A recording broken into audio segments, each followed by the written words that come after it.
of conservative bias, making it harder for those in Twitter or those who are working there to enforce these policies against folks who incite hate speech or make it. Thank you for rephrasing that question, and thank you for asking it. Yes, these allegations are very much having an impact on the leadership within every social media company, as they hope to not receive allegations of being biased or in any way being politically leaning. Thank you. I'm not the only lawyer in the room, so you all know that while the Constitution does provide us the right to free speech, there are, of course, limitations. As Ms. Navaroli pointed out, we cannot yell fire in a crowded theater. Compromising freedom of speech may seem dangerous until we weigh that compromise against the men and women massacred in Buffalo, for instance, or the many other places where radicalized violent extremists found their motivation to kill on social media.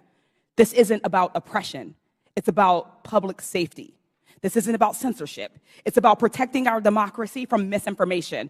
Ms. Navaroli, it was your job to decide whether someone was yelling fire in the theater. Could you describe the coded incitement to violence policy Twitter did not implement? Yes, thank you for that question. The coded incitement to violence policy was an incredibly nuanced policy that was created in order to fill the gaps that were existing in the already existing policies around violence.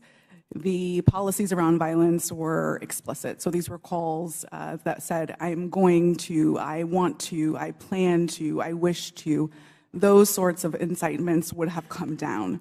Things like stand back, stand by. Things like I am locked and loaded and ready for a civil war were dog whistles that were not covered underneath the policy. Thank you. Could it have saved lives if it were implemented on January 5th, 2021, or possibly in November of 2020? I can't speculate as to what might have happened, and I do wish we would have acted. Thank you. Ms. Gaddy, the very same words that were plastered across Twitter were shouted at the January 6th insurrection. What threats do Americans face now that Elon Musk has removed all guardrails and welcomed back Donald Trump to the platform?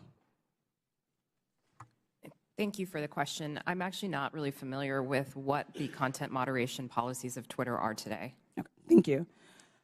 Social media platforms like Twitter must own up to their responsibility in spreading violence and chaos. I'd argue so too do members of this panel and institution. Thank you. I yield the balance of my time to Mr. Raskin. Thank you very much. Mr. Roth, I want to go back to the whole question of your finding hundreds of thousands of fake accounts set up by Vladimir Putin and the Russian Internet Research Agency, I think they called it, which was the propaganda arm in 2016, and I suppose to this day. Some have been suggesting on the other side of the aisle that it's illegitimate for the FBI or any representative of the federal government, presumably even Donald Trump, who did a lot of this, to contact private media entities in order to apprise them of anything, whether it might be the penetration of organized crime or child pornography or foreign malign influence. And I'm just wondering if you would give us a sense of how much work is actually being done, and I was going to check with you and Mr. Baker about that. How much work does Twitter and other social media entities do that relies on the FBI and other national security agencies? Thank you for the question. There is a considerable amount of work to address foreign disinformation at Twitter and also at other companies. And this work was reliant in part on intelligence shared with companies by law enforcement and by the intelligence community. I would regard that work as essential. At Twitter, we had dozens of people working just on these questions of election interference. Those teams no longer exist under Mr. Musk. And Mr. Baker, if you could. Thank you, sir. Just generally, I mean, it's a matter of public record that the FBI has worked with the public, including private entities, for decades.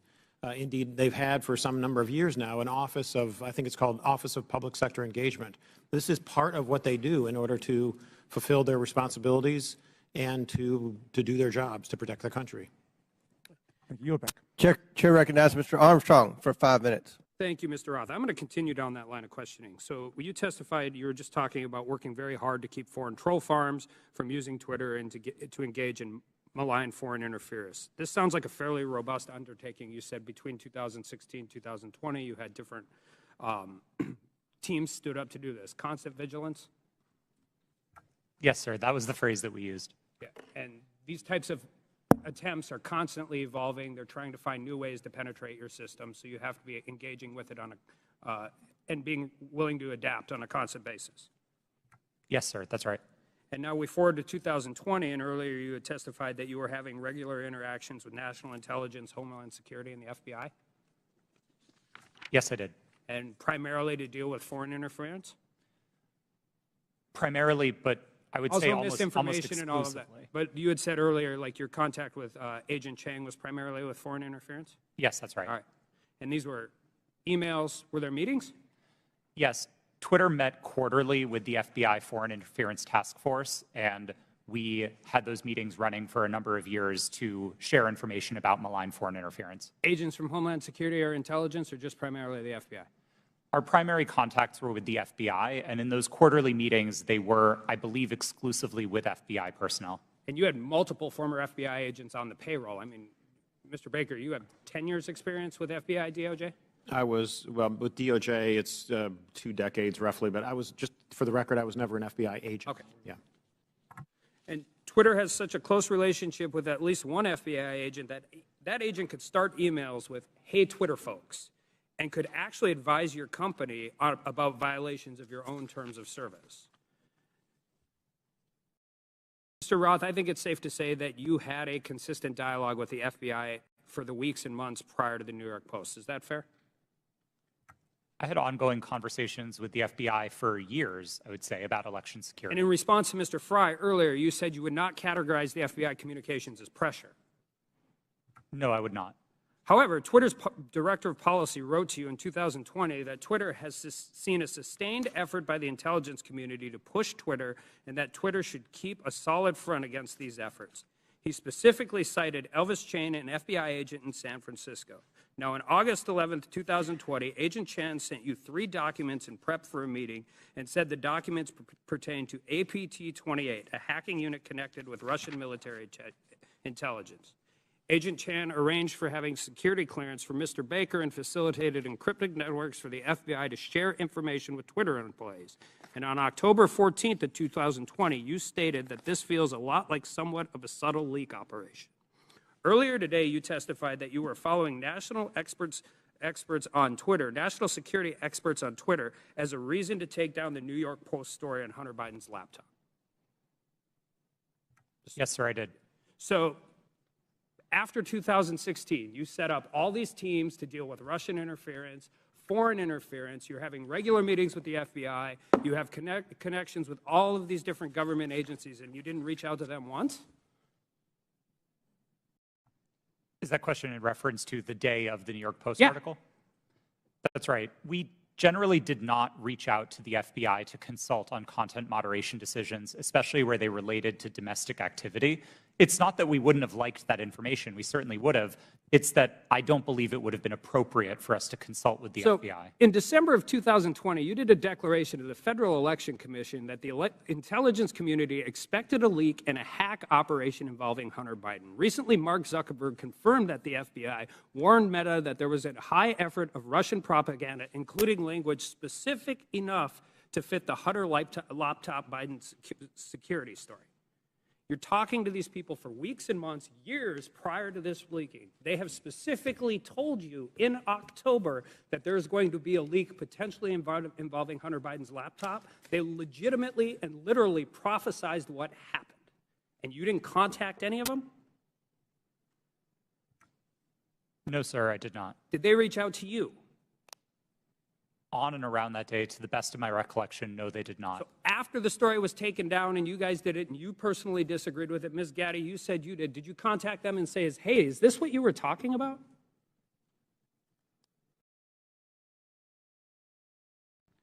If that question was directed to me, no, I did Ms. not. Gaddy, did you talk to anybody from the FBI? Not to the best of my recollection. So I guess my question is, what is the point of this program? You have constant communication. They're set up for foreign interference. They've legitimately warned you about this very specific thing, and then all of a sudden everybody just walks away? Like, this is what you planned for. This is what you prepared for. This is the information. They told you exactly what was going to happen, and then you want, I don't care if it's members of Congress, You legitimately want the American people to believe we just completely cut off contact with all of the people who we were supposed to defend against? I don't think it passes the smell test, and neither do the American people. I yield back. Chair recognizes Mr. Kassar for 5 minutes. I'm honored to be a new member of Congress, where our purpose is to listen to the people and represent their voices and lift up our communities. After talking to thousands of people across Texas, asking them, what do you want me to work on for you as a new member of Congress? Not a single person told me they were concerned about a New York Post story on Twitter about Hunter Biden. Is that really what we're dedicating this committee's time to? Is that really what we're going to dedicate the next 2 years to? Our constituents of all political backgrounds are worried they're getting pushed out of their neighborhoods by spiking housing costs. They see their public schools suffering because we aren't supporting our teachers. In my state, our rural hospitals are closing. We have more uninsured people than anywhere in the country. We have the highest number of food insecure kids, and reproductive rights have been stripped away. We're talking about none of that. It seems to me that we're having these hearings so that people can beat their chest about Hunter Biden, maybe do some fundraising, get some headlines, and ironically post those on Twitter. If that's what House Republicans want to spend their time on, then that's their prerogative. But to me, it's a damn shame. We're here for a bigger purpose than that. Under the leadership of the legendary chairman, Jack Brooks from Texas, this committee implemented the Great Society through the creation of Head Start and the creation of Medicare. They investigated Watergate. They built the U.S. space program. Anything is possible if we all come together to work on what our constituents demand, if we make sure that we say to our constituents that your voice matters here. We could be ensuring that the historic investments in infrastructure and domestic manufacturing create good union jobs where we need them the most. We could take on free speech and civil liberties issues at home and across the world. We could be investigating and taking a look at these real threats of domestic terrorism and civil unrest. We could be making sure that our constituents' lives are better. But instead, we're focusing today on Twitter. The American people deserve better. I yield back my time to Mr. Raskin. Thank you very much, Mr. Kassar. Let's go back to this point about the Russian disinformation campaign. And just to refresh everybody's recollection, Mr. Roth, you learned, was it before 2016 or after 2016, that Vladimir Putin had commanded an entire campaign to try to invade the American election with social media messages on Twitter, Facebook, and so on? Was that before the election you learned or after? While there was some public discussion of it before the election, most of the confirmed information was only declassified after Election Day. Okay, so there was this powerful, massive campaign unleashed by a malign foreign actor interested in undermining American democracy with a specific electoral objective, right? Did you find that? Was he just trying to create chaos, or did he want to put the thumb on the scale with his intervention for either Hillary Clinton or Donald Trump? A bit of both, honestly. I think there was a significant amount of the troll activity on social media in particular that wasn't tilted one way or the other. It played both sides and it played them off of each other. And I think that's bad for America and it's bad for democracy. I think the hack and leak campaign was a bit more skewed because that focused very specifically on the DNC and on John Podesta. Okay, and so the hack and leak campaign against the DNC and Hillary Clinton was one meant to damage Hillary Clinton's campaign. Is that right? That's what most research concludes was the objective, yeah. All right. So some people are suggesting that if the U.S. government finds out about a malign foreign influence disinformation or propaganda campaign in our elections at any level, the government shouldn't say anything to the public or the news media about it. What do you think about that proposition? I believe that would be a profound failure.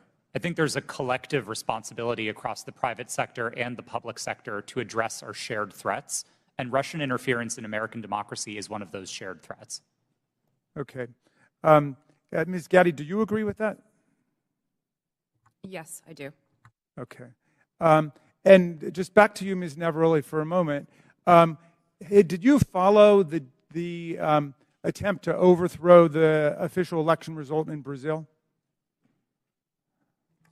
I was not working at Twitter at the time, but I paid attention to the news, yes. Okay, and were you struck by any of the resemblances between what happened in Brazil and what happened here on January 6th? Yes, it was the exact same playbook that was played on January 6th, in which a ruling party claimed that an election was stolen and that misinformation continued to spread and lead to political violence.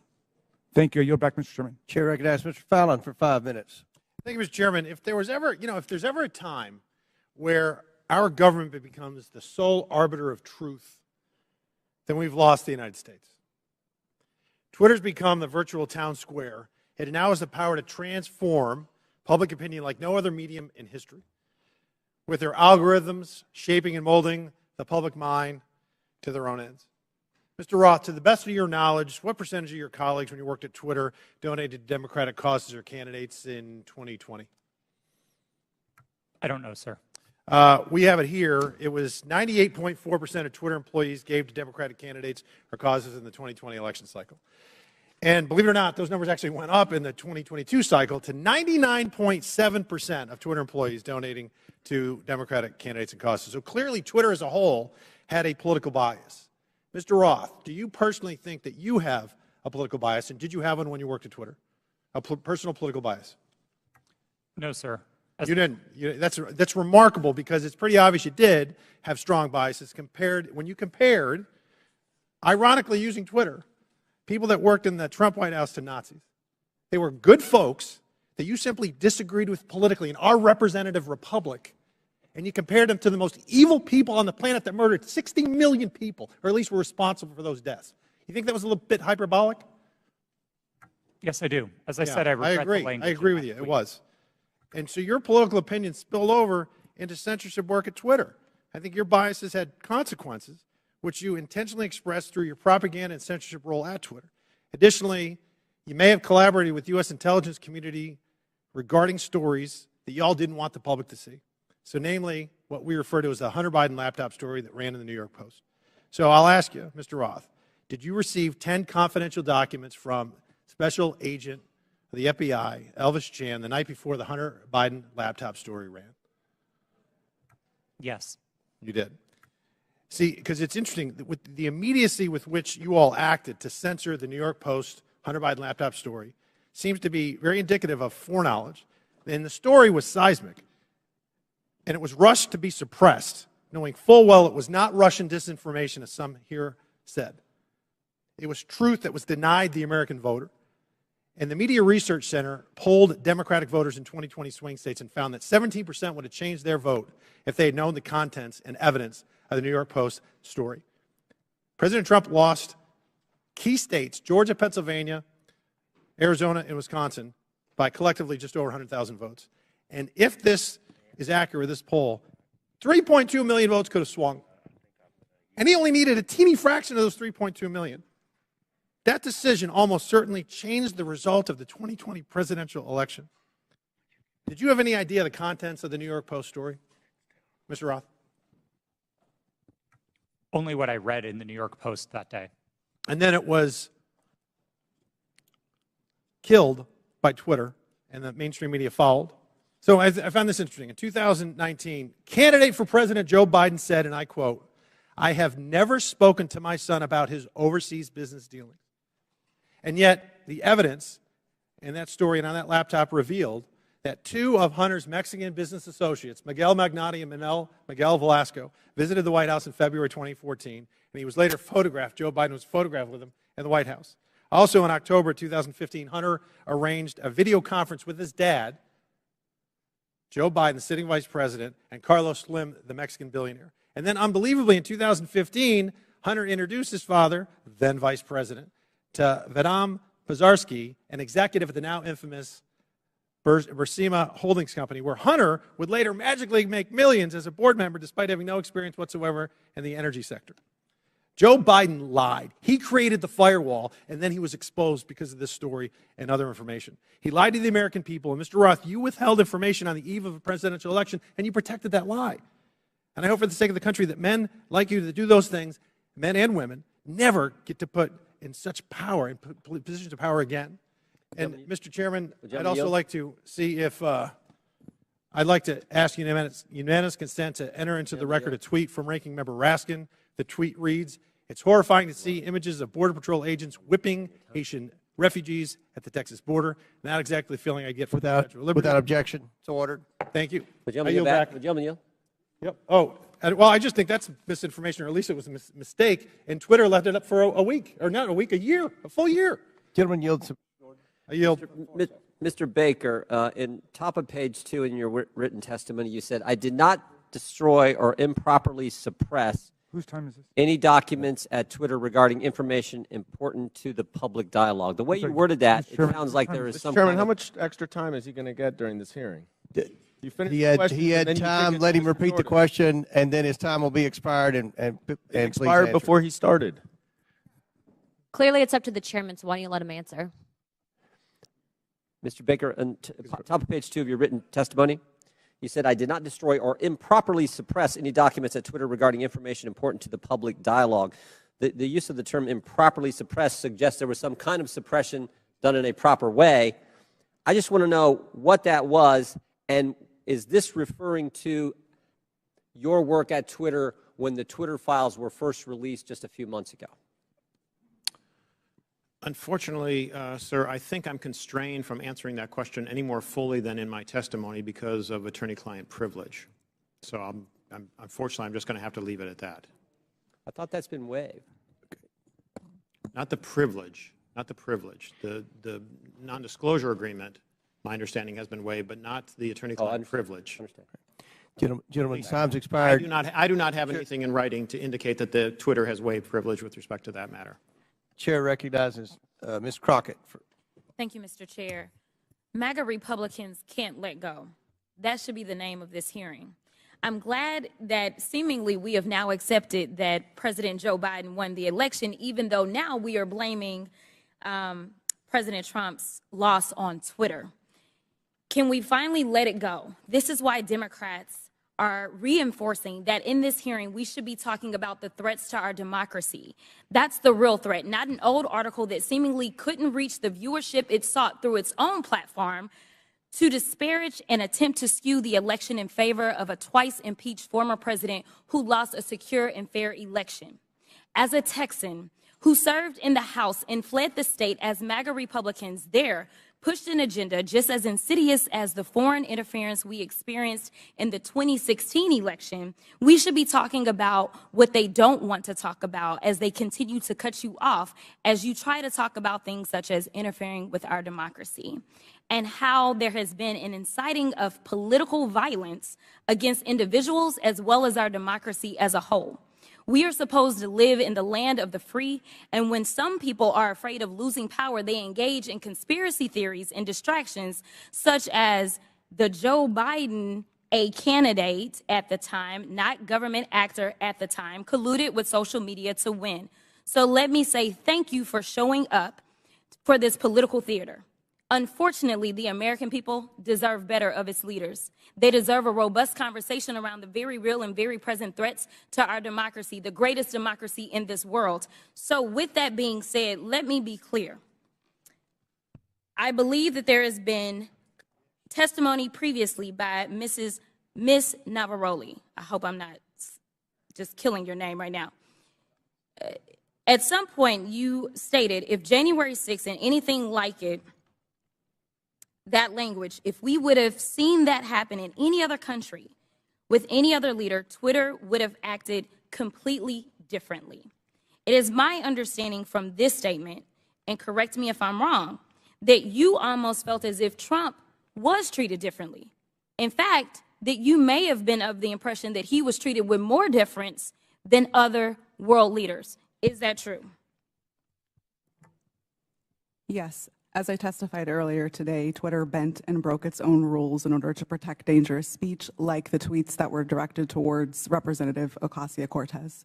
And when we talk about bending, it's my understanding from another deposition that there were actual alarms that would go off if someone would access Trump's Twitter account other than, I believe, the CEO? It was my understanding that alarms would ring within Twitter if the account was accessed outside of a select group of individuals who had access to that account. Are you aware of this being an ongoing practice for other individuals' Twitter accounts?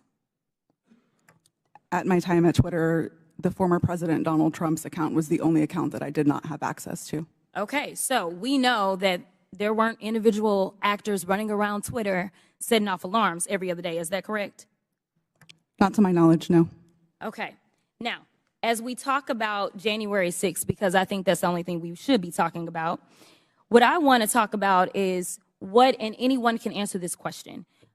Did you see a correlation between a rise in homegrown domestic white supremacy online as it correlates to leading up to January 6th? I can answer that. So some of the things that we were seeing specifically on Twitter related to white supremacy fan fiction. I mentioned earlier in my testimony that we saw things like people wishing that the day of the rope would occur. That comes from things like the Turner Diaries, which are, again, white supremacy fan fiction. You would also agree with me that it was clear that white extremists were seemingly triggered and activated to take action against our very democracy here at home by some of the activity that was going on Twitter, correct? Yes, I believe so.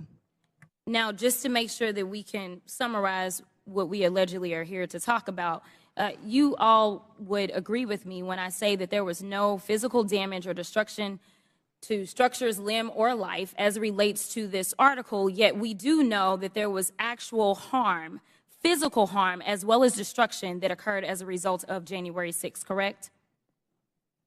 Yes, people died on January 6th. Thank you. With that, I'll yield the remainder of my time to Chairman Raskin, or Ranking Leader Raskin. Thank you. Mr. Chairman, I would just use the second to ask unanimous consent to submit for the record an extraordinary article just published called "Twitter Kept Entire Database of Republican Requests to Censor Posts," published on February 8th. It was just published by Rolling Stone. So for everybody's reading enjoyment, if people think it was biased against conservatives, this would lead us to believe it was definitely biased against liberals and progressives.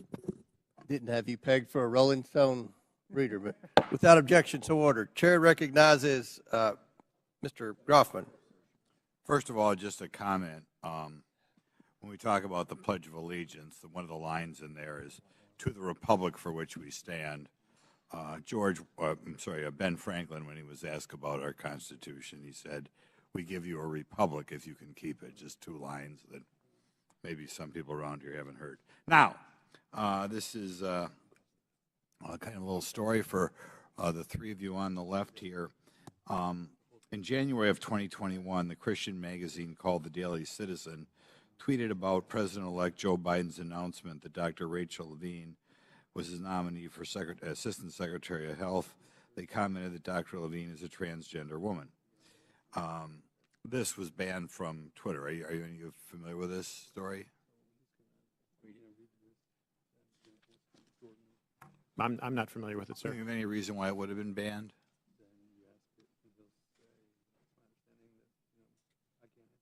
Okay. There are local talk radio hosts in my area, well-known media hosts out of the Madison, Milwaukee, Green Bay media market, widely listened to. They were shadow banned on Twitter. There's some very prominent doctors in the area that didn't agree, perhaps, with everything CDC or NIH said, that were banned on Twitter.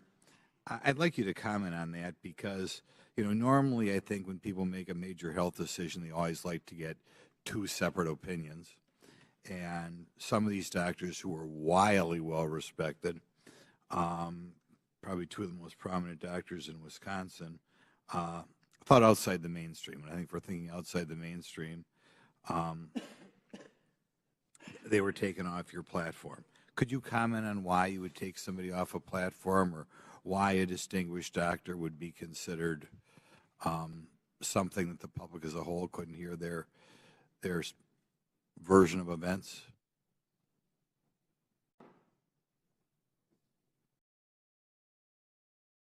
No, you're not aware that ever any doctors who commented outside the mainstream version of what was going on with COVID, going on with the vaccine, going on with treatments, that there were people who disagreed with the NIH recommendations and you took them off of Twitter? You're not familiar with that?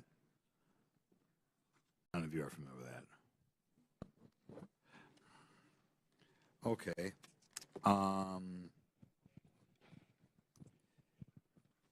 I'll yield some time to Jim Jordan then. I thank the gentleman for yielding. Mr. Baker, Mr. Roth earlier said he thought it was a waste of time for the FBI to be sending you accounts that they thought violated Twitter's terms of services and Twitter's policy. I was just curious, did you ever tell Twitter executives or FBI acquaintances that the FBI had no legitimate interest in enforcement of Twitter's policy? Sir, I'm going to give you the same answer I gave before. I think the advice that I was giving internally to folks would be covered by the attorney-client privilege, and as let me yes, stop, Mr. Baker. Although you're testified today by subpoena, you nonetheless have raised the attorney-client privilege to avoid answering this committee's question. Congress does not recognize the common law attorney-client privilege. With that, I'm going to allow Mr. Jordan to ask the question again. Well, there's been two questions I've asked that he's refused to answer. So let me, if I could, Mr. Chairman, I'll ask both again. I'll go back to the one asked a couple minutes ago. Top of page 2 of your testimony, you said, quote, "I did not destroy or improperly suppress any documents at Twitter regarding information important to the public dialogue." I would like to know what you're referring to that you, in your mind, properly suppressed, and when that took place, specifically if it took place during the time that the Twitter files were first being released just a few months ago.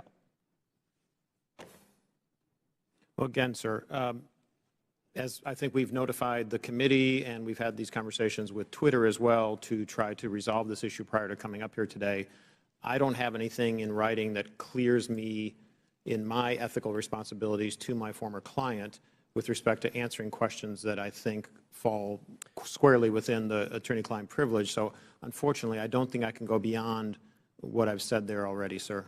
Unfortunately, Mr. Baker, your assertion that the attorney-client privilege, it's overruled as to this particular question and answer. So will you please answer the question by Mr. Jordan? Point of order, Mr. Chairman. State your point. Well, as I understand it, because we just went through this in the January 6th committee where multiple witnesses asserted attorney-client privilege, including people who weren't covered by it at all. Ultimately, that's for a court to decide. So I don't think there's anything we can do within the committee at this point, unless I'm missing something. We'll give you one more chance to answer the question. If you don't answer it, then we'll have to deal with it after the committee hearing. Mr. Baker, could you answer the question, I apologize, but I believe I have ethical responsibilities to my former client, and I don't think I can go beyond what I've said already, unfortunately. Yeah, I just said that. I just said that.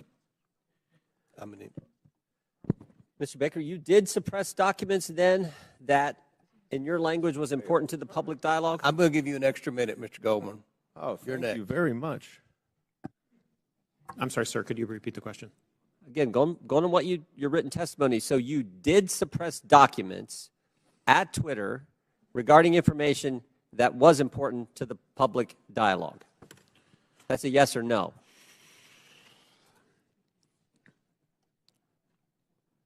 I'm going to answer the question with the following sentence, which is right after that. At all times, I sought to help my client understand and comply with its legal obligations. Okay. Gentlemen's time's expired. I recognize Mr. Goldman for 6 minutes. Thank you, Mr. Chairman. I understand that Mr. Palmer was asking some questions about some of my assertions about the removal of the Ukrainian prosecutor general. First, let's be clear, I did not say that Vice President Biden fired Mr. Shokin. It was official U.S. and European policy to encourage Ukraine to fire him, which they did. But he is right about one thing. What I say is not evidence, and neither is what any of our Republican colleagues say on the other side of the aisle.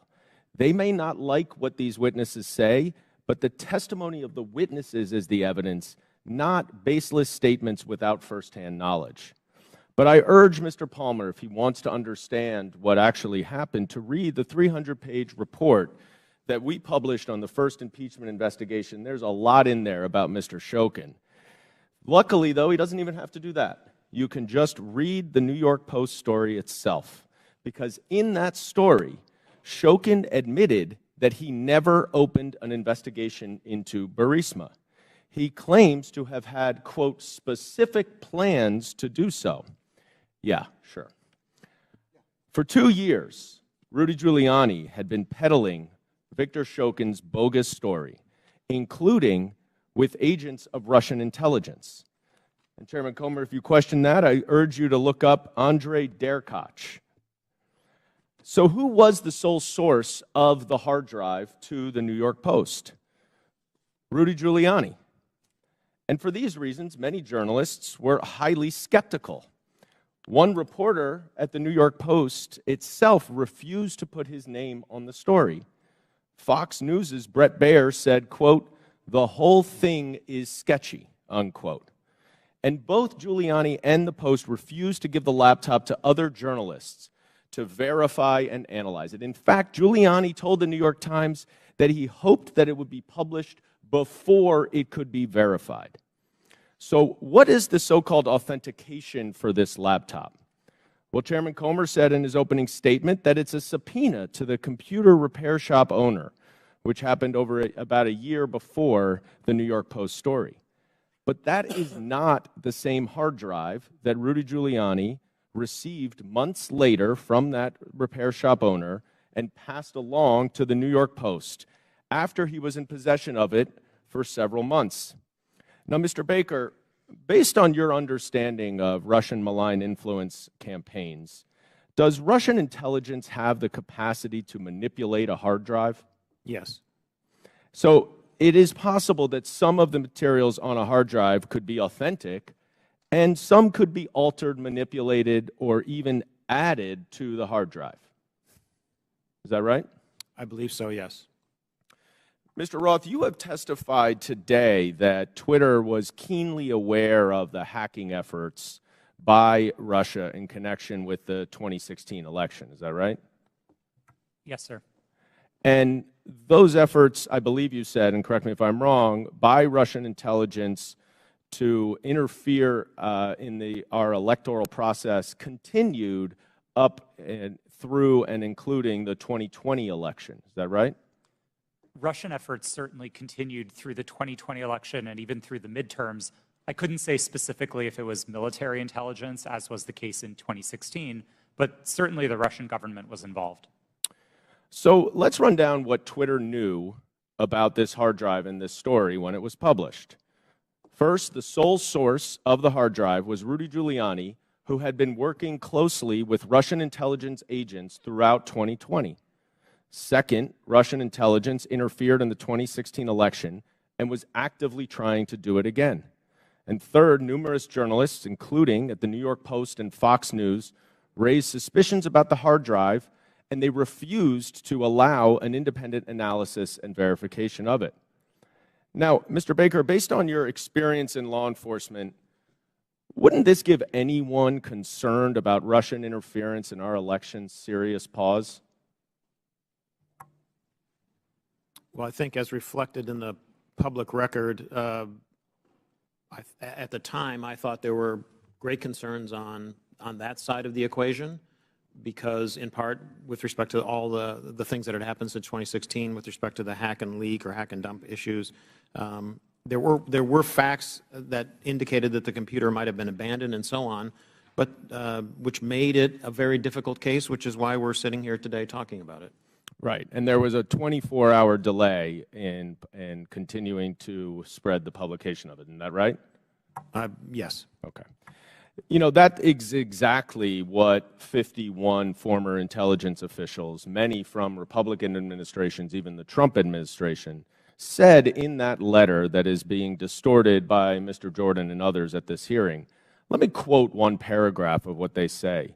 We want to emphasize that we do not know if the emails provided to the New York Post by President Trump's personal attorney, Rudy Giuliani, are genuine or not, and that we do not have evidence of Russian involvement.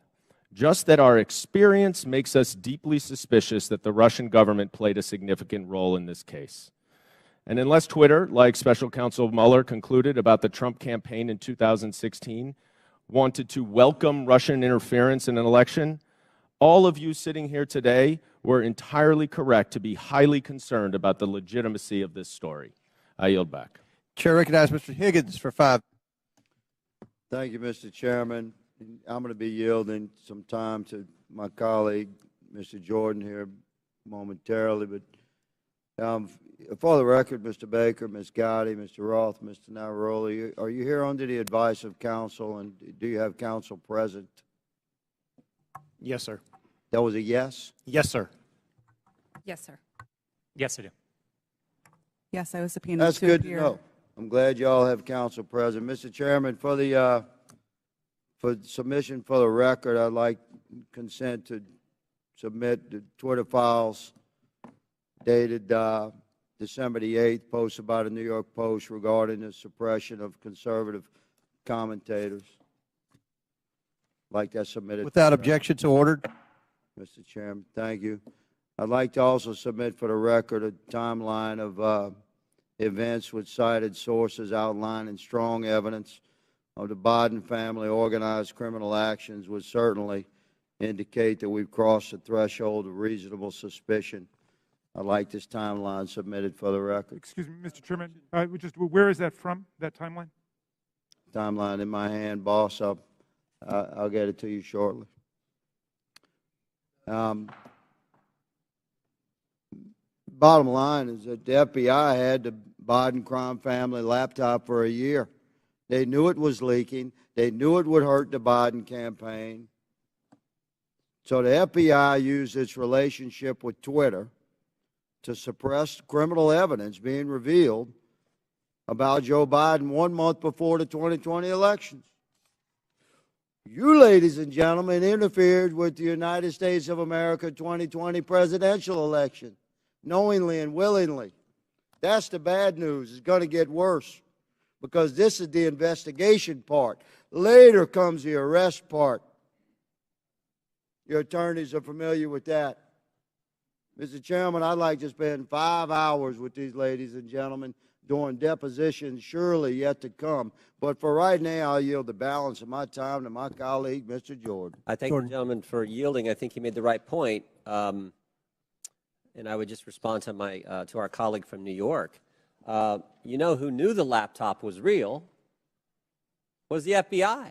They had it for, or maybe they had it for a year and just said, you know what, we're going to put it on the shelf, we're not going to look at it. But if anyone knew it was real, it's them. That's why I asked the question, again, back to my colleague from New York, what he was talking about. That's why I asked the question earlier. I said, did anyone at the FBI or Mr. Baker know, did Mr. Baker talk to any of those 51 former intel officials who sent the letters saying this has all the classic earmarks of a Russian misinformation operation? Maybe they could have checked with the FBI because the FBI had the actual laptop in their possession. So I appreciate the gentleman from Louisiana. I think it's a great point that he made. Mr. Roth, I'm going to come back to you on something we were at a few hours ago. And we're talking about this visibility filtering, which in my mind I understand to be something short of suspending and blocking the account, which the user then knows has happened because there's a notification in a public way, like you did to Ms. Green when you suspended her account. But there's other things, this search blacklist, this do not amplify, that are some kind of filtering that account that the user doesn't know about. And I asked the question earlier, was there any bit of this visibility filtering that was hard-coded by Twitter employees into the account of specific users? And you said, you hesitated for a while, and you said, well, you wouldn't use the term hard-coded, but it seemed to me like something like that went on. Can you elaborate? Thank you for the question. Twitter's visibility filtering system, as has been reported in the Twitter files, is based on applying labels to user accounts. And so in that sense, if the application of a label is what you meant by hard-coded, yes, Twitter systems did apply those designations to those accounts. But it was seldom the case that Twitter staff would manually, individually go in and apply those labels directly. Were any government officials,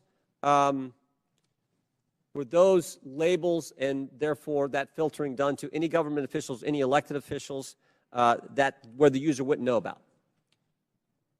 I don't know, sir. I didn't have access to my Twitter computer, to any Twitter systems to prepare me to answer that question. So I'm just talking your time there and your experience there. Do you know if that happened? It would not surprise me to know that visibility filtering labels had been applied to the accounts of elected officials. So visibility filtered labels applied to the accounts, but the user doesn't know. Yes, it was not Twitter's practice to notify users. But you think that happened to elected officials and government officials? Again, I couldn't say for sure. I appreciate it. I yield back. Chair recognizes Mr. Mfume for 5 minutes. Well, Mr. Chairman, it's been a long morning and afternoon. And at this point in time, there's an adage that says everything that can be said has been said, except that not everyone has said it. So if you will indulge me for a few minutes, I'd just like to reflect on some observations having sat here and gone through this. And I'm hoping and praying that this is not a problem in search of a solution, because we're dedicating an awful amount of time here, and I don't want a few things to escape us. But having said that, I want to first associate myself with the remarks of Mr. Raskin, the ranking chair. His opening remarks succinctly, I think, encapsulated and put in place what many of us on this side of the aisle are feeling. And I also, as a point of personal privilege, would like to just express how many of us share the concern of the gentlewoman from South Carolina who indicated her ongoing medical condition, which she said she might have to live with the rest of her life. That just got me for a moment, and I wanted to make sure that that's on the record. Now, I would disassociate myself with her remarks when she said, as did the gentlewoman from Georgia, God bless Elon Musk. For me, it's God bless my country, God bless my family, God bless my friends. Mr. Musk can take care of himself. I would also caution, if I might, all of us, but particularly the gentleman from South Carolina who said earlier that there is proof that Hunter Biden committed multiple felonies. The gentleman said that without offering anything for the record. And I know we're all covered by congressional immunity in terms of when we're on the floor and when we're in these committees, but sometimes we probably don't want to feed into hot rhetoric. I mean, we campaign in that kind of poetry, but we are elected to govern in prose.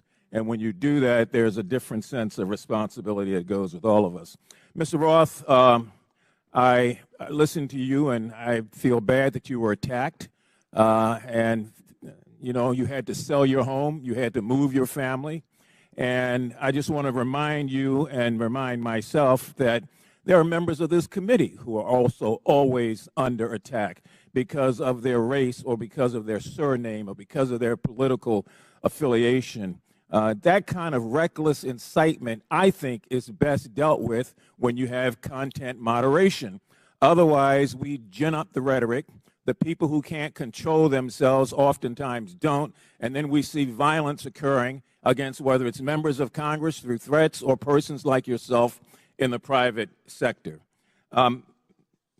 Ms. Navarrete, you in your testimony stated that on the morning of January the 6th that you sent lawyers a message warning them that your team was hamstrung by leadership.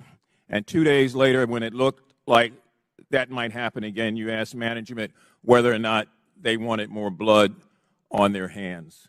What was their response, and what did they do? Yes, thank you for that question. On the morning of January 6th, I did send that message to a Twitter lawyer specifically because I believe that Twitter was going to be facing liability for what was going to occur that day. I do not remember their exact response, but I do remember there coming in a response of confirming that the information had been received.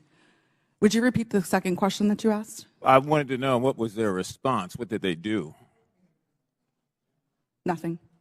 Okay, you went on to say that in January of 2020, after the United States assassinated an Iranian general, that the president at that time, Mr. Trump, decided to justify it on Twitter, and management literally instructed you to make sure that we were not about to start World War III on that platform. Is that correct? Yes, that did occur. And what happened after that?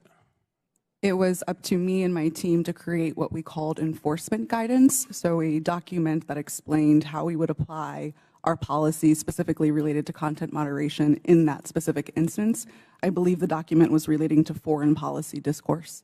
So my point here about content moderation on the front end prevents some of the crazy things we see on the back end. Mr. Chairman, I have from the Anti-Defamation League their latest report on murder and extremism in the United States, oftentimes fueled by the lack of content moderation, that I would ask unanimous consent be entered into the record. And I also have the National Threat Assessment done by the Secret Service of our country. This was just released, and it talks about how 25% of all of these acts are being conducted by people who are not moderated, but who in fact end up breaking the law and threatening the lives of people. And I would ask unanimous consent that also be. Without objection, so ordered. Thank you, sir. Chair recognizes Mr. Sessions for 5 minutes. Mr. Chairman, thank you very much. So I will say it, God bless Elon Musk, because I think I feel that way. It was Elon Musk that revealed data that uncovered a disturbing cabal. Let's be clear, we're here today because Twitter got caught, not because people wanted to admit mistakes got made, or perhaps because they got bought. If not for the Twitter files released by Mr. Elon Musk, this activity we're discussing today would still be going on. It's no secret that the political bias of Twitter and their previous leadership bled into politics and merged that with practices of the company. And that is a big concern. But a bigger concern is where our government, on a political basis by law enforcement, becomes engaged in things that a timeline would show were not truthful. That's the concern. The fact that Twitter was working hand in glove with the Federal Bureau of Investigation and the intelligence community to suppress free speech and things that were not true is disturbing. That is why we are here today. So, Mr. Roth, I would engage you, if I could, for a minute. By the way, I want to compliment all four of you. You've been here all day. This is hard to do. You've kept your cool. To the best of your ability, you're expressing honesty. I admire that. Mr. Roth, can you please tell me about the meetings with the FBI? How many? Where did they take place? How do they accomplish what they wanted? Thank you for the question. Yes, sir. Twitter met with the FBI, I would estimate, several dozen times over the course of multiple years. These meetings happened in person, in the Twitter office, in the offices of other technology companies, and at times they happened virtually. We issued press releases about these meetings. They were not happening in secret. They were not anything that the public sector or the private sector strove to hide from anybody. But in these meetings, we used it as an opportunity to discuss the shared threats of foreign malign interference, to discuss the preparations that the public and private sector were implementing, and to use that as an opportunity to make sure that we were having open channels of communication about those malign interference threats. Ms. Roth, did you at any time believe that the Bureau might not be honest about the things they knew and the information that they shared and passed to you? I would say I have a personal healthy skepticism about any type of law enforcement, but no, it was never my experience that representatives of the FBI were anything but forthright in those discussions. Do you believe that they, today, in looking back, misled you? I don't believe so, no. So you believe that the things which they told you, in looking back, are truthful even today? To the best of my recollection, yes. So the chance for FBI numerous times, dozens of times, to meet with you, did you put out information of the substance when you said you provided the public with information? Did you discuss what those meetings were about? I believe the public statements were fairly high level and talked about preparations for upcoming elections in the United States. Any internal records or meeting minutes would be on my Twitter computer, which I don't have access to. And does that reside, to the best of your knowledge, currently at Twitter? Yes, sir. I returned all Twitter property to the company when I chose to leave. Yes, and that would be a requirement, generally speaking. Yes. So you believe that the Bureau met with you, they did not mislead you, that you were as forthright as you could be to the public, and that you were playing the role that you felt like was responsible. Is that your testimony today? Yes, sir, it is. Thank you very much, Mr. Chairman. I yield back. Gentleman yields back, and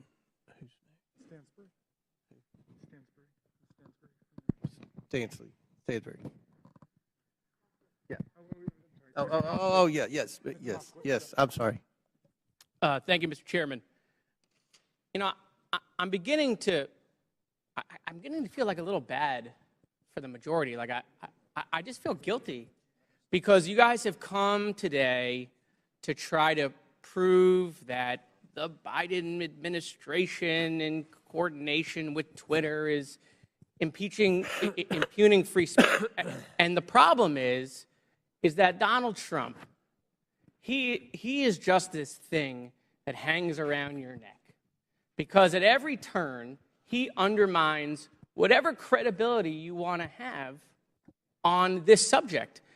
I mean, Donald Trump and his administration, it's been proven, reached out to Twitter to take down tweets that got under his skin. The tough guy, Donald Trump, right? He got called the B word. Let's reach out to Twitter. Let's get the tweet taken down. You guys have no credibility. You have none. Your own guy taking free speech off of Twitter. You know, I also don't understand this bipolar thing that you're doing with Joe Biden. So every day you guys tweet out, Joe Biden is boring, he's sleepy. Every day you say it on TV. Now you want to tell the American people Joe Biden is an international super mastermind along with his son Hunter. I mean, it's just bananas. You know, the Trump family is getting billions of dollars of loans from foreign governments by using their White House relationships. Any questions? Any questions on that? No, I didn't think so. You want to know if the Trump family made any money selling PPE during the pandemic out of the West Wing? Any questions about that? No, I didn't think so. But let's move on to Hunter Biden's laptop. Your leaker, I always love this, by the way. You guys are against leakers unless they're leaking things you like. Your leaker, Matt Isaac, and I love, you know, have you seen this guy? I mean, he's like a Radio Shack dot matrix guy who copied files off a private citizen's hard drive. Okay? That's your entire theory is based off of. But I want to use his words. This is his own words. Your guy, your leaker, the guy who gave you the information. There have been several attempts by several individuals to modify and insert fake data. I do know there has been multiple attempts over the past year and a half to insert questionable material into the laptop, to pass off information or disinformation as coming from the laptop. He continued, "This is a major concern of mine because I fought tooth and nail to protect the integrity of the drive, and to jeopardize that is going to mean everything I sacrificed will be for nothing." Your guy, your leaker, questioning the integrity of the information you guys are peddling. By the way, why isn't he here? Bring him here. Let's ask him questions. And why haven't we seen the hard drive? You guys aren't shy. Why won't you show it to the American people? Let's talk about Twitter. Let's talk about God bless Elon Musk. See these? God bless the guy who is allowing Nazis and anti-Semitism to perpetrate Twitter. There's been a 66% increase of anti-Semitism on Twitter since Elon Musk set it free. Mr. Chairman, I agree with you. It's not fair to say all conservatives are Nazis. That's preposterous. That's not true. But your Lord and Savior Donald Trump is having tea and dinner with them at Mar-a-Lago. Nick Fuentes right here, who is a picture that is tweeted at me all the time saying Jews are a virus in response to my tweets. Donald Trump's having dinner with him. Nazis at Mar-a-Lago. And so, no, not all Republicans are Nazis, but I got to tell you, Nazis seem really comfortable with Donald Trump. So I have questions about that, Mr. Chairman. Why is that? Why do I get these tweets? Let's talk about Kanye West, right? The chairman of the Judiciary Committee for 3 months praising Kanye West. We love Kanye, right? A Nazi. Clearly now. It took months for that tweet to come down. How come? I mean, these are things I'd love to know. Is it because maybe they're your voters? I mean, they certainly aren't voting for me. I yield back. Chair recognizes Mr. Langworthy for 5 minutes. The Twitter files revealed the unrestricted power and censorship regularly exercised by the three witnesses in front of us today, Mr. Roth, Ms. Gaddy, and Mr. Baker. Now, Ms. Navaroli, in your opening, you stated that too few people and companies have too much power. Well, I think you're right. The witnesses here today, they had too much power at Twitter. And they tried to play the role of God as they interfered with the natural right of the people to a free and fair election. Twitter knowingly suspended the New York Post's account, one of the most reliable conservative voices in the country, in fear that an honest story would swing the most divisive election in American history into the hands of their enemy, former President Donald Trump. Now, Mr. Roth, you were part of the secretive SIPPES censorship team at Twitter, correct? No, sir, I'm not sure what that refers to. Mr. Roth, the Twitter files revealed that you rarely adhered to company policy in making your censorship decisions. One reporter from the Twitter files called your group a, quote, high-speed Supreme Court of moderation, issuing content rulings on the fly, often in minutes, based on guesses, gut calls, and even Google searches in cases even involving the president. Do you recall making decisions in this manner? No, I do not. Can you explain the process for these quick decisions? Thank you for the question. I think the core of content moderation, whether it's fast or slow, begins with a written set of rules and policies, and that was the primary responsibility of my group at Twitter. It wasn't about making a one-off decision in the moment. It was about having a written and codified set of, well, laws for the platform that we followed in each instance. In the vast majority of cases, content moderation decisions were not made by me or by another executive or even by a member of my direct team. They were made by hundreds of content moderators enforcing those rules again and again and again. The situations in which decisions would be escalated to senior executives were few and far between and largely related to the really hard gray area calls. So, Mr. Roth, as part of the, quote, Supreme Court of Moderation at Twitter, did you have the final call over political censorship decisions? No, sir, I did not. Then who had the final call on these decisions? There was a team of people, some of whom represented on this panel today, others not, who were involved in trying to make these decisions. But a portrayal that any one person held sort of supreme or ultimate authority over these decisions would misrepresent what the process was. So your team labeled high-profile accounts as VITs, standing for very important tweeters. What was the threshold for being labeled as a VIT? That's an excellent question for which there is not a consistent answer. I don't think Twitter was particularly well put together on that definition. So was the New York Post labeled a VIT? I believe the New York Post's account is verified, and verification conferred some of that status of being a VIT. But again, the definitions here are a little squishy. Now, is it true that the Twitter comms director, Trenton Kennedy, said in regard to the Post story, I'm struggling to understand the policy basis for marking this unsafe? Yes, it's my understanding that Mr. Kennedy said that. Was the New York Post story regarding Hunter Biden's laptop marked unsafe regardless of uncertainty? It is true that Twitter marked links to that story as unsafe in a number of our systems, which resulted in restricting people's ability to tweet it. That was the decision that Twitter reversed 24 hours later. Well, it's clear from this panel that too few people had too much power.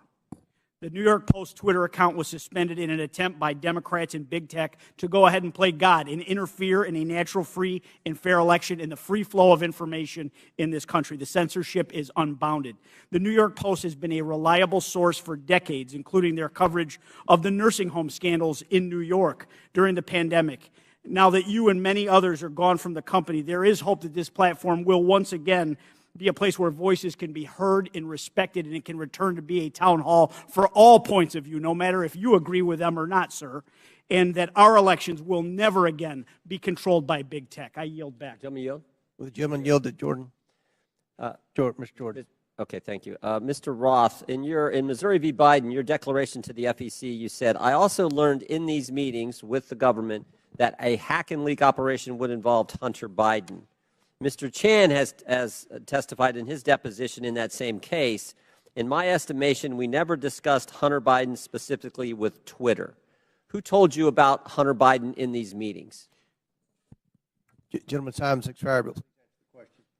My recollection is that a representative of another tech company may have mentioned it, but those meetings were several years ago. I truly don't recall. Okay. Chair recognizes Ms. Stansberry for 5 minutes. Thank you, Mr. Chairman. And I want to just start this afternoon by thanking our panelists who have been sitting here all afternoon, and many of the members of the public who are with us. I see a lot of tired faces out there, and I want to thank you all for spending your day with us. But I also want to start out by asking, what are we doing here in this committee today? Why are we here? Why is this committee devoting a day-long hearing to a political conspiracy theory that was planted in the media by Rudy Giuliani to support Donald Trump's re-election campaign?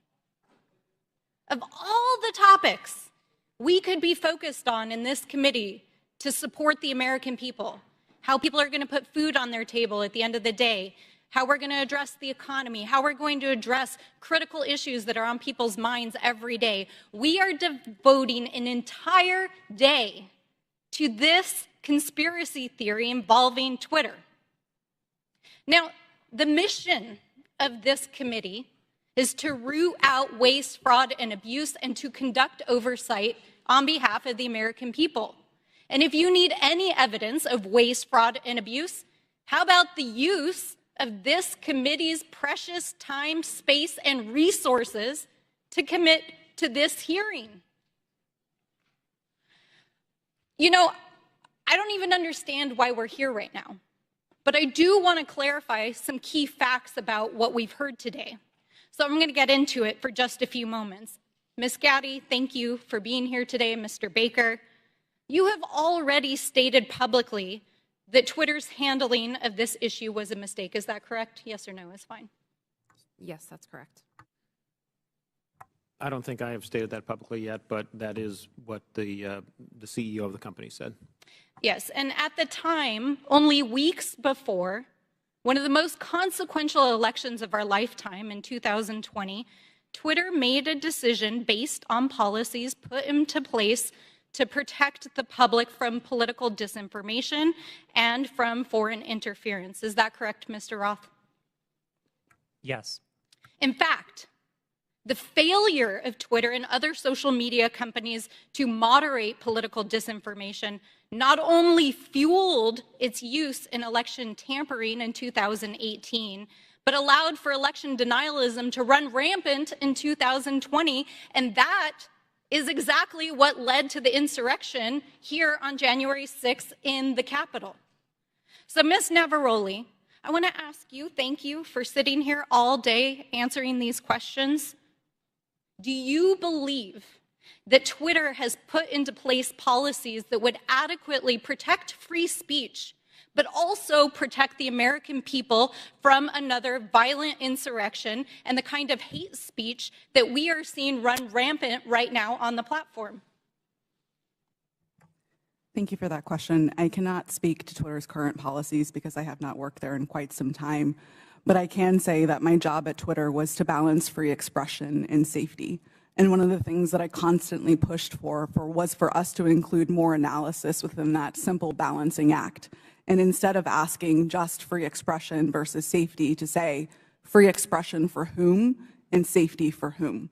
So whose free expression are we protecting at the expense of whose safety? And whose safety are we willing to allow to go to the wind so that people can speak freely? Exactly, right? Because Twitter refused to sanction Donald Trump's account long before it was actually banned, when violent rhetoric and other rhetoric was already being used on the platform. And in fact, since the latest acquisition of Twitter by Elon Musk, the company's Trust and Safety Council, as represented here today, has been dissolved. And the accounts of individuals like Donald Trump, who incited violence in the Capitol, have been restored. And we are seeing anti-Semitism, hate speech, dangerous rhetoric, violence being put on Twitter every single day. Election tampering, disinformation, violence, the attack on our Capitol. Mr. Chairman, that is what we should be holding oversight hearings on in this committee. I have traveled to every corner of my district, and New Mexicans are depending on us to defend our democracy and to ensure that we are holding not only those who are committing waste, fraud, and abuse accountable, but ourselves. So let's not waste the precious taxpayers' time and dollars holding hearings about Four Seasons landscaping style conspiracy theories and actually get to work for the American people. Would the gentlelady yield to a question? Mr. Chairman, I yield back. All right. Chair recognizes Ms. Boebert for 5 minutes. Thank you, Mr. Chairman. Mr. Matt Taibbi, a respected reporter who published much of the Twitter files, said, quote, Twitter's contact with FBI was constant and pervasive, as if it were a subsidiary. Now, I want to better understand why he would suggest that. Mr. Roth, while at Twitter, how many meetings did you have with the FBI? I couldn't say for sure, but I would More say than 10? That's a More reasonable than 20? estimate. I couldn't say for sure. More than 50? That seems a bit high. Many meetings with the FBI. Well, we know how many FBI agents worked at Twitter while you were there? I don't believe any active FBI agents. Former FBI agents. How many worked there while you were there? I'm aware of perhaps 2. Well, we know of at least 9 because they started the BU group chat, BU for Bureau. Now, Mr. Roth, did the FBI ever ask you to share information like users' communication data without going through proper legal channels? No, they did not, and I would have refused if they had. That's correct. I see that you denied Agent Chan's request for access to Twitter's data feed. What's sick isn't that you would deny it, it's that the FBI would even ask you for the private data of American citizens without going through legal channels of the law. Now, I want to remind you, Mr. Roth, that you are under oath. Did the FBI ever ask you to do anything that was illegal or questionably legal? I'm not a lawyer, but certainly not to the best of my recollection or knowledge. Now, from the hearing that I've been a part of today, it's almost impossible to tell where the FBI ends and where Twitter begins. We have Mr. Baker here, a former FBI agent, and there seems to be a revolving door between the FBI and Twitter itself. Even Mr. Baker said that there was no collusion with the federal government and Twitter. But Mr. Baker, that's you. You are the collusion between the federal government and the FBI. And now with it, this is such a problem because we're seeing censorship all over. Mr. Roth, Ms. Gaddy, did either of you approve the shadow banning of my account at Lauren Boebert? Yes or no? No, I did not. Not to the best of my recollection. Well, let me refresh your memory, because on March 12th, 2021, and Mr. Roth, I know you looked at it because Fascist Twitter 1.0 had a public interest exceptions policy, which means for members of Congress to be shadow banned, it had to go before you, Mr. Roth. So I'll ask again, did you shadow ban my account? Yes or no? Again, not to the best of my recollection. So the answer is, Mr. Roth, yes, you did. I found out last night from Twitter staff that you suppressed my account for this tweet. It's a freaking joke about Hillary Clinton being angry that she couldn't rig her election. It's a joke. But in response, being the sinister overlords that you all are, you placed a 90-day account filter so I could not be found. And now we see here that Twitter staff said the visibility filter on my account excluded me from top searches, prevented notifications for non-followers, and much more. This is considered an aggressive visibility filter. You silenced members of Congress from communicating with their constituents. You silenced me from communicating with the American people over a freaking joke. Now, who the hell do you think that you are? Election interference? Yeah, I would say that that was taking place because of you four sitting here. The Hunter Biden laptop story was suppressed. A sitting member of Congress was suppressed. A sitting president was banned from Twitter. You know, I bet that Putin is sitting in the Kremlin wishing he had as much election interference as you four here today. We've heard about threats to democracy. Well, what about shutting down a duly elected member of Congress? This is fundamental to our nation's governance, and you all attacked that very foundation. 230 protections?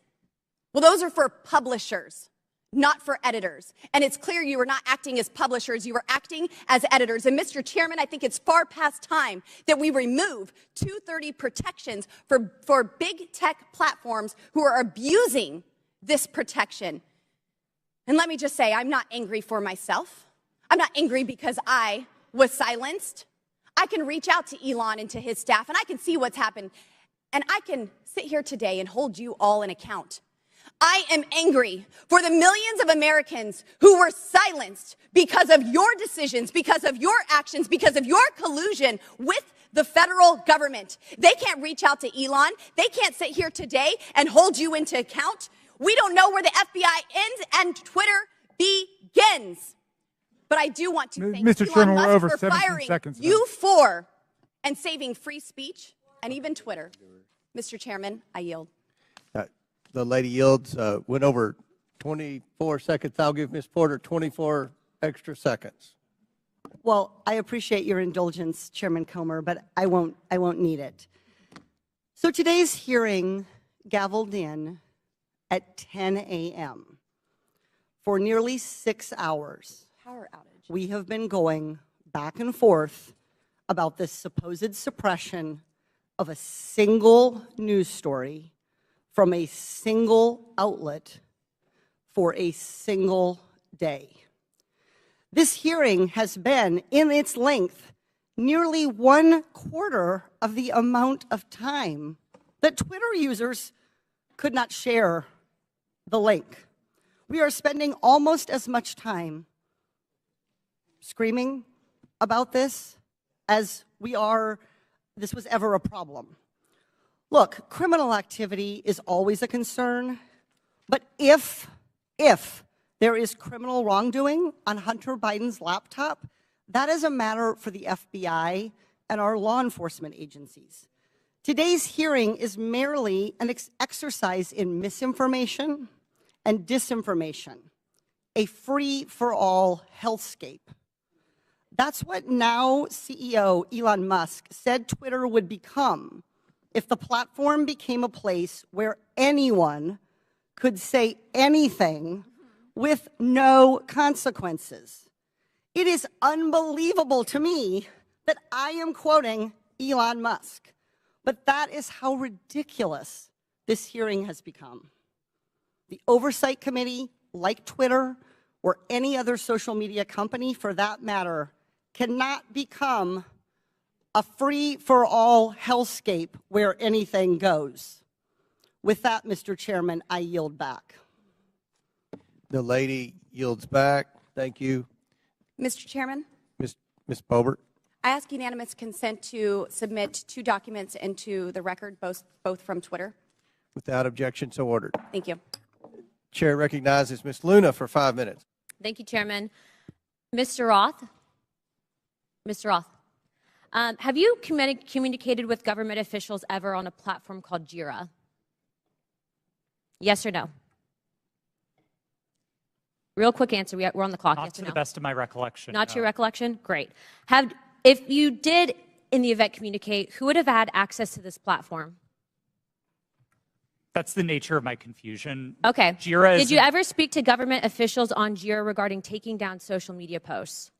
Again, not to the best of my recollection. Can you explain to me why the federal government would ever have interest in communicating through Jira, mind you, a private cloud server, with social media companies without oversight to censor American voices? I want to let you know that this is a violation of the First Amendment, and the federal government is colluding with social media companies to censor Americans. Mr. Chairman, I ask for unanimous consent to submit these graphics into record.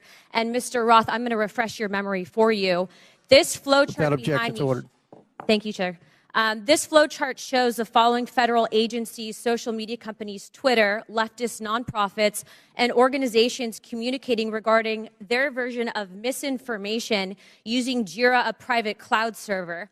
On this chart, I want to annotate that the Department of Homeland Security, which has the following branches: Cybersecurity and Infrastructure Security Agency, also known as CISA, Countering Foreign Intelligence Task Force, now known as the Misinfo, Disinfo, and Malinformation, MDM. This was again used against the American people. The Election Partnership Institute, or Election Integrity Partnership, EIP, which includes the following: Stanford Internet Observatory, University of Washington Center for Informed Public, Graphica, and Atlantic Council's Digital Forensic Research Lab, and potentially, according to what we found on the final report by EIP, the DNC. The Center for Internet Security, CIS, a nonprofit funded by DHS, the National Association of Secretaries of State, also known as NASS, and the National Association of State Election Directors, NASED, and in this case, because there are other social media companies involved, Twitter. What do all of these groups, though, have in common? And I'm going to, again, refresh your memory. They were all communicating on a private cloud server known as Jira. Now, the screenshot behind me, which is an example of one of thousands, shows on November 3rd, 2020, that you, Mr. Roth, a Twitter employee, were exchanging communications on Jira, a private cloud server, with CISA, NASS, NASED, and Alex Stamos, who now works at Stanford and is a former security officer at Facebook, to remove a posting. Do you now remember communicating on a private cloud server to remove a posting? Yes or no? I wouldn't agree with the characterization. I don't care if you agree. This is your stuff. Yes or no, did you communicate with a private entity, the government agency, on a private cloud server? Yes or no? The question was if I Yes or no? Yeah, I'm on time. Yes or no? Ma'am, I don't believe I can give you a yes or no. Well, I'm going to tell you right now that you did, and we have proof of it. This, ladies and gentlemen, is joint action between the federal government and a private company to censor and violate the First Amendment. This is also known, and I'm so glad that there's many attorneys on this panel, joint state actors. It's highly illegal. You are all engaged in this action, and I want you to know that you will be all held accountable. Ms. Gaddy, are you still on CISA's Cybersecurity Advisory Council? Yes or no? Yes, I am. Okay. For those who have said that this is a pointless hearing, and I just want to let you guys all know, we found that Twitter was indeed communicating with the federal government to censor Americans. I'd like to remind you that this was all in place before January 6th. So to say that these mechanisms weren't in place and to make it about January 6th, I want to let you know that you guys were actually in control of all of the content, and clearly we have proof of that. Now, if you don't think that this is important to your constituents and the American people from those saying that this was a pointless hearing, I suggest you find other jobs. Chairman, I yield my time. Mr. Chairman, point of order. Chair. Yeah, I just want to call to the attention of the chair and members yes, that we're getting awfully close to witness intimidation, and I would ask the chair to intervene. I'm sorry, I didn't hear what you said, Mr. Mafui. I said I would caution all members that we were getting very close to witness intimidation, right on the verge of it, and I would ask that the chair and the ranking member agree how we will proceed from this point on.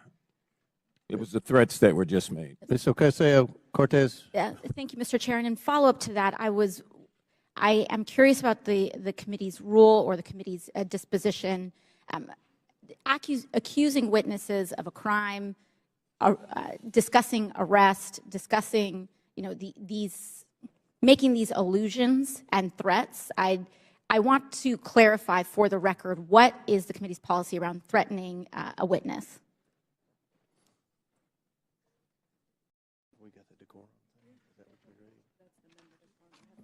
We have the member decorum. Do we have a witness decorum?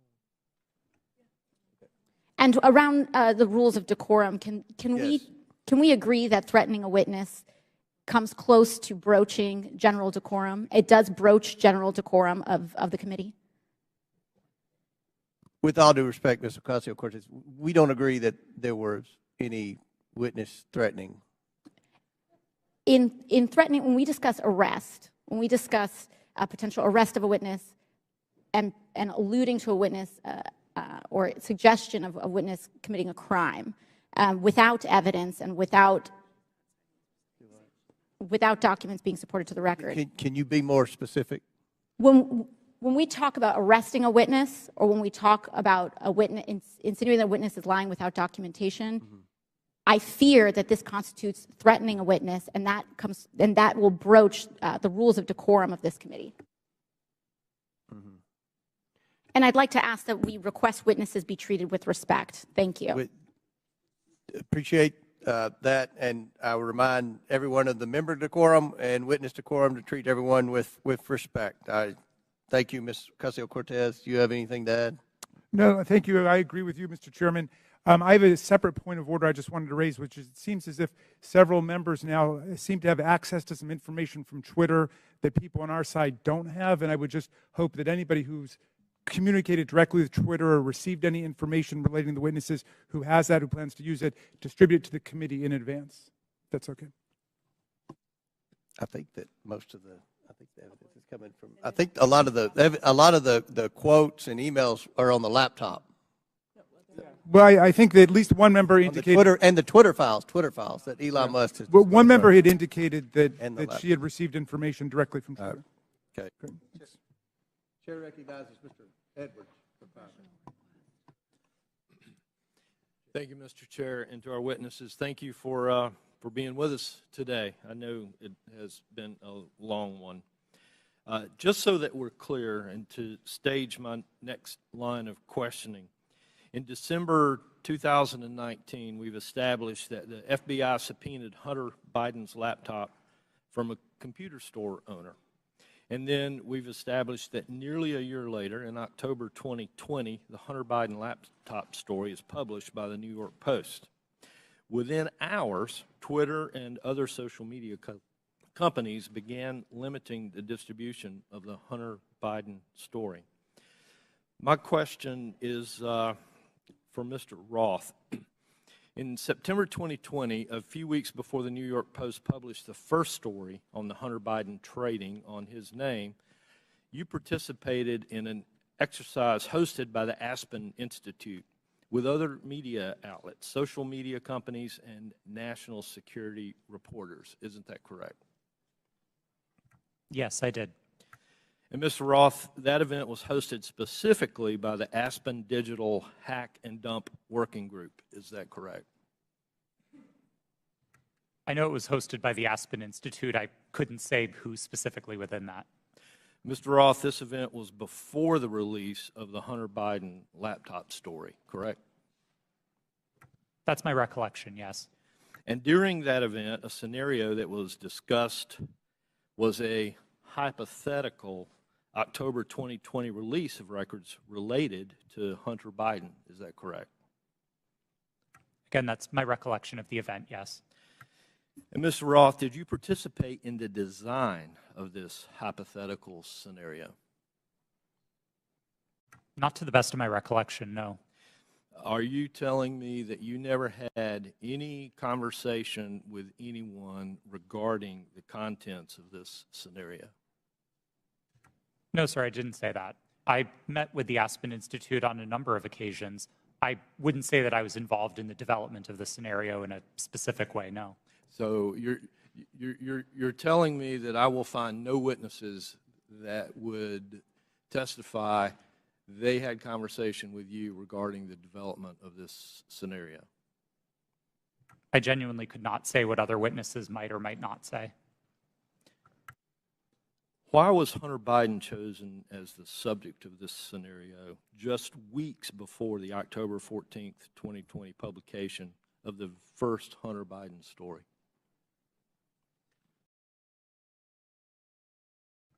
I don't know. But you participated in the conversation. I was invited to and joined an event hosted by the Aspen Institute, yes. And so surely there had to be some level of conversation as to why Hunter Biden was the topic in that scenario. Not that I can specifically recall. Mr. Roth, representatives from Facebook attended this event also, correct? To the best of my recollection, yes. And Mr. Roth, the FBI had Hunter Biden's laptop nearly a year before it was uncovered by the New York Post and before the Aspen Institute event. Did members of the U.S. intelligence community participate in the September 2020 Hunter Biden hack and dump exercise? I don't recall. Mr. Roth, I'd like to point you to a sworn statement that you previously made. I believe this was to the FEC. You've given a sworn declaration stating that federal law enforcement agencies communicated that they expected hack and leak operations by state actors might occur in the period shortly before the 2020 presidential election, likely in October. Is this your statement? Yes, it was. And Mr. Roth, you said since 2018 you had been meeting with the Office of the Director of National Intelligence, the Department of Homeland Security, the FBI, and industry peers regarding election security, correct? Yes, sir. And Mr. Roth, you were told there would likely be a hack and leak operation occurring in October. Is that correct? I believe the FBI has objected to the word likely or expected, but we certainly discussed that possibility with them. All right. Thank you. Mr. Chair, I yield back. Gentleman yields back. Chair recognizes Ms. Bush for 5 minutes. St. Louis and I are here today to talk about the crisis posed by the power of private companies that operate social media platforms. Republicans are holding this hearing because of their ridiculous, politically motivated obsession with Hunter Biden. This is a distraction from their inability, again, to govern, and it hides the shared concerns raised by Republicans and Democrats alike about the vast power, impunity, and lack of accountability of social media platforms.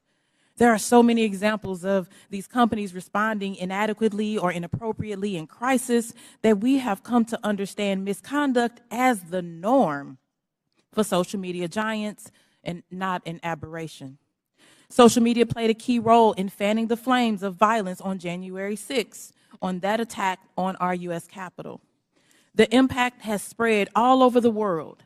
Last fall, after Reuters reported that disinformation about Chile's proposed constitutional referendum was traveling 3 times faster on social media platforms than facts, several members of this committee wrote to Meta, Twitter, and TikTok demanding further action to reduce the dissemination, reduce the lies, reduce the hate. They did nothing. Ms. Gaddy, you were at Twitter on January 6th and asked repeatedly for a retrospective meeting to discuss what happened in the lead up to that day. Management told you, quote, it wasn't a priority for the company. Why was it not a priority for Twitter to learn lessons from January 6th? I don't believe you're referring to me. Apologies. I'm the chief legal officer. I did not make that statement.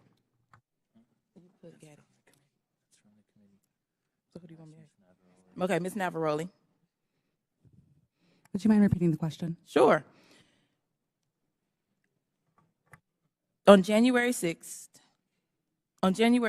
you were at Twitter and asked repeatedly for a retrospective meeting to discuss what happened in the lead up to that day. Management told you, quote, it wasn't a priority for that company. Why was it not a priority for Twitter to learn the lessons from January 6th? I can't speak to leadership's motivations or why it would not have been a priority for them. What I can say is myself and individual members of my team repeatedly asked that we do a retrospective to understand not just what happened on January 6th, but leading into January 8th and the permanent suspension of the president. What can you say is Twitter's top priority? I can't speak to Twitter's top priority at this moment. I can say that, again, my team's responsibility was to balance free expression and safety and to ensure the safety and lack of harm for people on the ground. Thank you. Twitter's top priority seems to be to maximize its profit. The people on this panel were among the top experts moderating content for equity and safety at Twitter, and your concerns were consistently steamrolled by executives pursuing profit. We know this situation must change, but I would argue that the structure of these corporations ensures this malpractice will continue. These social media companies have shown themselves unfit to maintain a digital public square with almost universal usage and vast power. Their purpose is not to facilitate healthy, fact-based discourse. It is to aggressively pursue profit for their billionaire executives and shareholders. Even when they make a good decision about removing a post or a user, it is only to make a profit. This existential problem will not be solved by asking these for-profit corporations to tweak their approach around the edges. We need to re-envision what the internet can be.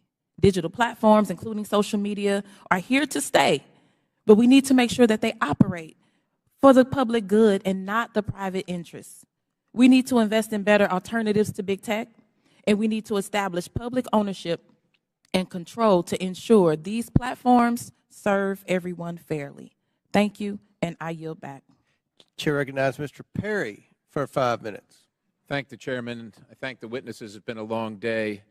Mr. Roth, going back to your statement Mr. Edwards talked about, I want to just kind of revisit that a little bit, where it was communicated to you, at least per your statement, by the FBI that there was expected hack and dump or hack and leak operations, and that they would occur before the election, and that these, at the bottom here, the meetings that were rumored, and those meetings were rumored that the hack and leak operation would involve Hunter Biden. Subsequent to that, well, first of all, who told you that? Was that, did you get that? Can you tell us where you got that information, if you know? The subject of a possible hack and leak was raised by a number of representatives of the FBI. Was one of them Mr. Chan? Elvis Chan? Yes, Mr. Chan was a part of it. So are you familiar with the fact that in his testimony in November of 2022 that he says we did not see any similar competing intrusions to what happened in 2016? And of course, you had been talking to intelligence agencies and law enforcement agencies for some time, and they were referring to the 2016 hack and dump operation. Are you familiar that he said that subsequent to you saying this? They didn't have any evidence? I was not aware of Okay, Mr. that's fair. Chan's deposition. That's fair. No. Did they ever give you any evidence of the hack and dump operation that happened in 2016? And what I think I'm referring to is the allegation that the Clinton campaign, the DNC server was hacked and that information was spread about through WikiLeaks or other information channels. Did they ever give you any evidence of that occurrence during these discussions?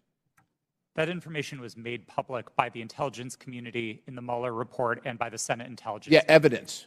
Did they ever give you evidence? Because as far as we know, CrowdStrike looked at the servers. Did the FBI ever look at the servers from the DNC, to your knowledge? I think that would be a question better directed at the Fair FBI. enough, but the point is you never saw any evidence, right? You're just taking it on, and I'm not blaming you, because a lot of people want to believe the FBI. I've always wanted to believe the FBI. The question is, did they ever give you any evidence to believe that? Because they're making the case. They're making the case that there's a hack and leak operation coming, and it's going to be about Hunter Biden right before the election. Did they ever give you any evidence?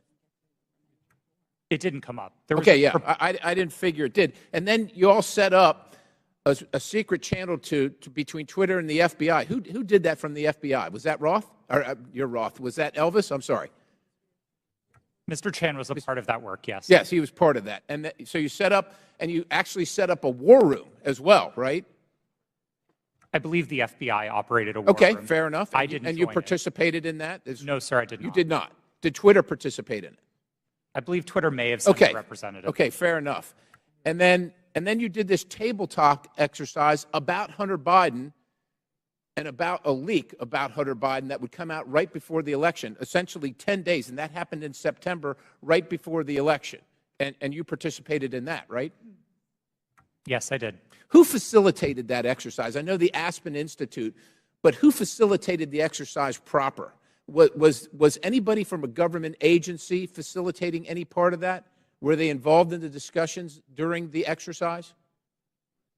No, I don't believe so, no. So they were just spectators? I wasn't aware that they were spectators either, but I don't recall exactly who was there. I know you don't recall who was there. Then who facilitated it? Do you recall that?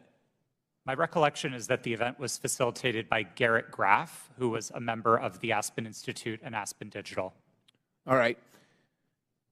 Do you find it odd now, after the fact, and I know you've already testified here, that you don't see, to Mr. Sessions, that you didn't see that you were misled or potentially duped? It sure seems highly coincidental.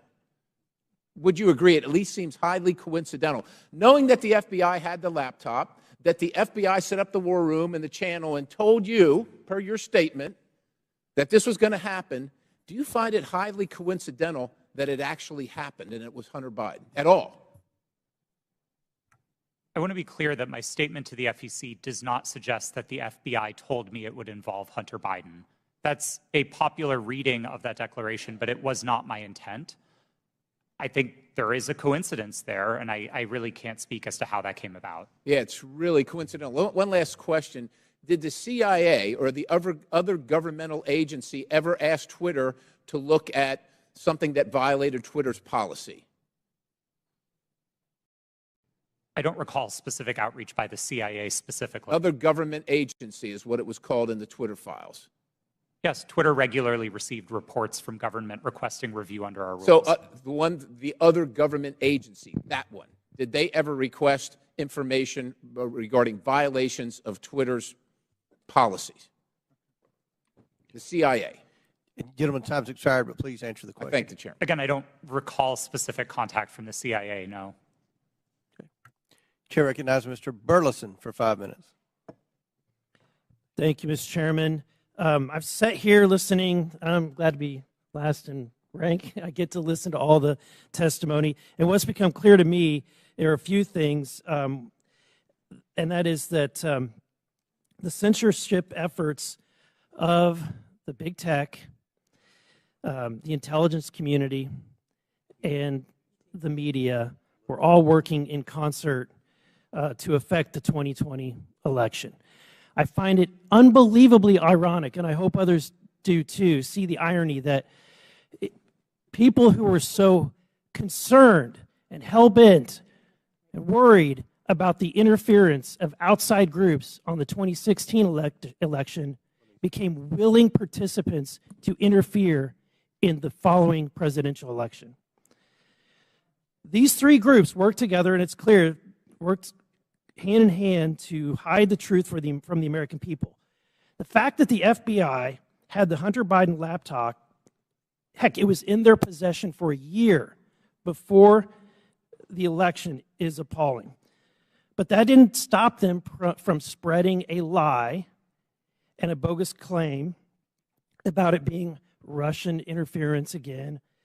And you know, it's clear to me why they reached out to you, because they knew you would buy the lie. They knew that an organization with 99% of its employees donating to Democratic candidates and efforts would absolutely not look at any information with a jaundiced eye. You would take it as the gospel truth. And so they knew that, because it was clear from your tweets before that you have an opinion about the president, you have an opinion about the Republican Party. And so when all of that leading up to the October 14, 2020, when the New York Post published its story, everything was already in place. So, Mr. Roth, my question to you is, when 51 intelligence officials told us that the Hunter Biden laptop was Russian disinformation, the Democrats, the mainstream media, the president, all repeated this lie. Now that you know what you know years later, do you still believe that the Hunter Biden laptop is not real? Or do you believe it's real? Sir, I never held that belief. Do you believe that the story is Russian disinformation? No, sir. I didn't then, and I don't now. Okay. I have a question for Mr. Baker. You started your role as Twitter's deputy general counsel in June of 2020, correct? Yes, sir. Who hired you for that role? Who specifically hired me? My boss was a person named Sean Edgett, who was the general counsel. Sean Edgett? Edgett. Edgett. E-G-E-T-T. And that's who you interviewed with? I interviewed with numerous people, but Sean was my boss. Anyone that comes to mind outside of Sean? Ms. Gotti I interviewed with. You're saying other people that I interviewed with at Twitter? But ultimately, the hiring agent was Sean Edgett. I'm not sure exactly who made the decision, to be frank with you, but Sean was my boss. Okay. My next question is, when you were fired from Twitter in December of 2022, after the release of the first installment of the Twitter files, did you destroy any internal communications related to that first batch of the Twitter files? As I said in my testimony, I didn't destroy any documents, period. What reason were you fired? You'll have to ask Mr. Musk about that. That was not given. You were not given any information. He made a public statement about it in a tweet, but I think you would have to ask him for the precise reason. Okay, thank you. Back to Mr. Roth. Is it true that Twitter whitelisted accounts for the Department of Defense to spread propaganda about its efforts in the Middle East? Did they give you a list of accounts that were fake accounts and asked you to whitelist those accounts? That request was made of Twitter. To be clear, when I found out about that activity, I was appalled by it. I undid the action, and my team exposed activity originating from the Department of Defense's campaign publicly. We've shared that data with the world, and research about it has been published. Was that only in efforts against foreign entities, or were there any efforts against citizens of the United States? I think the nature of public social media activity means that anybody might have seen it, but my understanding was the activity was predominantly focused outside of the United States.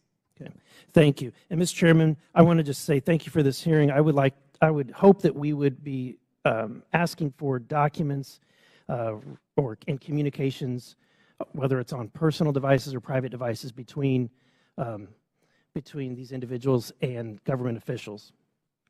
So noted. Very good. Thank you. Chair recognizes Ms. McClain for 5 minutes. Thank you, Mr. Chairman, and thank you all for being here today. It is a long day.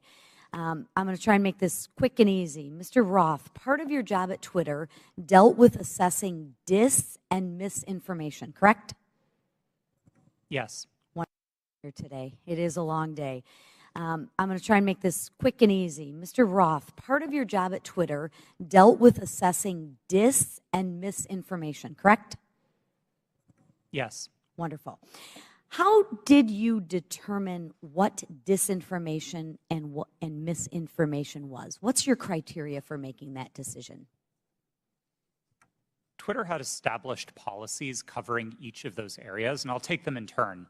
We used the term we actually generally didn't use the term disinformation, but we focused on platform manipulation. So behaviors like running inauthentic accounts out of a Russian troll farm, we would address as the behaviors that they are, and we would look for technical signs of that type of manipulation, and we would remove those accounts.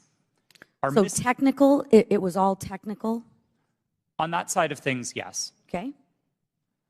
When it comes to misinformation, which broadly is a question of the content of tweets, Twitter would establish written policies. Which was?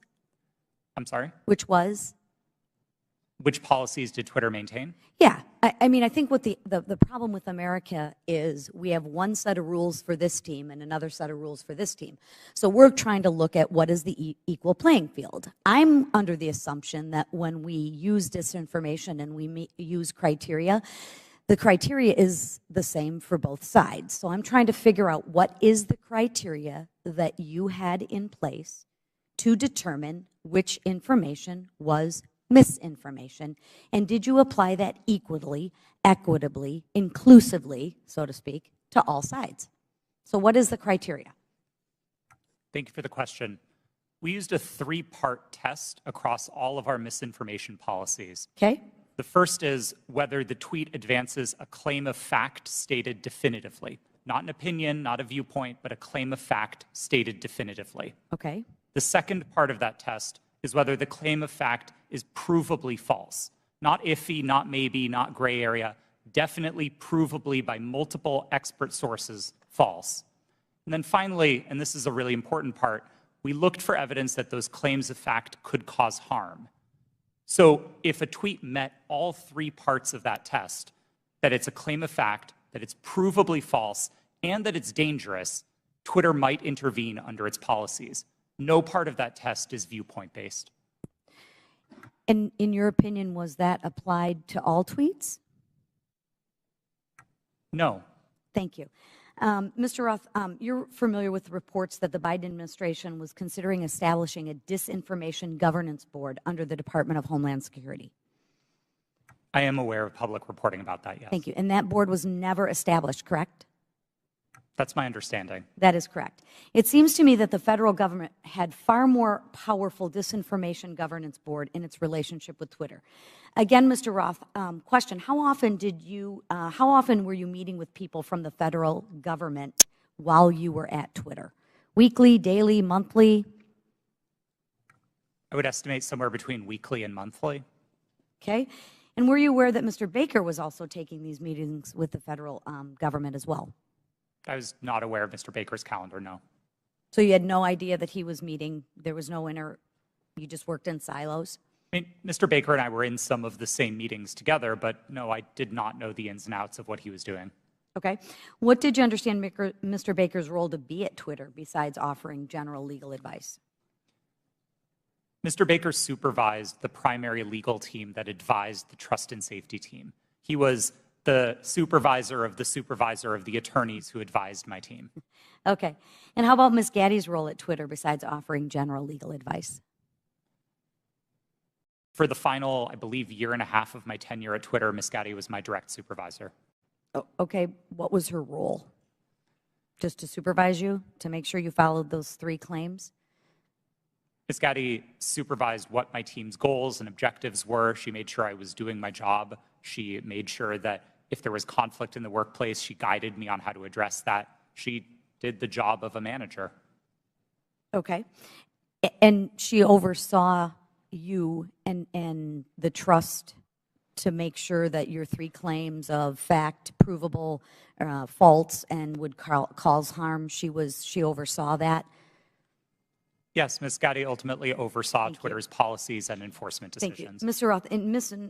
Navaroli's testimony, she states that her expertise is in media, technology, law, and policy.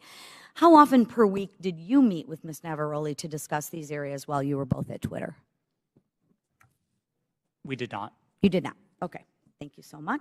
Gentlelady's time has expired. Chair Thank you. Chair recognizes Mr. LaTurner for 5 minutes. Thank you, Mr. Chairman. Based on everything I have seen regarding this issue, it is clear to me that government officials colluded with Twitter employees to censor the New York Post's legitimate reporting of the Hunter Biden laptop story. Democrats on this committee have so far characterized this hearing as unnecessary and a waste of time.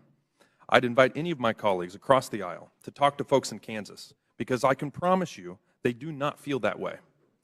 In fact, my constituents are very concerned, and rightfully so, that a social media company collaborated with a government entity and a political party to suppress certain social media accounts and filter news ahead of an election cycle.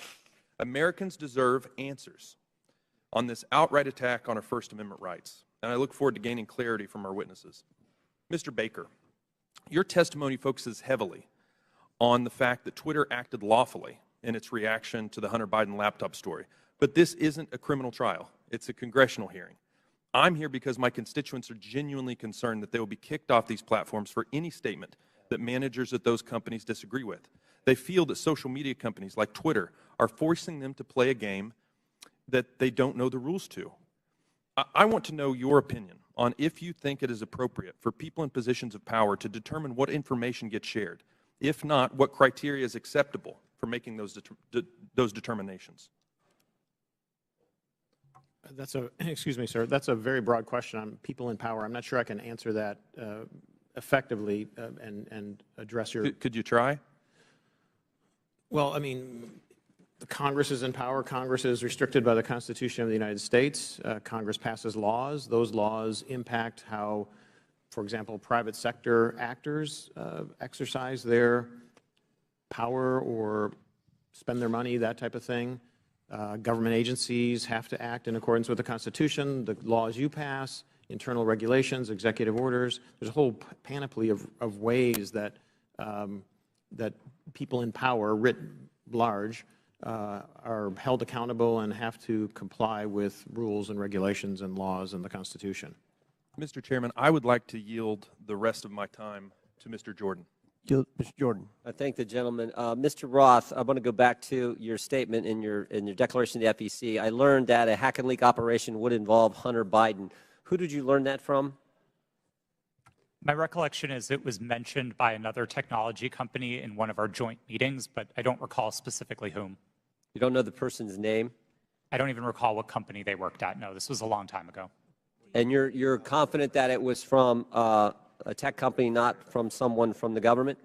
To the best of my recollection, yes. Did anyone from the government in these periodic meetings you have, did they ever tell you that a hack and leak operation involving Hunter Biden was coming? No, not. Did Hunter Biden's name come up at all in these meetings? Yes, his name was raised in those meetings, but not by the government, to the best of my recollection. Okay. Mr. Baker, I want to go back to the question we had a few hours ago. But I want to frame it in a way I think you can answer. Did you ever tell the FBI that they had no legitimate interest in enforcement of Twitter's policies?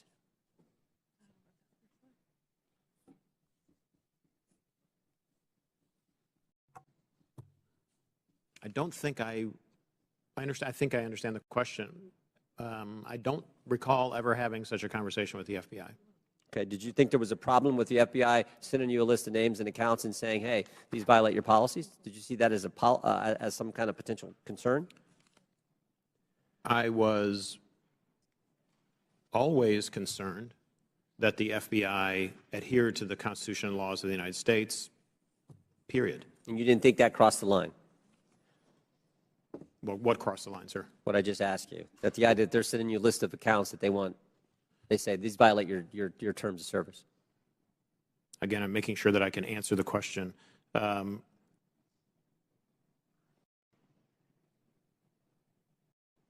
Had I thought that they were doing something unlawful, I would have taken appropriate steps to address it. Okay, Mr. Roth, why were you reluctant, based on what I read in the Twitter files, why were you reluctant to work with the GEC? It was my understanding that the GEC, or the Global Engagement Center of the State Department, had previously engaged in at least what some would consider offensive influence operations. Not that they were offensive as in bad, but offensive as in they targeted entities outside of the United States. And on that basis, I felt that it would be inappropriate for Twitter to engage with a part of the State Department that was engaged in active statecraft. We were dedicated to rooting out malign foreign interference no matter who it came from. And if we found that the American government was engaged in malign foreign interference, we'd be addressing that as well. Yep. Gentlemen's time's expired. In closing, I want to again thank our panelists for being here. I know it's been a long day.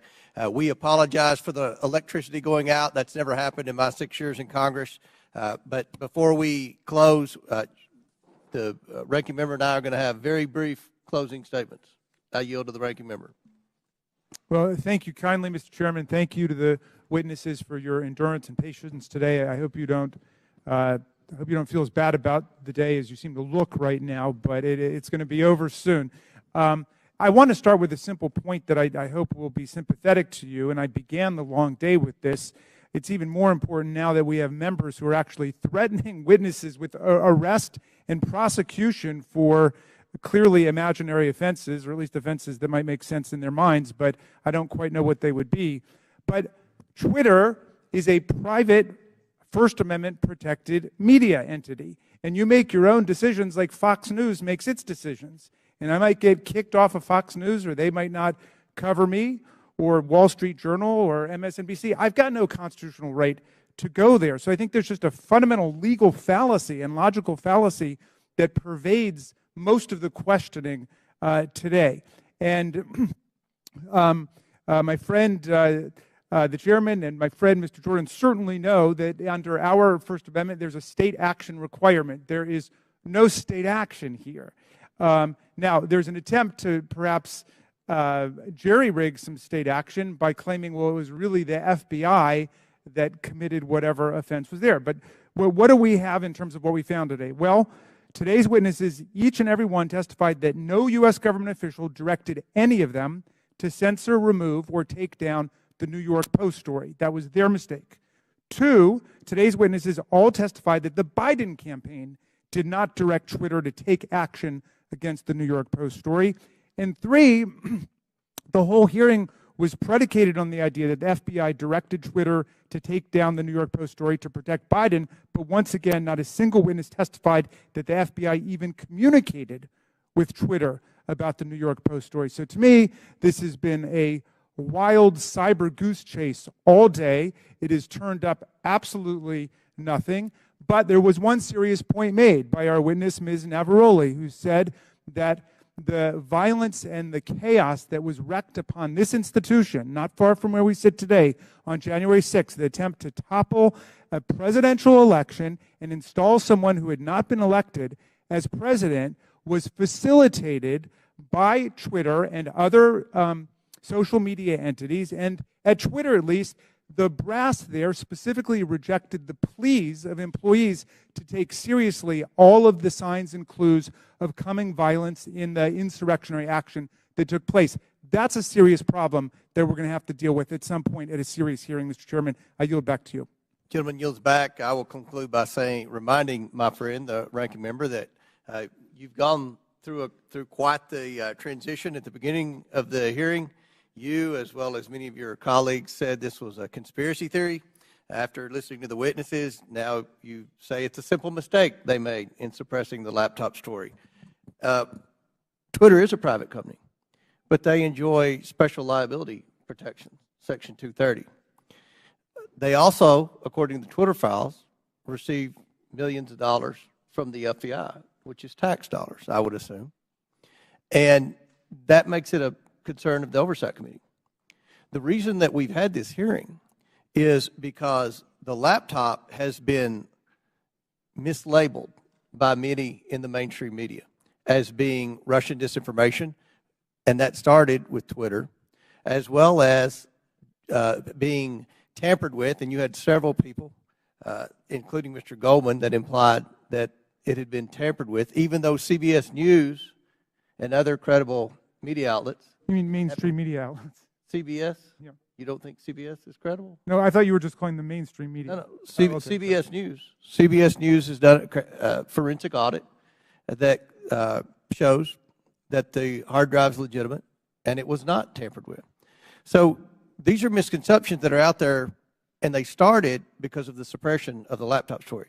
The reason the laptop's important is because there's evidence on there that should concern every American about potential corruption, as well as evidence that would suggest that there's a possibility that this administration could be compromised because of the millions and millions of dollars that they've received from our adversaries around the world. We believe that's worth investigating. We believe national security is important. We had a hearing yesterday on our border. We believe there's a crisis at the border, and it threatens our national security. We had a hearing today. We believe that we need to make sure that this administration is not compromised because of the millions of dollars that they've received from our adversaries around the world. That much of that evidence is contained in the laptop. So I think this was a very successful hearing. I appreciate the witnesses' time. I know it was a very long day, and again, we've never had the electricity go out before. But again, we appreciate your sincere testimony. And with that, and without objection, all members will have 5 legislative days. Mr. Chair, I apologize to interrupt. It's come to my attention that I have to seek your unanimous request in order to submit some additional documents. Without objection, so ordered. Thank you. Apologies. With that, and without objection, all members will have 5 legislative days within which to submit materials and to submit additional written questions for the witnesses, which will be forwarded to the witnesses for their response. If there's no further business, without objection, the committee stands adjourned.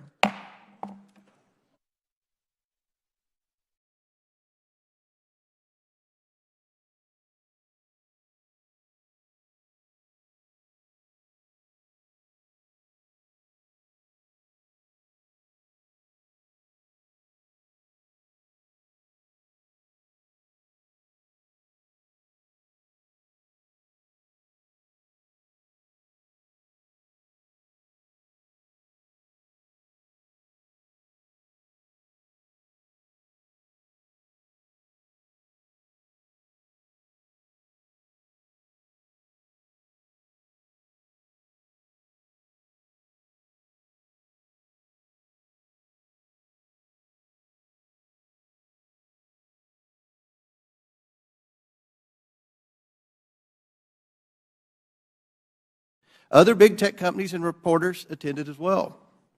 This exercise prepared them for their future collusion to suppress and delegitimize information contained in Hunter Biden's laptop about the Biden's family business schemes. On October 14, 2020, the New York Post published its first story based on information contained in Hunter Biden's laptop story. The Post provided proof of the laptop's legitimacy by releasing a computer repair store's signed receipt for the laptop and the federal subpoena used by the FBI to retrieve it in 2019. The article revealed that a top executive at Burisma, who was paying Hunter Biden $50,000 a month, had spent time with then Vice President Biden in Washington, D.C. Throughout his presidential campaign, Joe Biden assured the American people that he had never spoken to his son about his overseas business dealing. However, the details exposed in the Post article indicate that Joe Biden lied to the American people. Immediately following the story's publication, America witnessed a coordinated campaign by social media companies, mainstream news, and the intelligence community to suppress and delegitimize the existence of Hunter Biden's laptop and its contents. That morning,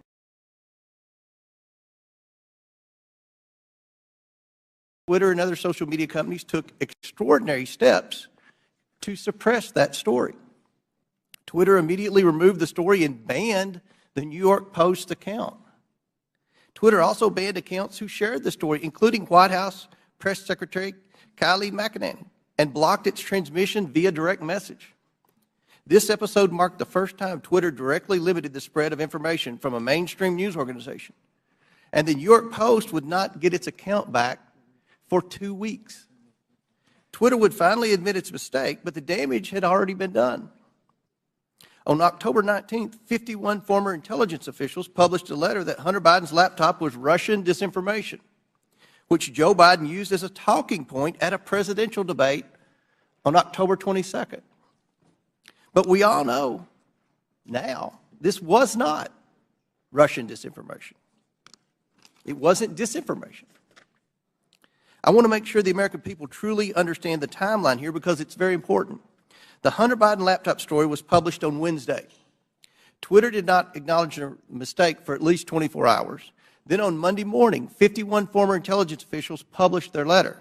That letter was then wholeheartedly accepted by mainstream news as proof that the laptop was fake. Joe Biden used that letter to brush aside the few questions he received about the story.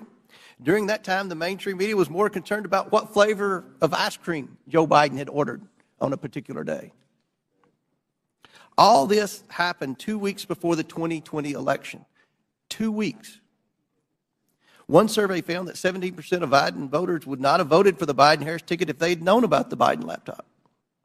But many Americans did not know about it because of a coordinated cover-up by big tech, the swamp, and mainstream news.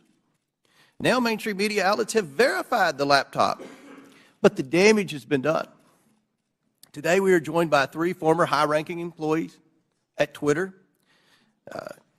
Vijaya Gadde, Twitter's former top lawyer, James Baker, Twitter's former deputy general counsel, and Yoel Roth, Twitter's former head of trust and safety. We are also joined by Annika Collier-Navaroli, Twitter's former head of trust and safety. A former Twitter member of U.S. safety policy team. Let me get that right. I would like to thank you all for your participation in today's hearing. We owe it to the American people to provide answers about this collusion to censor information about Joe Biden's involvement in his family's business schemes.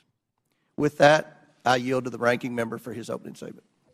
Thank you kindly, Mr. Chairman. Last night in his State of the Union address, over all the heckling, President Biden reviewed significant achievements his administration and congressional Democrats are delivering for the American people.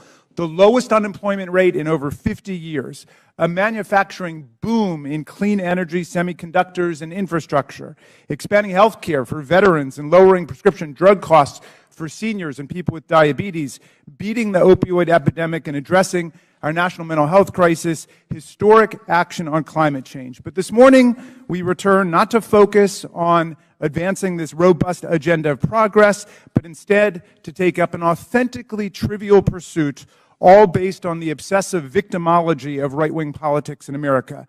The majority has called a hearing to revisit a 2-year-old story about a private editorial decision by Twitter not to allow links to a single New York Post article made for a 2-day period that had no discernible influence on anyone or anything. The New York Post published the article on its own pages, and it was carried by lots of other media outlets. It was widely discussed, including on Twitter itself, even during the brief moment in time when links weren't provided, and it was a fixture in right-wing media for the next 3 weeks before the election. I think even the chairman and other members of this committee were out on TV and social media talking about it. But instead of letting this trivial pursuit go, my colleagues have tried to whip up a faux scandal about this 2-day lapse in their ability to spread Hunter Biden propaganda on a private media platform. Silly does not even begin to capture this obsession. What's more, Twitter's editorial decision has been analyzed and debated ad nauseum. Some people think it was the right decision. Some people think it was the wrong decision. But the key point here is that it was Twitter's decision. Twitter is a private media company. In America, private media companies can decide what to publish or how to curate content however they want. If Twitter wants to have nothing but tweets commenting on New York Post articles run all day, it can do that. If it makes such tweets mentioning the New York Post never see the light of day, they can do that too. That's what the First Amendment means. Twitter can ban Donald Trump for inciting violent insurrection against the Union, as he was impeached by the House of Representatives, and as 57 of 100 senators found he did. And it can also try to resurrect his political career. Elon Musk just purchased Twitter and therefore controls its editorial content. And among the first things he did was to fire some people, hire some people, denounce some prior decisions, and reinstate an unrepentant and still clearly lying Donald Trump to the platform. Those decisions, however heroic or imbecilic you think they might be, are protected by the First Amendment in the United States of America. Officially, Twitter happens to think they got it wrong about that day or two period. In hindsight, Twitter's former CEO, Jack Dorsey, called it a mistake. This apology might be a statement of regret about the company being overly cautious about the risks of publishing contents of potentially hacked or stolen materials, or it may reflect craven surrender to a right-wing pressure campaign. But however you interpret it, the apology just makes the premise of this hearing all the more absurd. The professional conspiracy theorists who are heckling and haranguing this private company have already gotten exactly what they want, an apology. What more do they want? And why does the U.S. Congress have to be involved in this nonsense when we have serious work to do for the American people?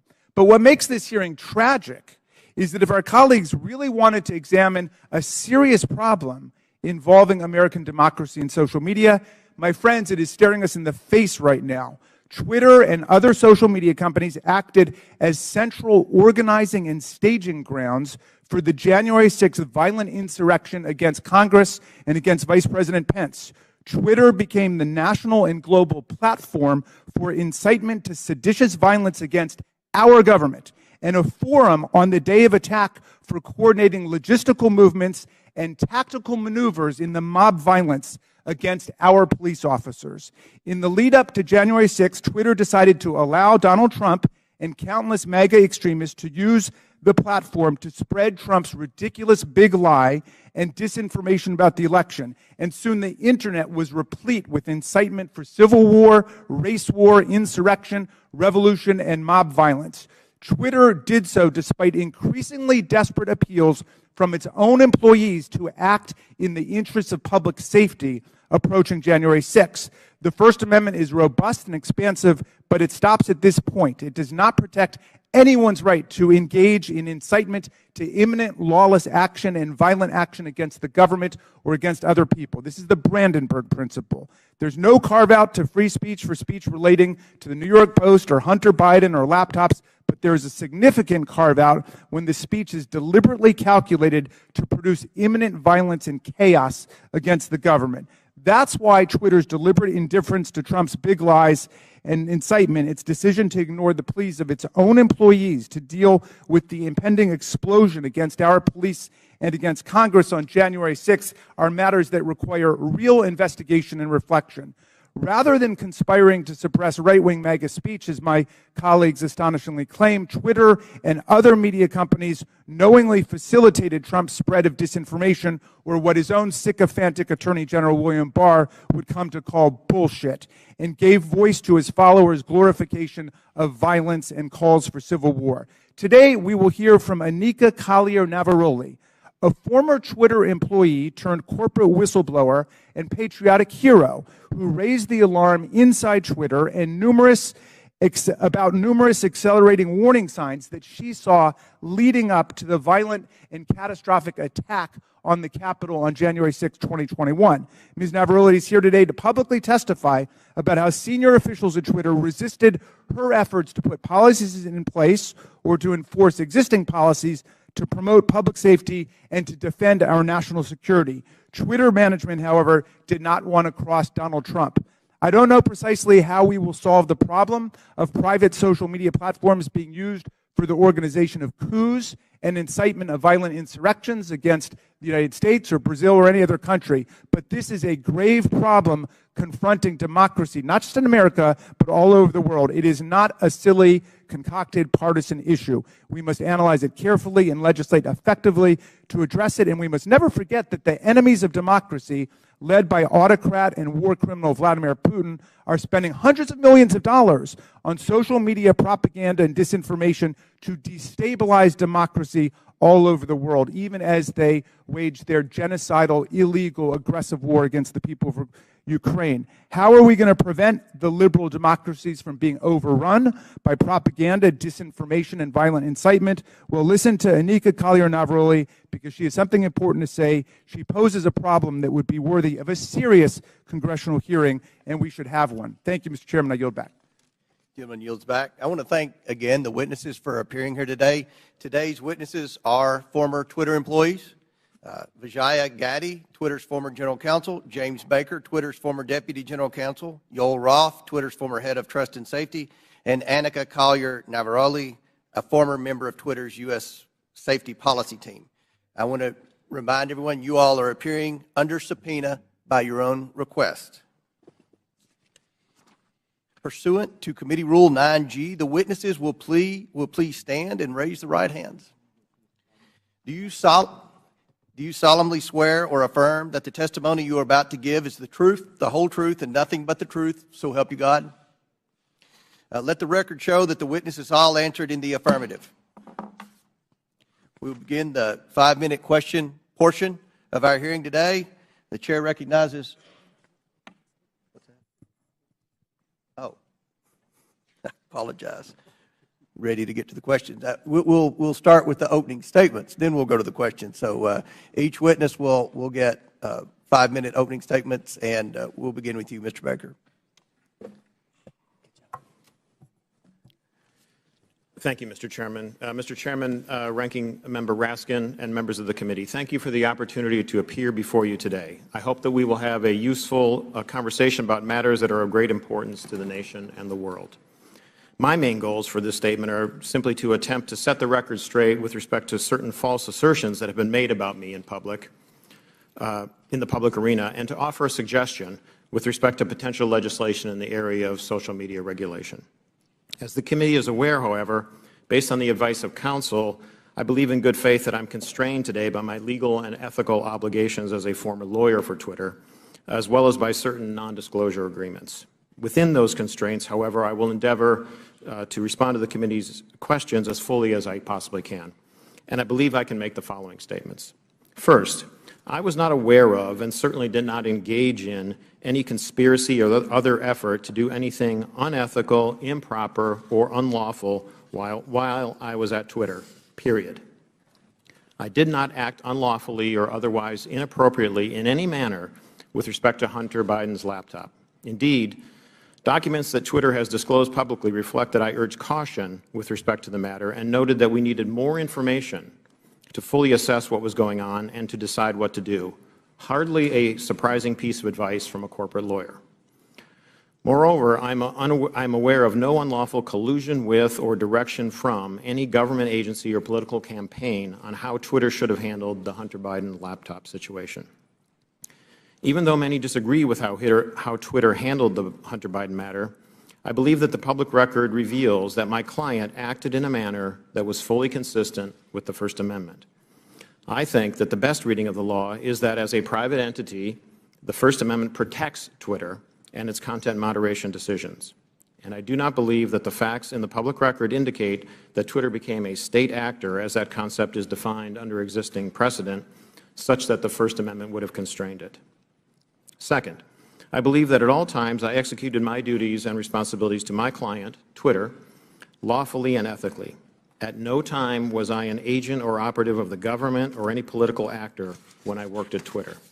To the contrary, I believe that I worked zealously and diligently within the bounds of the law in pursuit of my client's best interests. Third, I did not destroy or improperly suppress any documents at Twitter regarding information important to the public dialogue. At all times, I sought to help my client understand and comply with its legal obligations. It is worth noting that the public record indicates that after I left the company, attorneys or other unidentified third parties collected and or reviewed the contents of at least some of the Twitter files prior to their release. Fourth, Twitter disclosed publicly emails between me and Yoel Roth regarding one of Donald Trump's tweets about COVID. I do not have access to my Twitter emails, so I do not know if or how I responded to Mr. Roth. To the best of my recollection, I do not recall directing or urging him to take action with respect to Mr. Trump's tweet. Instead, what I recall is that I asked him a question so that I could better understand how he and others were implementing Twitter's COVID misinformation policy.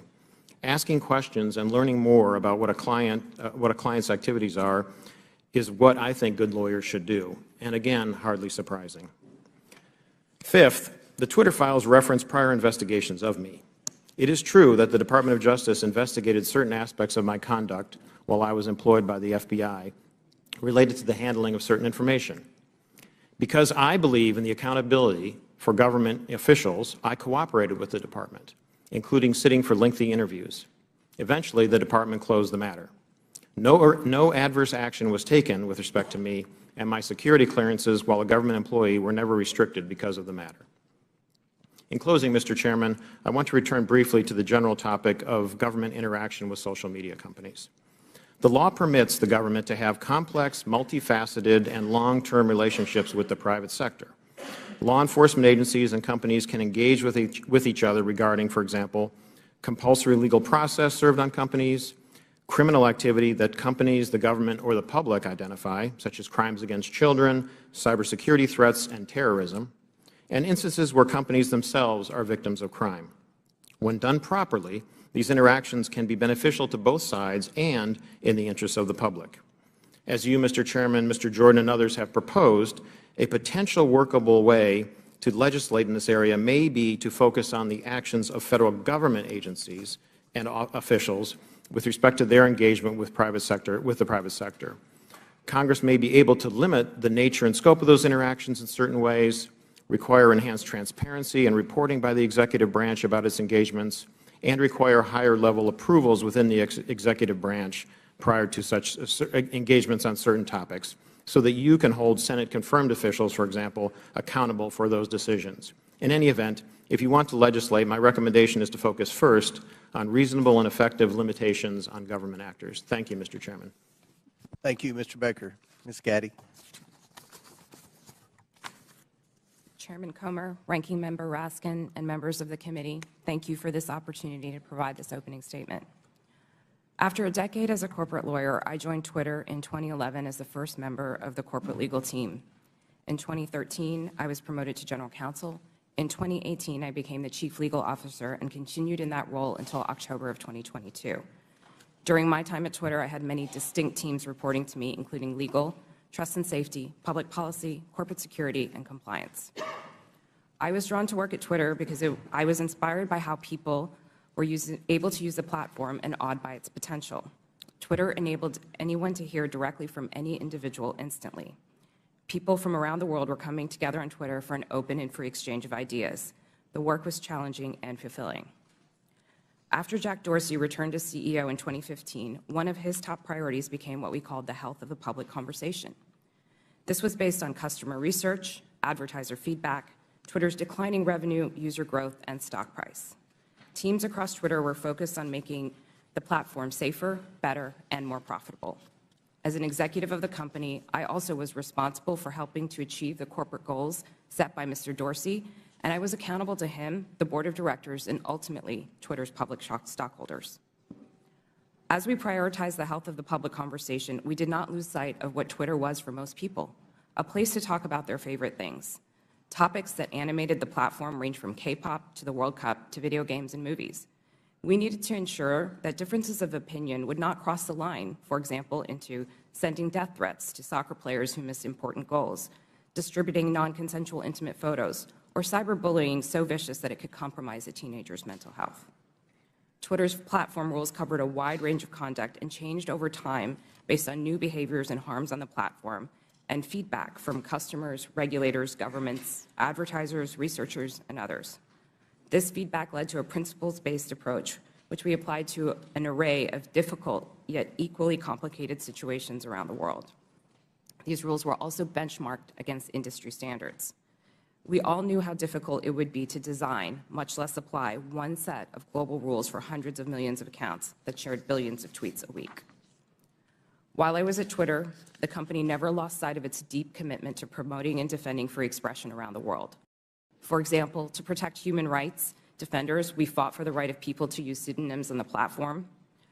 We litigated in courts around the world to protect the rights of people to express their opinions, often defending them against their own governments who are acting unlawfully or violating international human rights. And we took extra precautions to ensure we scrutinized or challenged and never just acquiesced to government legal demands. Defending free expression and maintaining the health of the platform required difficult judgment calls. Most applications of Twitter's rules were fact-intensive, subject to internal debate, and needed to be made very quickly. We recognized that after applying our rules, we might learn that some of them did not work as we imagined and that we would need to update them. We always remained open to new information from our customers and critics regarding our policies and enforcement. At times, we also reversed course. For example, on October 14, 2020, the New York Post tweeted articles about Hunter Biden's laptop with embedded images that looked like they may have been obtained through hacking. In 2018, we had developed a policy intended to prevent Twitter from becoming a dumping ground for hacked materials. We applied this policy to the New York Post tweets and blocked links to the articles embedding those source materials. At no point did Twitter otherwise prevent tweeting, reporting, discussing, or describing the contents of Mr. Biden's laptop. People could and did talk about the contents of the laptop on Twitter or anywhere else, including other much larger platforms, but they were prevented from sharing the primary documents on Twitter. Still, over the course of that day, it became clear that Twitter had not fully appreciated the impact of that policy on free press and others. As Mr. Dorsey testified before Congress on multiple occasions, Twitter changed its policy within 24 hours and admitted its initial action was wrong. This policy revision immediately allowed people to tweet the original articles with the embedded source materials. Relying on its long-standing practice not to retroactively apply new policies, Twitter informed the New York Post that it could immediately begin tweeting when it deleted the original tweets, which would have freed them to retweet the same content again. The New York Post chose not to delete its original tweets, so Twitter made an exception after 2 weeks to retroactively apply the new policy to the Post's tweets. In hindsight, Twitter should have reinstated the Post account immediately. There is no easy way to run a global communications platform that satisfies business and revenue goals, individual customer expectations, local laws, and cultural norms, and get it right every time. Still, while I was at Twitter, we worked hard every day to make Twitter a healthy platform and ultimately a healthy business. Thank you for your attention. I look forward to your questions. Thank you very much. Mr. Roth. Thank you, Chairman Comer, Ranking Member Raskin, and members of the committee for the opportunity to speak with you here today. In nearly 8 years at Twitter, I worked in and led a division called Trust and Safety. Trust and Safety's core duty is content moderation, removing tweets that violate Twitter's terms of service and suspending users who repeatedly break the rules. This work is sometimes dismissed merely as censorship, but it represents a key way that Twitter and other companies live up to their responsibility to keep the users of their products safe. Much of this work is uncontroversial.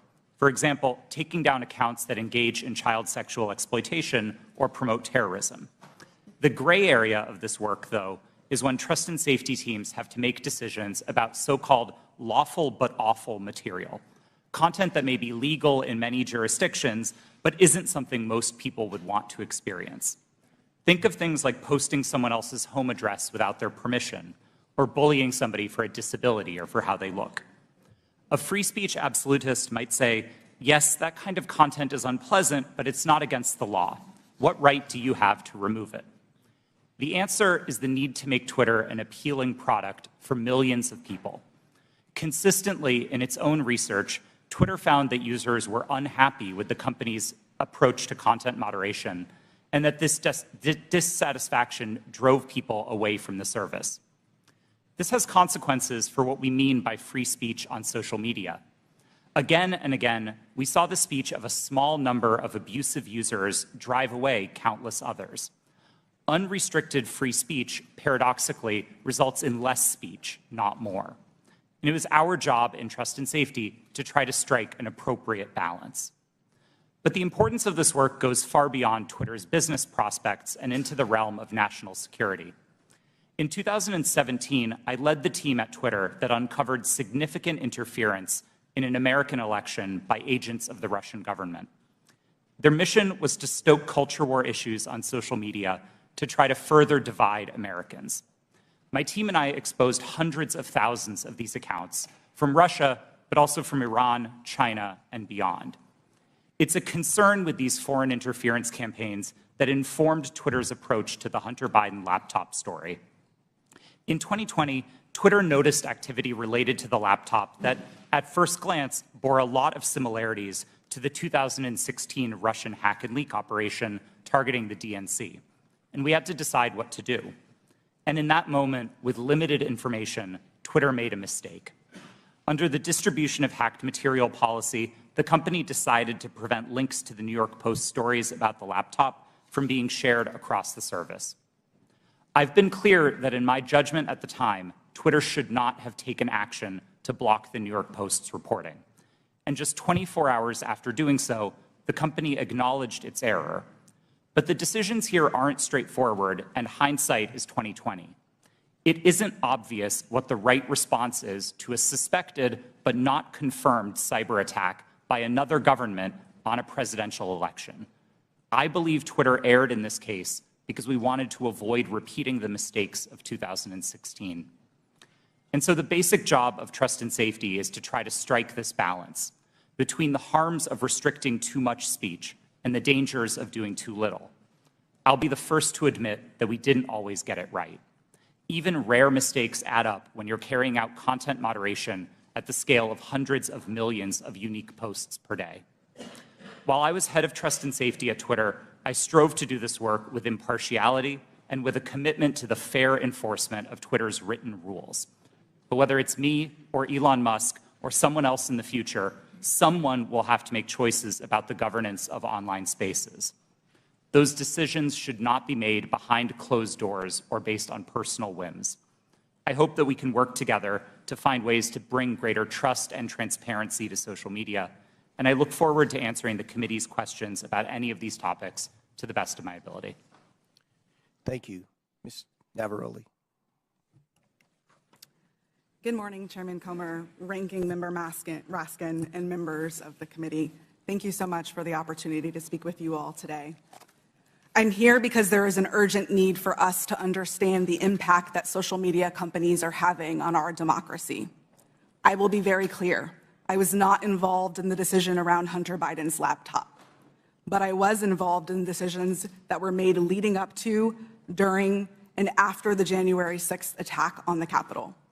If we are going to talk about social media in the government, we need to talk about Twitter's failure to act before January 6th. I am here to tell you that doing nothing is not an option. If we continue to do nothing, violence is going to happen again. My background is as a trained lawyer and journalist, and my expertise over the past decade has been in the areas of media, technology, law, and policy, with a particular focus on social media and free expression.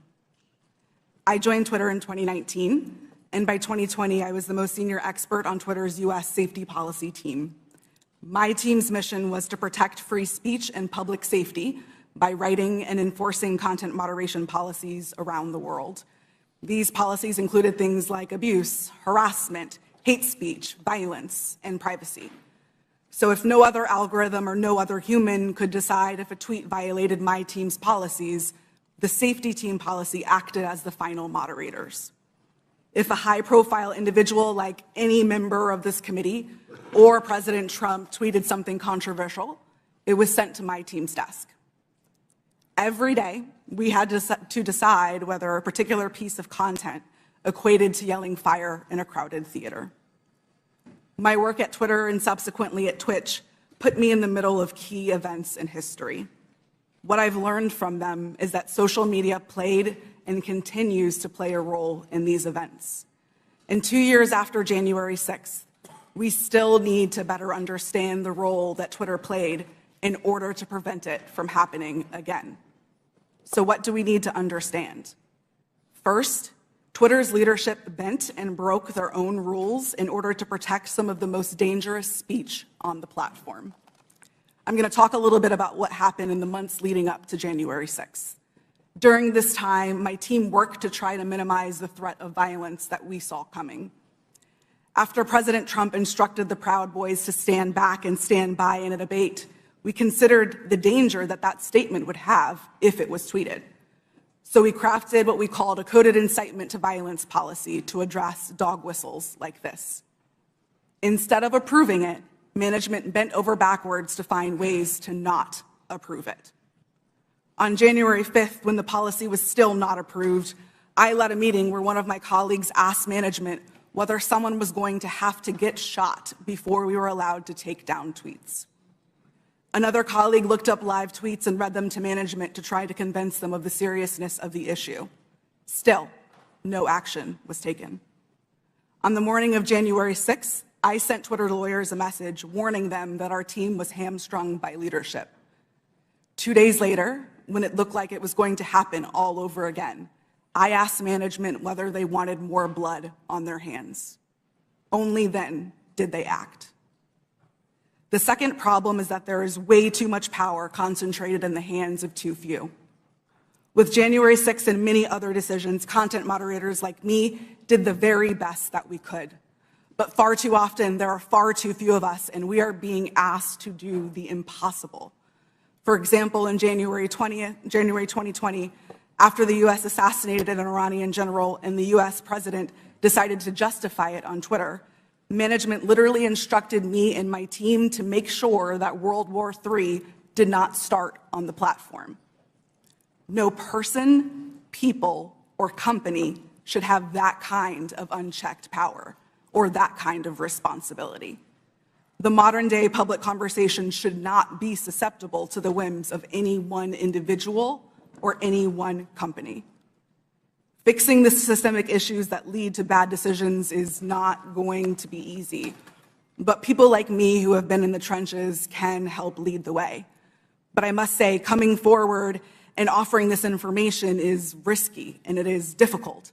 Doxing and harassment are real, and people are afraid to tell what they know. So we need to make sure that there are protections for those who speak the truth. We need to create space to hear from people on the front lines. We need to give them protection so they can share their experiences. Only then can we begin to understand the full scope of the problem and to find solutions. There is far too much at stake for us to do nothing. Thank you. Thank you all. Excellent opening statements. Now we'll begin with the question portion. We'll begin by recognizing Mr. Biggs for 5 minutes. Thank you, Mr. Chairman. Mr. Roth, within just mere minutes or hours after the New York Post published its story on the Hunter Biden laptop, at 8:51 a.m., you sent a message to a team, part of your team, I assume, and you said, "It isn't clearly violative of our hacked materials policy," referring to the story, "nor is it clearly in violation of anything else." Do you remember sending that message? Thank you for the question, Congressman. I don't recall that message specifically, but that does sound like my judgment on that day, yes. Okay, so that was early on in the day, and yet shortly thereafter, Kayleigh McEnany, White House press secretary's, her account was locked. So an inquiry was made the next day by a person named Carolyn Strom. You know Carolyn Strom? Yes, sir, I do. Yeah, and Carolyn Strom asked what's going on here, and somebody named Elaine Ong Soto said the user was bounced by site integrity for violating our hacked materials policy. Do you remember that incident? Yes, sir, I do. And somebody named Trenton Kennedy said, "I'm struggling to understand the policy basis for marking this as unsafe. And I think the best explainability argument," now that may be a technical term for you, but for me it looks like we're trying to create a narrative here to cover our butt. The best explainability argument for this externally will be that we're waiting to understand if this story is the result of hacked materials. Do you remember Mr. Kennedy's communication? Yes, I do. Yeah. And so then we get into a whole series of things written by Mr. Baker going back and forth. And he says on that same day, now at 9:26, which is about a half an hour after your statement that you don't think that anything's been violated here, He says, I've seen some reliable cybersecurity folks question the authenticity of the emails in another way. And then you seem to later, but by the way, that's almost inconceivable. I mean, it just seems inconceivable that would have happened so quickly that he would have that. And then you sent out something right after that said, the key factor informing our approach is consensus from experts monitoring election security and disinformation that this looks a lot like a hack and leak that learned from the 2016 WikiLeaks approach. I'm wondering if you can name for me today any of the experts that seem to have a consensus at 10:12 a.m. on the morning of October 14th that you put out saying that we're going to rely on some group of experts. Who were they? Thank you for the question. Twitter did not give me access to any of my documents or emails to prepare for this hearing, and so unfortunately I can't give you a direct answer. Were there, Mr. Roth, were there experts? Were there people that you consulted that were cybersecurity experts between 9 a.m. and 10:15 a.m. on that day?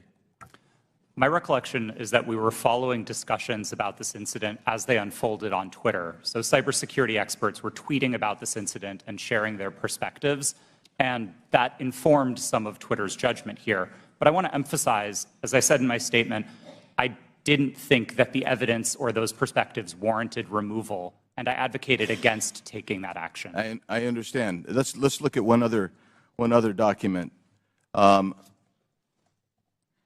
Our teams made the determination that the materials fall under our hacked materials policy. It's my understanding from reports and internal sources that normally a hacked material policy would require a government official or law enforcement determination that there had actually been a hacked account before that hacked policy were to be in place or imposed. Is that accurate? No, sir, it's not. So the policy did not require that there be any kind of official finding by the government, by a government source? No, there were a number of different types of evidence that we considered under the policy. Certainly government attribution would be a powerful one, but we also looked So you weren't looking, that wasn't determinative is what we're saying? In that instance, we did not have any specific information from any government source, no. I'm going to read something that applies to this and several other things from the Twitter stack that you guys had. This might be an unpopular opinion, but one-off ad hoc decisions like this that don't appear rooted in policy are, in my humble opinion, a slippery slope and reflect an alternatively equally dictatorial problem. Quite frankly, that's what the essence of all four of your testimony, I realize you're trying to fight against it, but you exercised an amazing amount of clout and power over the entire American electorate by even holding them hostage for 24 hours, reversing your policy, and then they're like, well, we want to go back with the originals. That's 24 hours, or 2 weeks, that you imposed your will on the American electorate. I'll yield back, Mr. Chairman. Gentleman's time's expired. He went 30 seconds over. I'll give the ranking member an extra 30 seconds. You're very fair-minded, Mr. Chairman. Mr. Roth, let me start with you. Did I hear you correctly to say that there were thousands or even hundreds of thousands of counterfeit Twitter accounts set up by Russian propaganda and disinformation for Vladimir Putin to pump his poison into the bloodstream of American social media? Is that right? That's right, sir. And that's not just past tense. Those accounts are active on social media today. This is an ongoing campaign. Well, we should be having a hearing about that. I appreciate your alerting to us what's taken place. Ms. Navaroli, so you've testified that in the months leading up to the November 2020 election and then in the weeks before January 6th, you were growing increasingly anxious about the violent rhetoric and incitement that you saw posted on Twitter. Can you describe specifically what made you so concerned during that period? And did you raise your concerns with people at Twitter? Thank you for that question. As I said in my opening statement, after former President Trump in his debate said the statement, stand back, stand by to the Proud Boys, my team, in discussion with other teams at Twitter, realized that we had a gap in our policies and that that not be said on the platform because it would have gone too far. What we did see continue to happen was those those statements, in addition to other coded incitement to violence or dog whistles, began to spring up on the platform. And so what was once fringe ideology or fringe statements that were calling for the overthrow of the government became a loud roar. And so we heard individuals beginning to say that they were locked and loaded, that they were ready for Civil War Part 2, that they were ready for another revolution, that they were ready for the day of the rope in very clear English on Twitter. And on the January 6th committee, we have tens of thousands of statements like that being made on Twitter and other parts of social media. So we got a little taste of what you were experiencing on a daily basis. Now, there was this meeting on January 5th at Twitter. I don't think it was called specifically to look at what was going to happen the next day. That just happened to be a regular meeting. But at that meeting, you and other employees raised urgently the problem of what you saw coming on January 6th. How did Twitter management respond to the concerns that you raised? That's a great question. And yes, that meeting was a regularly scheduled meeting. Within the meeting, I believe I referred to it in my testimony to the January 6th committee as I was at my wit's end. I had argued, I had asked questions, I had asked for clarification. We had found dangerous tweets within the meeting, and yet the individual who was the most senior leader within the team in that meeting told us that we were not allowed to take that content down and that we were not allowed to use the coded incitement to violence policy. The reason that she gave us mirrored what we had been told by the former head of trust and safety, Del Harvey, that individuals might be saying things like locked and loaded or stand back and stand by in ways of self-protection. That was not what we were seeing on the platform. So when you were seeing things like locked and loaded and Civil War Part 2 and race war and so on, were you warning your superiors at Twitter that you thought there was going to be real violence, that this was not hyperbole that was being spoken at that point? Absolutely. I specifically told Del Harvey herself that someone was going to get shot, as I testified to to the January 6th committee. You stated that Donald Trump described his own tweets as little missiles. Why did that stick in your mind? Yes, the quote that you're referring to, I don't remember exactly what news article that it was in, but it was a news article that I had read in which the former president said that he liked to send out his tweets like little missiles. To me, that sounded exactly like weaponization of a platform, in his own words, and yet Twitter was not concerned. All right. Well, again, this bears a complete hearing on its own. This is a real issue, unlike something that happened a couple of years ago for 24 hours that has already disappeared in the sands of time. But this is facing us today. As you say, those right-wing violent forces are still out there, and the social media can still be used as a channel for incitement to violent action against state legislatures, school boards, the Capitol of the United States, Congress, and so on. How do we prevent this from happening in the future, and do you think that Twitter is dealing with this problem effectively now? As I said in my opening statement, we have to do something. There is too much at stake for us to continue to do nothing. And this question of how do we prevent it is a big one. Unfortunately, I do not believe that we are at a place that we can come to solutions because we do not know how these companies work. We must continue to hear from individuals like myself. We must have a seat at the table to be able to share our experiences, because our experiences and the ways that we have succeeded, the ways that we have failed, hold the key to our futures and the key to our democracies. All right, thank you, Mr. Chairman. I would just say I was skeptical about revisiting the whole New York Post thing, where there have already been congressional hearings and they've already apologized for their little lapse, but this is a serious issue, and so I'm glad we at least have the opportunity to begin to talk about it in public. And I yield back to you. Thank you. Gentleman yields back. I'll recognize myself now for questioning. The Biden family investigation begins with the story of how big tech, the media, former intelligence agents, and the Bidens themselves suppressed the story of Hunter Biden's laptop weeks before the 2020 election. Today, we're hearing from Twitter executives who buried the New York Post laptop story, claiming it violated the platform's hacked materials policy. In reality, the Twitter executives were hostile towards conservatives and biased towards anyone who opposed their points of view. For example, Mr. Roth, did you write this tweet? I regret the language that I used in some of my former tweets, but Yes, I did post that. And I'll read the tweet so it's in the record. Yes, that person in the pink hat is clearly a bigger threat to your brand of feminism than actual Nazis in the White House. Mr. Roth, do you think all conservatives are Nazis? Certainly not, sir. What about the hundreds of people who worked in the Trump administration? Certainly not. Did Ms. Gaddy or any other lawyer at Twitter ever tell you to take down that tweet? No, Twitter did not have a practice of restricting employees sharing their personal viewpoints on the service. Turning back to the laptop, Ms. Gaddy, are you aware that Hunter Biden's lawyers, as recently as last week, wrote the Department of Justice about Hunter Biden's laptop?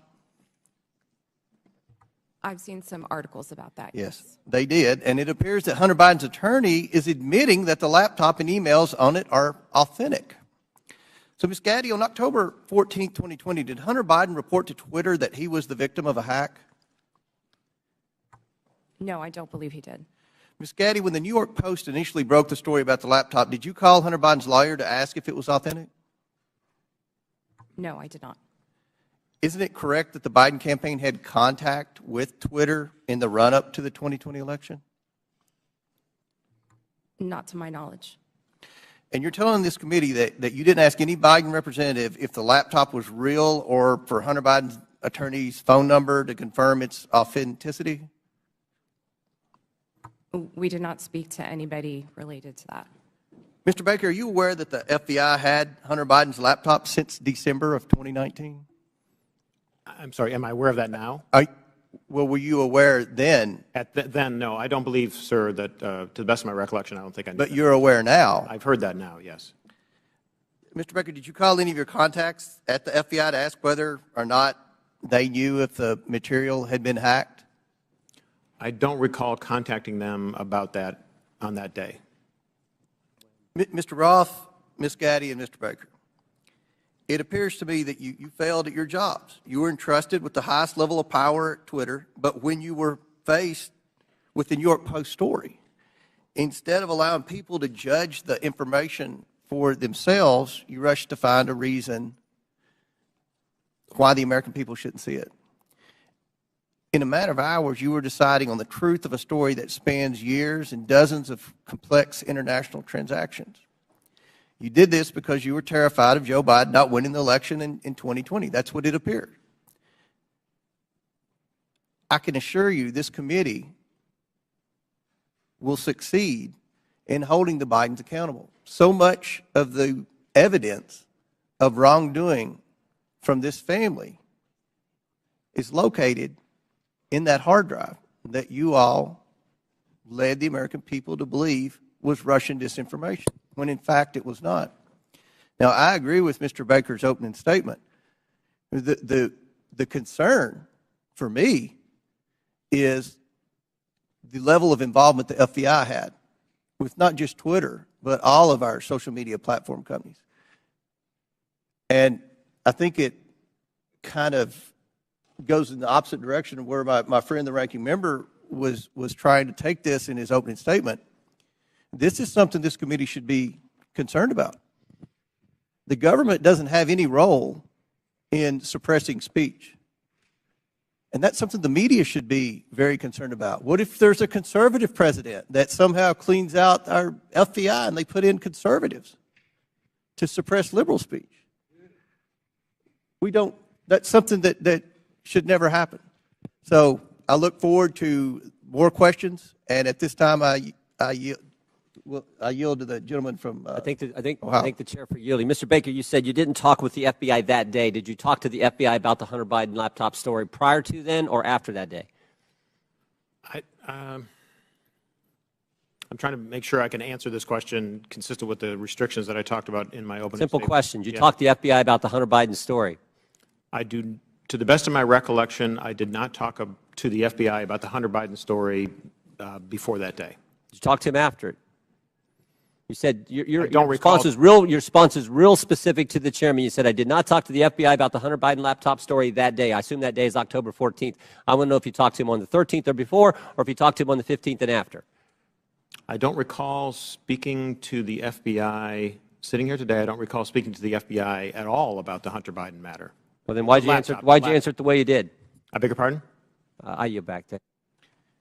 Chair recognizes Ms. Norton for 5 minutes. Thank you, Mr. Chairman. Like Benghazi before, Republicans are on a taxpayer-funded expedition to attack their political rivals, and they're feeding the flames of conspiracy in the process. With the release of the so-called Twitter files, Donald Trump has seized the moment to further his own conspiracies about the 2020 election, writing in December, and I quote, "Do not throw the presidential election results of 2020 out and declare, do you throw the presidential election results of 2020 out and declare the rightful winner, or do you have a new election?" A massive fraud of this type and magnitude allows for the termination of all rules, regulations, and articles, and even those found in the Constitution, end quote. Now, it bears repeating that this is the same man who incited an insurrection on January 6th, and just last week reposted a message on Truth Social that suggested his supporters will, quote, and I'm quoting him now, physically fight for him this time, and added, "They got my 6 and we are loaded, and I mean loaded." This is a question for Ms. Navaroli. What did the phrase locked and loaded mean to you while you were at Twitter prior to January 6th? Yes, thank you for that question.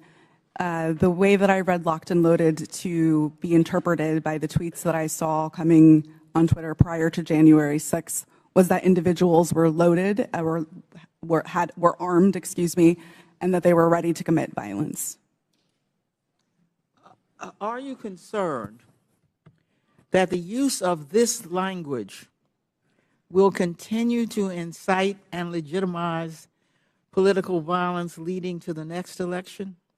Absolutely. We are sitting exactly 1 month in which the exact same playbook was played in Brazil when we saw almost deja vu happening again. As I said in my opening statement, unless we do something, this will continue to happen again. Thank you, Ms. Navaroli. Mr. Roth, you are no stranger to conspiracies and their real-world consequences. If you don't mind, can you please describe for the committee how the release of the so-called Twitter files has affected your personal safety? Thank you for the question, Congresswoman. The Twitter files, I would note first and foremost, didn't just affect me, but affected much more junior employees at Twitter. Employees as far away as Manila in the Philippines were doxxed, had their families threatened, and experienced harm equal to or greater than what I've experienced. But concurrent with the Twitter files, Elon Musk also made the decision to share a defamatory allegation that I support or condone pedophilia. And this lie led directly to a wave of homophobic and anti-Semitic threats and harassment against me, of which Twitter has removed vanishingly little. And following the Daily Mail's decision to publish where I live, ultimately I had to leave my home and sell it. Those are the consequences for this type of online harassment and speech. Well, I must say, those are very real consequences. By legitimizing unsubstantiated conspiracy theories about the deep state, big tech, and government censorship for political gain, committee Republicans are holding a match to a powder keg. We all saw the consequences of this kind of rhetoric on January 6th, and we continue to see it play out as political violence and hate crimes grip communities around the country. And I yield back, Mr. Chairman. Lady yields back. Chair recognizes Ms. Mace for 5 minutes.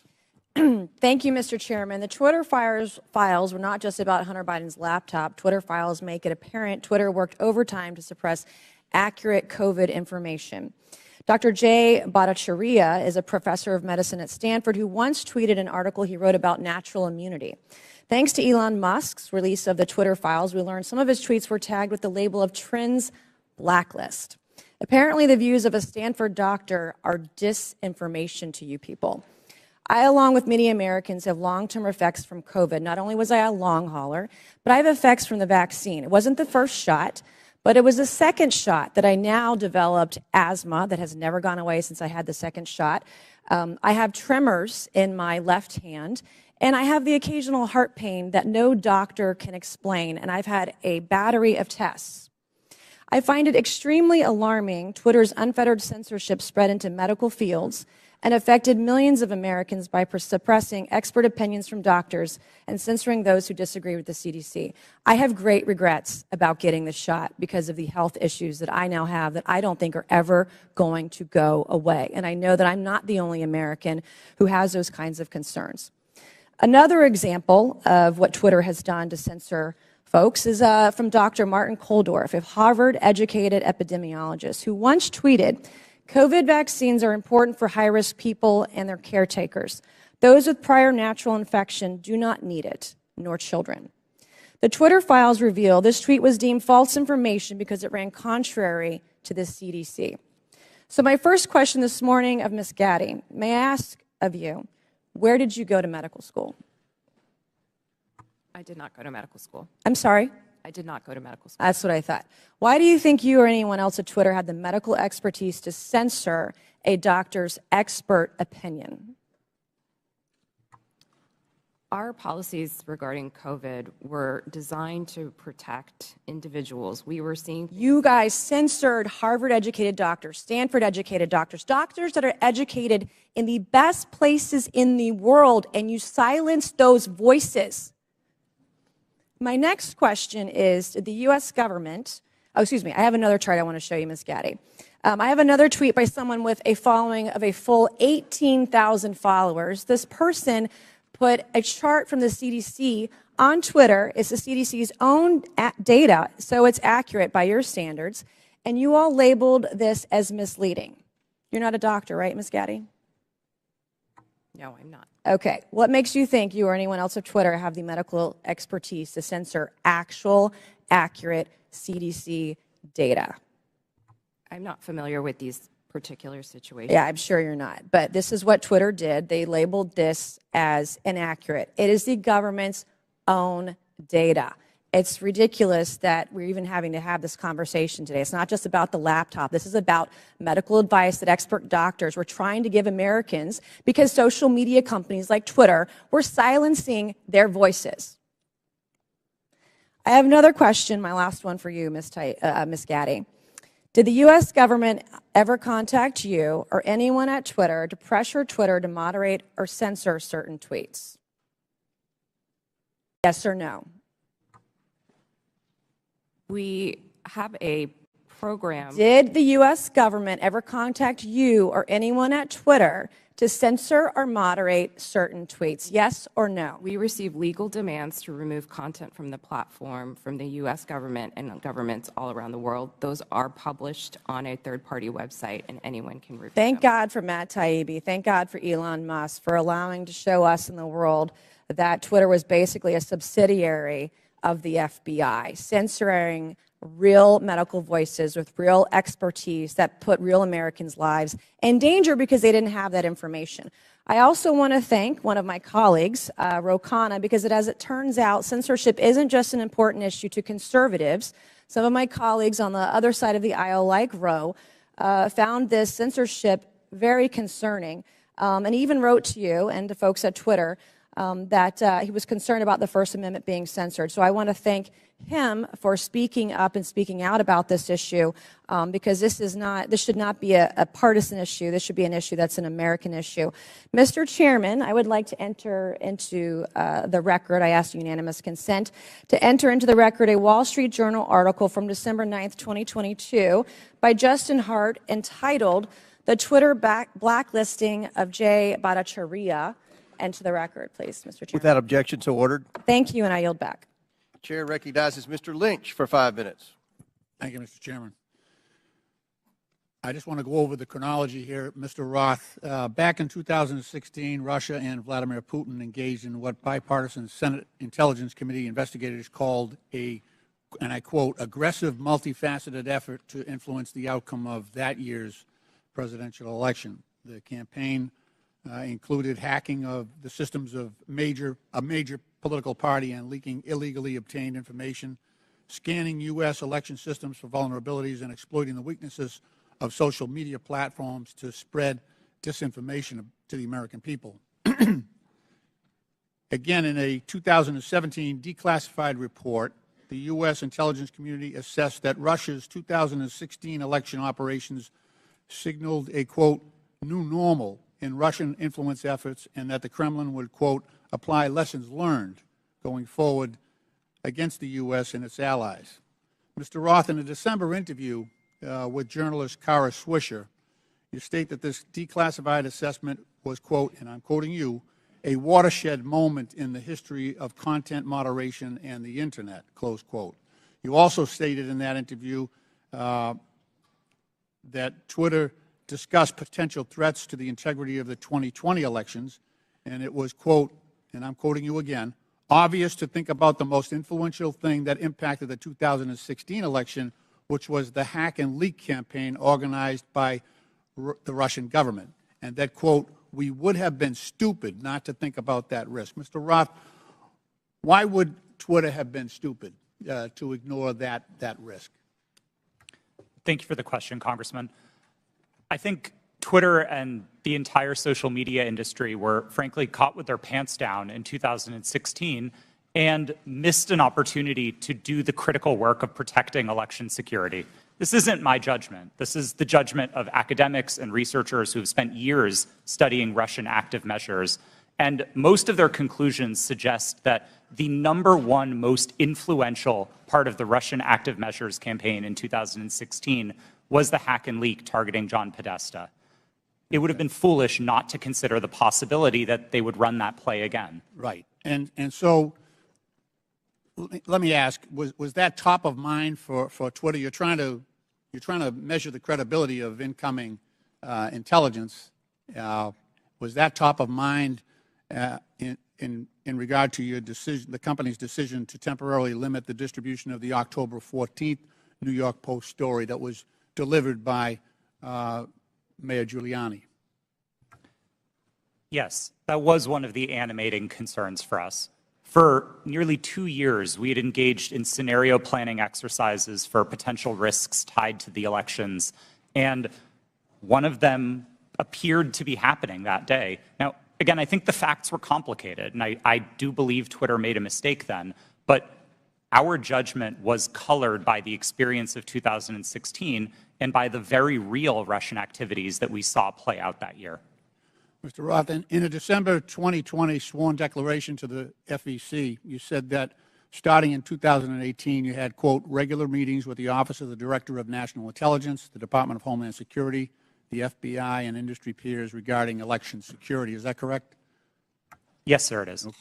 You stated that during these meetings, quote, federal law enforcement agencies communicated that they expected hack and leak operations by state actors that might occur in the period shortly before the 2020 presidential election, likely in October, and that there were, quote, rumors that a hack and leak operation would involve Hunter Biden, close quote. Is that your recollection today?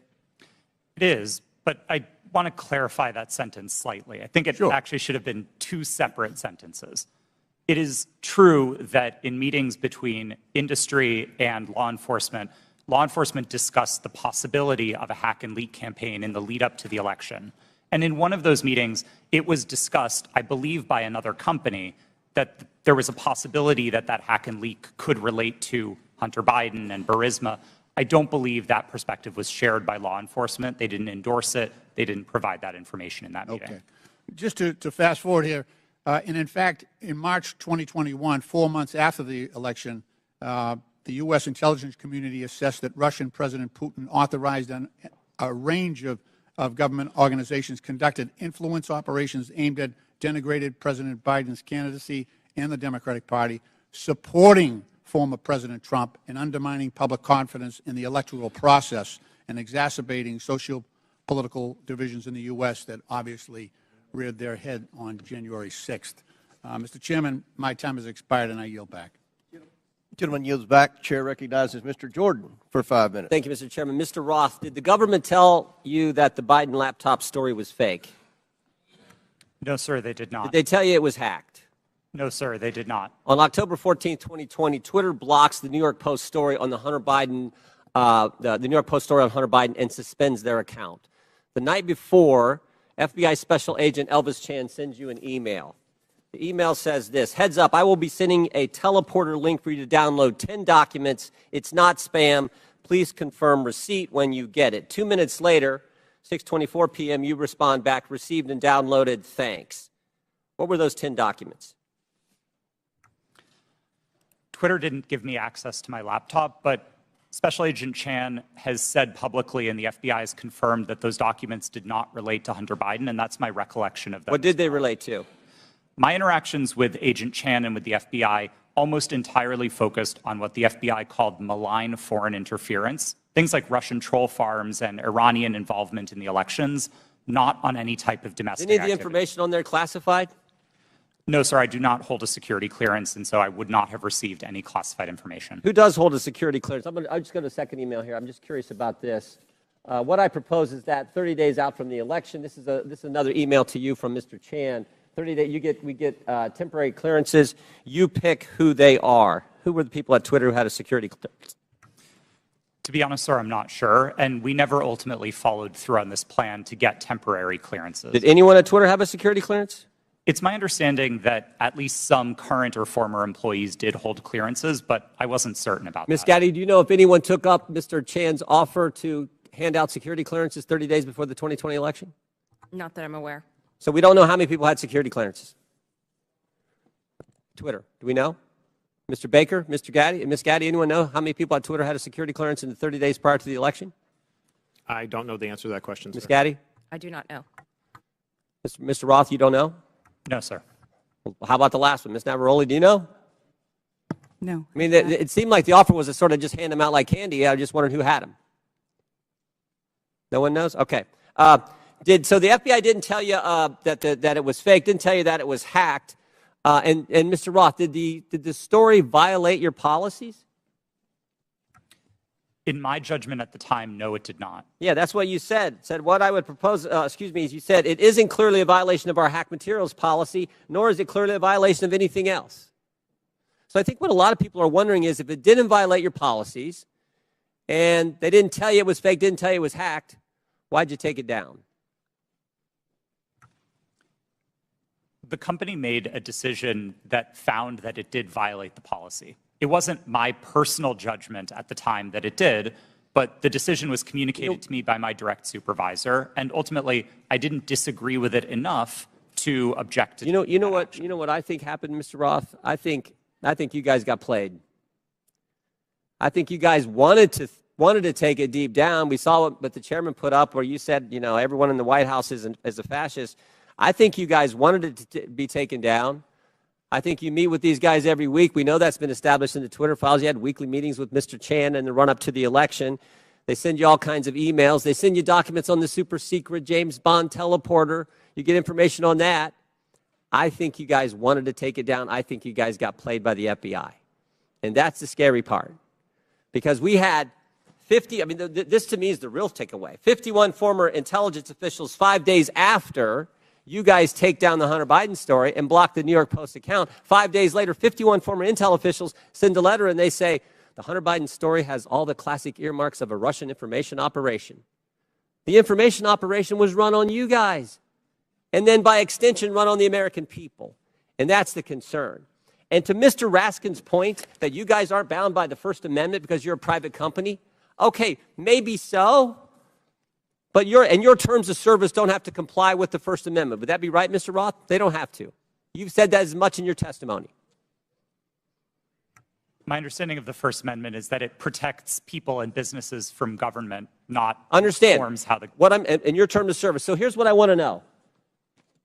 Here's what I want to know. Is this a violation of the First Amendment when the government Mr. Chan again sending you an email saying, we think these accounts need to be looked at because they violate your terms of service. That's a different standard. So you got the government saying your terms of service, which don't have to comply with the First Amendment, but the government saying we don't think these accounts comply with your terms of service, please take them down. You see a problem there, Mr. Roth? Mr. Chairman, I'm seeing a flashing red light. I'm happy to answer the question. Do I think that that's a valuable use of the FBI's time? No, but I don't see in a request for review a problem under the First Amendment, no. I sure do. I thank the gentleman. I yield back.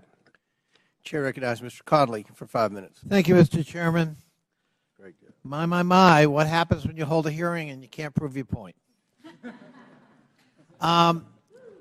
We heard from the chairman in his opening statement that it's wrong for government to call Twitter and say, take down a tweet. Did I hear that correct, Mr. Roth? That was my understanding, yes. Yeah. So on May 27th, 2020, President Donald J. Trump tweeted, and I quote, Republicans feel that social media platforms totally silence conservatives. By the way, something that would come as news to you, apparently, Mr. Roth, because you're still the subject of conservative harassment. We will strongly regulate, he went on to say, or close them down before we ever allow this to happen, unquote. Ms. Navaroli, doesn't that sound eerily like a government official telling Twitter that there's a threat, we'll shut you down if we don't like the content? I am not familiar with the tweet that you have referenced. Well, but if I just told you that quote without telling you who said it, might it have some ominous overtones from your point of view if you're still at Twitter? We'll shut you down. We'll regulate you. We will never allow this to happen. Those are pretty strong words. They are. Yeah. Okay. On September 8th, 2019, at 11:11 p.m., Donald Trump heckled two celebrities on Twitter, John Legend and his wife, Chrissy Teigen, and referred to them as the musician John Legend and his filthy-mouthed wife, unquote.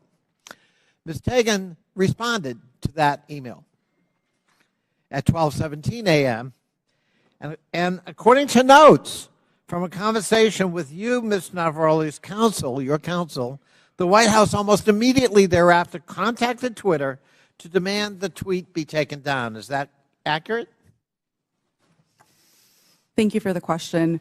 In my role, I was not responsible for receiving any sort of request from the government. However, what I was privy to was my supervisors letting us know that we had received something along those lines or something of a request. And in that particular instance, I do remember hearing that we had received a request from the White House to make sure that we evaluated this tweet and that they wanted it to come down because it was a derogatory statement directed towards the president. They wanted it to come down. They made that request.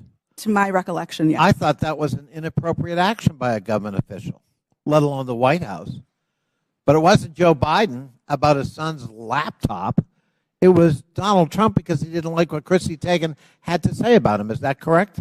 Yes, that is correct. My. You ever think it's appropriate for the President of the United States to direct or otherwise influence a social media company to take down its content? I think it's a very slippery slope. Mr. Roth, Ms. Gaddy, Mr. Baker, any evidence that Joe Biden's ever done that? Certainly none that I'm aware of, no. I don't recall anything like that. I'm sorry, that President Biden did what, sir? Has Joe Biden ever called Twitter, to your knowledge, or his White House at his behest to take down content or urge you to take down content? I don't know the answer to that question, sir. Well, I'm going to have to conclude at least from 3 of the 4, you don't know. There's no evidence he's ever done that, but there's plenty of evidence Donald J. Trump tried to do that. And if we're going to have a hearing about the misuse of social media and the intrusion of government in the content on social media, we've got an environment-rich target, but it's not Joe Biden. it's Donald J. Trump. And of course, we don't want to talk about that. We don't want to talk about Russian bots and Russian fabrications using fake accounts on Twitter to a political purpose, and it's not to help elect Democrats. And we don't want to talk about 4 years of Donald Trump manipulating the truth and trying to manipulate social media and threaten it, or directly to try to shape it by taking down content because it was critical of him personally. And that's what we ought to be talking about as we move forward, not the subject of today's hearing. I yield back. Gentleman yields back. Chair recognizes Mr. Donalds for 5 minutes. Thank you, Mr. Chairman. Real quick, Mr. Roth, you've stated already that what happened with the New York Post story was similar to the hack and leak scenarios from 2016. You also said that you actually were opposed to deleting the New York Post story. Who advocated for the removal of the New York Post story? The company's decision to treat it as a violation. Mr. Roth, who at the company actually went over your recommendation? Because you're pretty high up. Who overrode you? The decision was communicated to me by my direct supervisor. Who was that person? Her name was Del Harvey. She was the vice president of trust and safety at the time. All right, thank you so much. Ms. Gaddy, real quick, you said to the chairman earlier, and I want to paraphrase what I heard earlier, is that Twitter had no contact with anybody from the Biden team. Is that correct to your knowledge? Not to my knowledge. Put that up for me. Okay, over my right shoulder, we have an email. Reference, this is Saturday, October 24th, 5:39 p.m., referencing 5 different tweets. This is with a Twitter email chain. Under the line, it's more to review from the Biden team. Does anybody have a comment on how much interaction was happening with the Biden team at Twitter with respect to tweets that they wanted Twitter to review? Ms. Gaddy, Mr. Roth? I'm not familiar with this email. So you're not familiar with this email, Mr. Roth? Are you familiar with this email? Only from what's been reported in the Twitter files. Did you ever have contact with anybody from the Biden team? No, sir, I did not. We explicitly separated the teams that would interact with campaigns from teams like mine that were responsible for content moderation. How big was the organization in Twitter that was actually working with campaigns? I couldn't say for sure. Did you ever have any contact with the DNC? Directly? No, I did not. Did anybody at Twitter have any contact with anybody at the DNC? I think it's likely that somebody at Twitter did, yes. In these emails, it's listed that these are tweets that had to be flagged from the Biden team. That's what's in the files. You have no idea how many people actually engaged with the Twitter team or how frequently that engagement happened. No, and again, that was by design. We kept those functions separate from content moderation so that we could impartially assess reports like this. Do you know how many tweets were actually flagged and taken down at the behest of the Biden team? I wouldn't agree with the characterization of it as being at the behest of them. These tweets were reported, and Twitter independently evaluated them under its rules. But the email is very clear.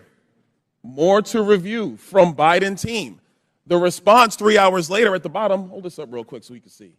The request at the bottom, it says, handled these. What does handled these mean? My understanding is that these tweets contained non-consensual nude photos of Hunter Biden, and they were removed by the company under. Hold on, real quick, Mr. Roth. How could you know so much about the content of these tweets? I mean, as far as I'm concerned, these are just web addresses. I don't know what's in these tweets.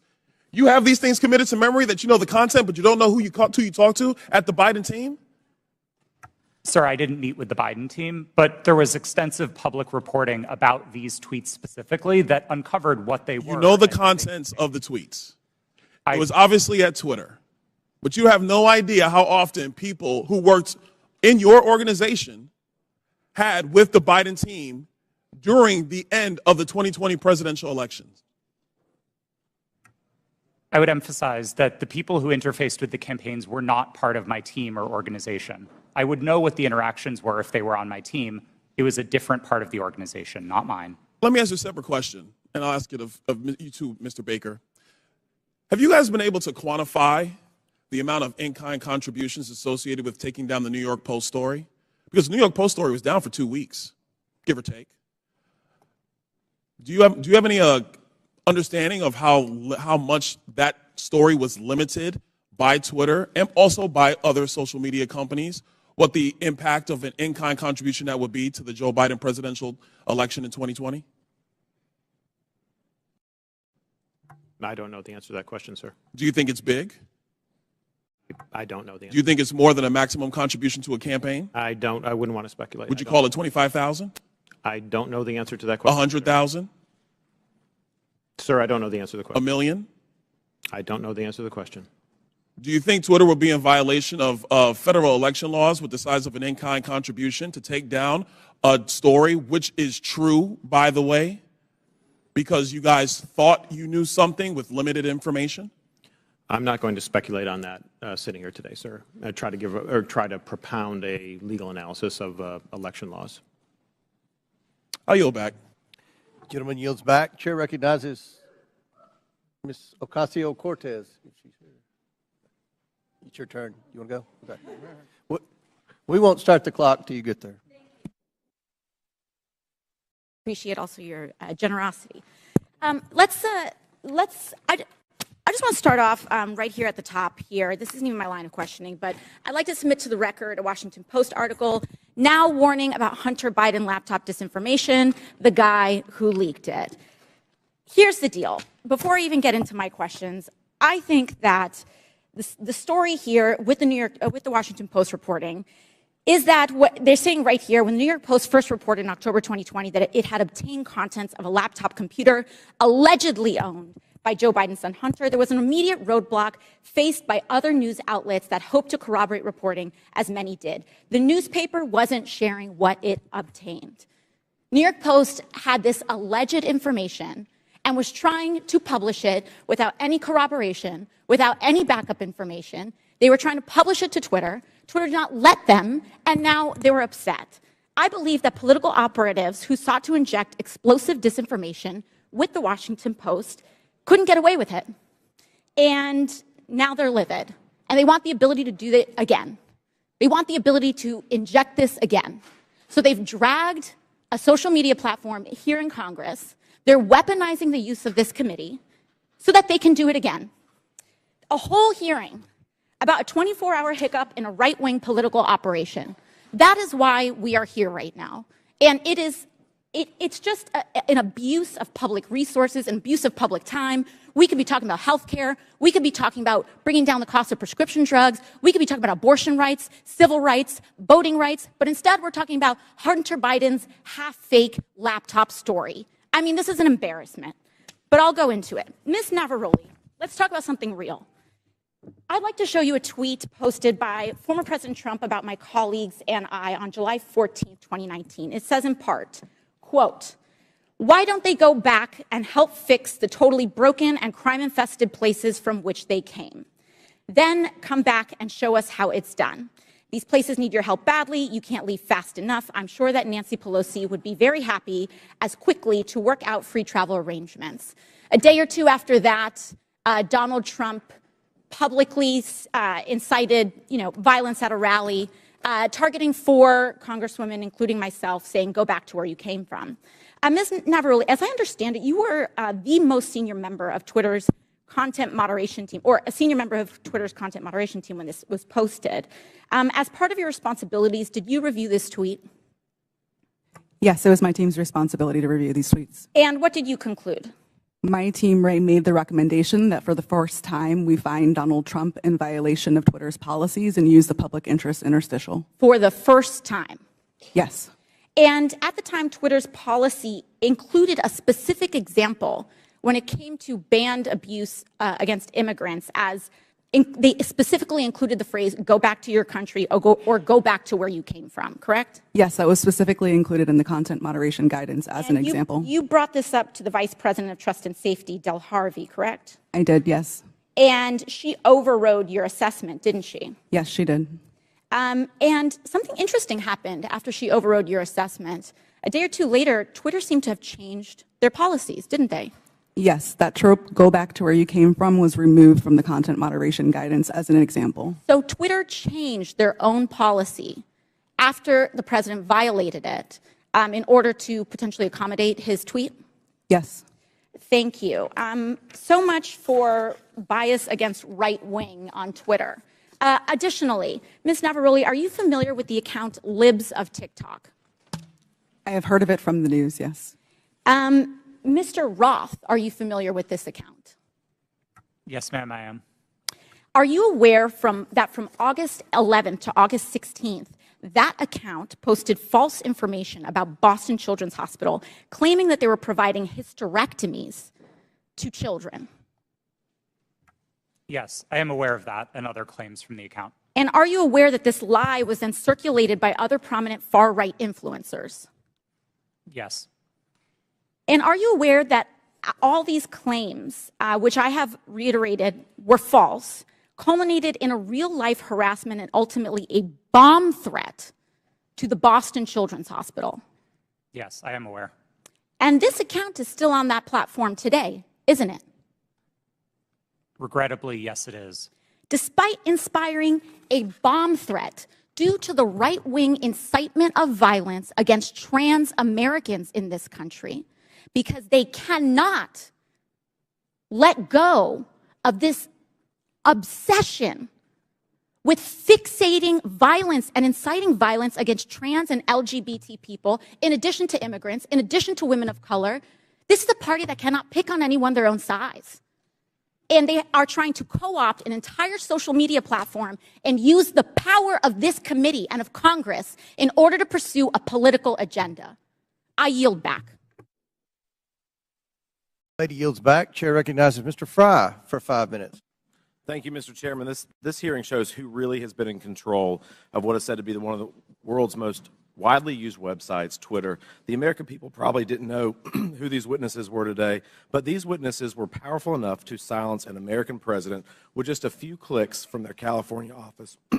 We're also learning that some of those in Washington, D.C. have forgotten their role and exercised their power to achieve ends antithetical to American principles of free speech and expression. The FBI is the lead federal agency responsible for investigating foreign influence operations.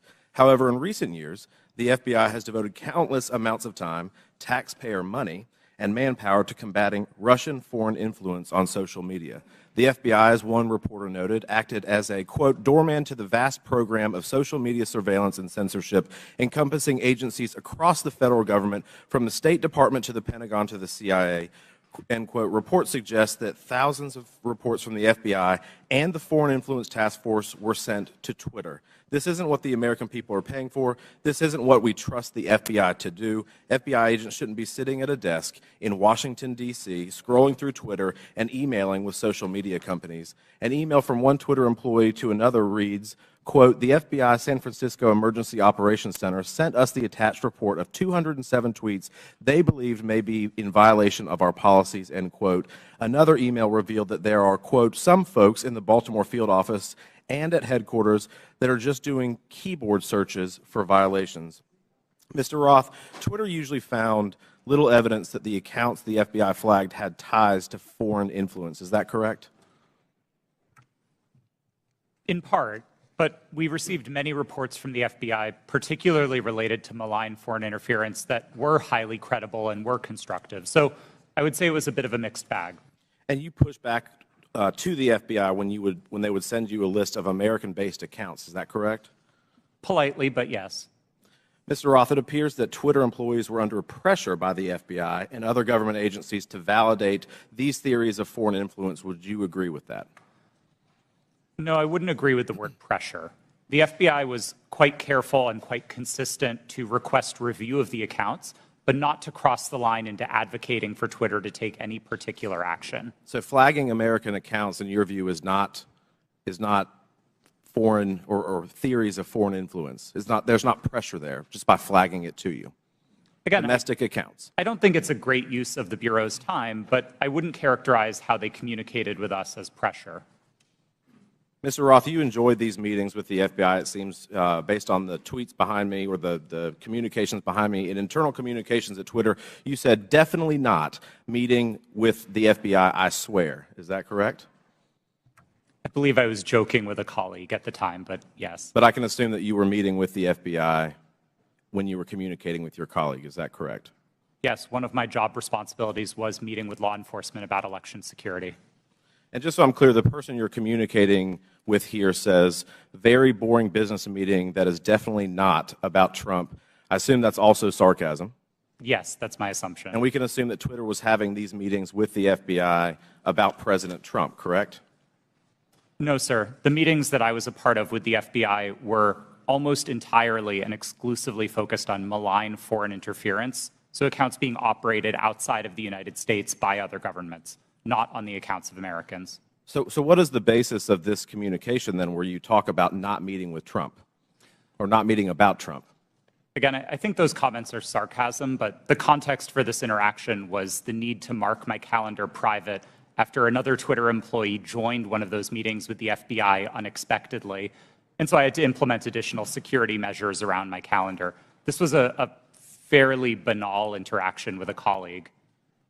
Mr. Chairman, I yield the rest of my time to Mr. Jordan. Can I ask Mr. Jordan? I thank the gentleman for yielding. Mr. Roth, was there ever any visibility filtering that was hard-coded by Twitter employees into accounts of specific users?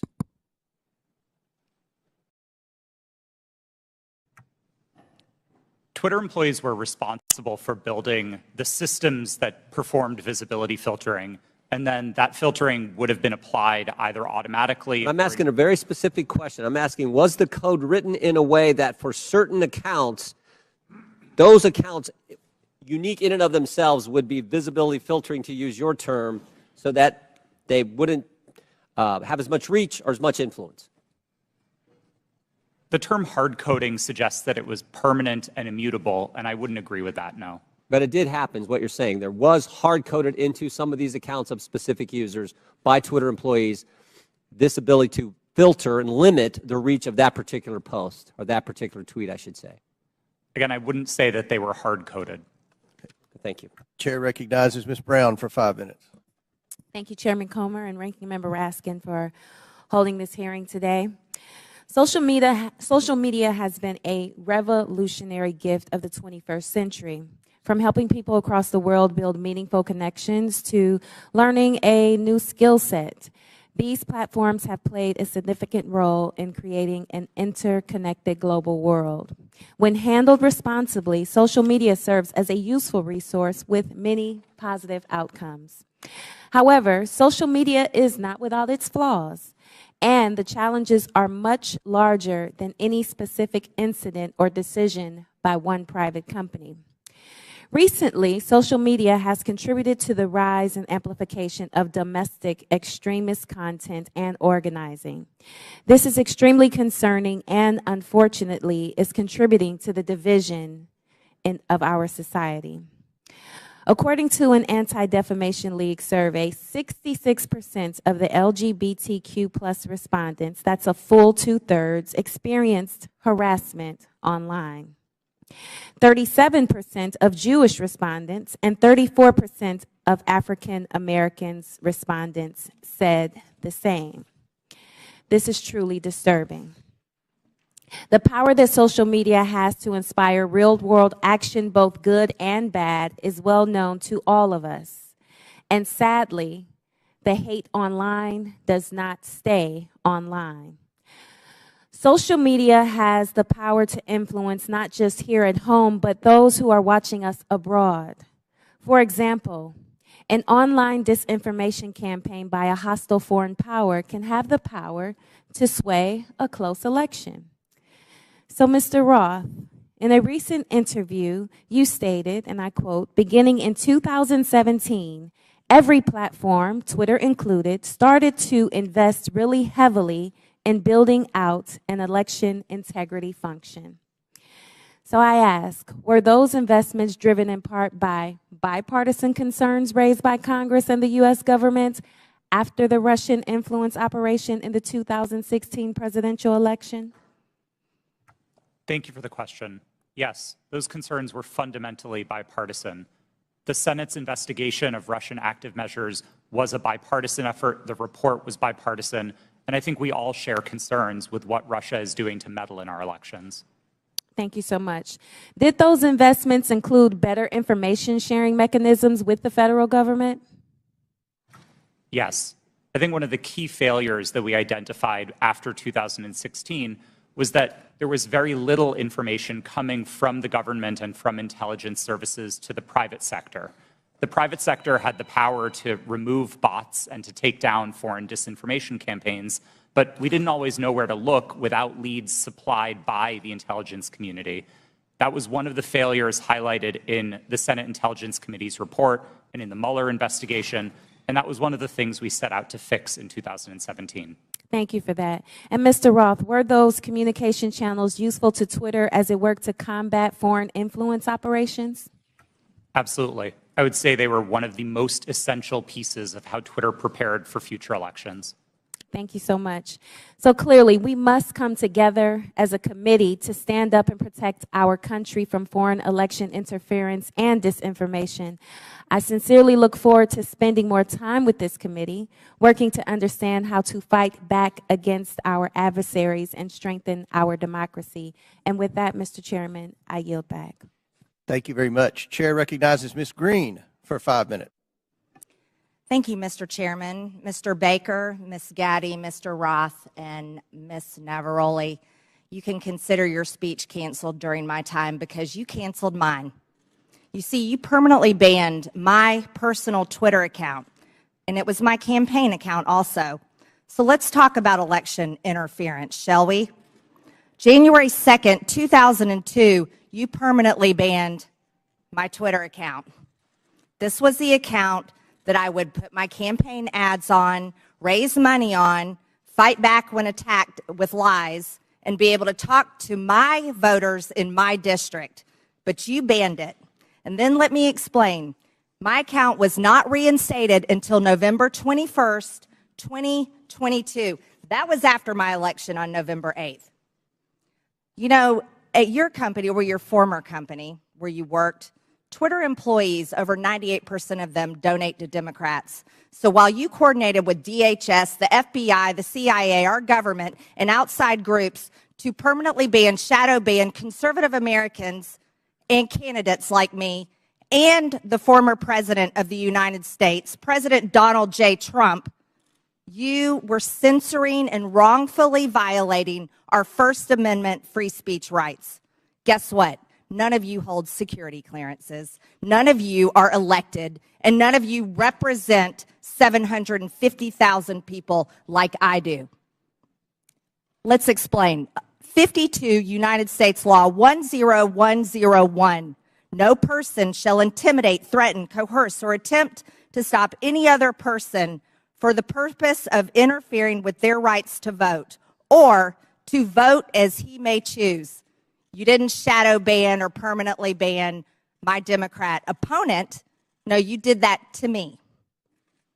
And that was wrong, and it was against the law.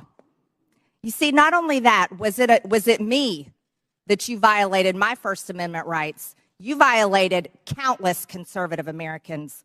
These were doctors that were trying to tell the truth about COVID, doctors that were having success treating people with ivermectin that you all would not allow to be talked about on your platform.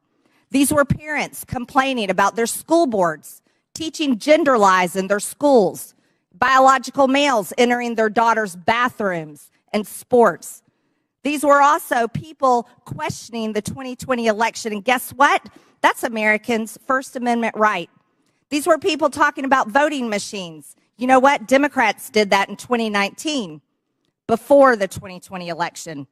On Twitter, people could question elections such as 2016, saying Hillary won, but in 2020, no one could question elections saying Trump won. You abuse the power of a large corporation, big tech, to censor Americans. And you want to know something? Guess what? I'm so glad that you're censored down. I'm so glad you've lost your jobs. Thank God Elon Musk bought Twitter. And you know what? Let's talk about something a little bit further. It's amazing to me, Mr. Roth, as the head and trust of safety at Twitter, your ability, or should I say inability, to remove child porn. Now, here's something that disgusts me about you. In your doctoral dissertation entitled Gay Data, You argued that minors should have access to Grindr, an adult male gay hookup app. Minors? Really? You know, Elon Musk took over Twitter and he banned 44,000 accounts that were promoting child porn. You permanently banned my Twitter account, but you allowed child porn all over Twitter. Twitter had become a platform, you said, connecting queer young adults. You also wrote on Twitter in 2010, can high school students ever meaningfully consent to sex with their teachers? In 2021, while you were the director of trust and safety on Twitter, an underage boy and his mother announced a lawsuit against Twitter because Twitter was benefiting from and refused to remove a lewd video featuring this boy and another minor. That is repulsive. But you violated me. What were my tweets? Okay, let's talk about them. I was talking about the deaths being reported on VAERS. By the way, that's on the CDC website. I was also saying that I didn't think any entity should enforce a non-FDA approved vaccine or mask. Guess what? A lot of people agreed with me, but you called that COVID misinformation. By the way, I'm a member of Congress and you're not. I also said the controversial COVID-19 vaccines should not be forced on our military. You want to know something? Republicans stopped that in the NDAA. Ladies, time has expired. And your time has expired. I yield back. Thank you, Mr. Chairman. Chair recognizes Mr. Gomez. Thank you, Mr. Chairman. Mr. Roth, please explain to us why Ms. Marjorie Taylor Greene, or the representative from Georgia, was removed from Twitter. Thank you for the question, Congressman. My recollection is that her personal account was banned from Twitter after repeated written notices due to repeated violations of the Twitter rules. Can you add a little specificity to the violation of the Twitter rules? Yes. Again, I didn't have access to my Twitter email, documents, anything that would have let me prepare to answer that in more detail, but my recollection is that the Congresswoman repeatedly violated Twitter's policies about sharing misinformation about COVID-19. She received multiple written warnings about that conduct. She received multiple timeouts related to that conduct. And then ultimately, consistent with the written and published policy, those repeated violations resulted in her account being permanently suspended.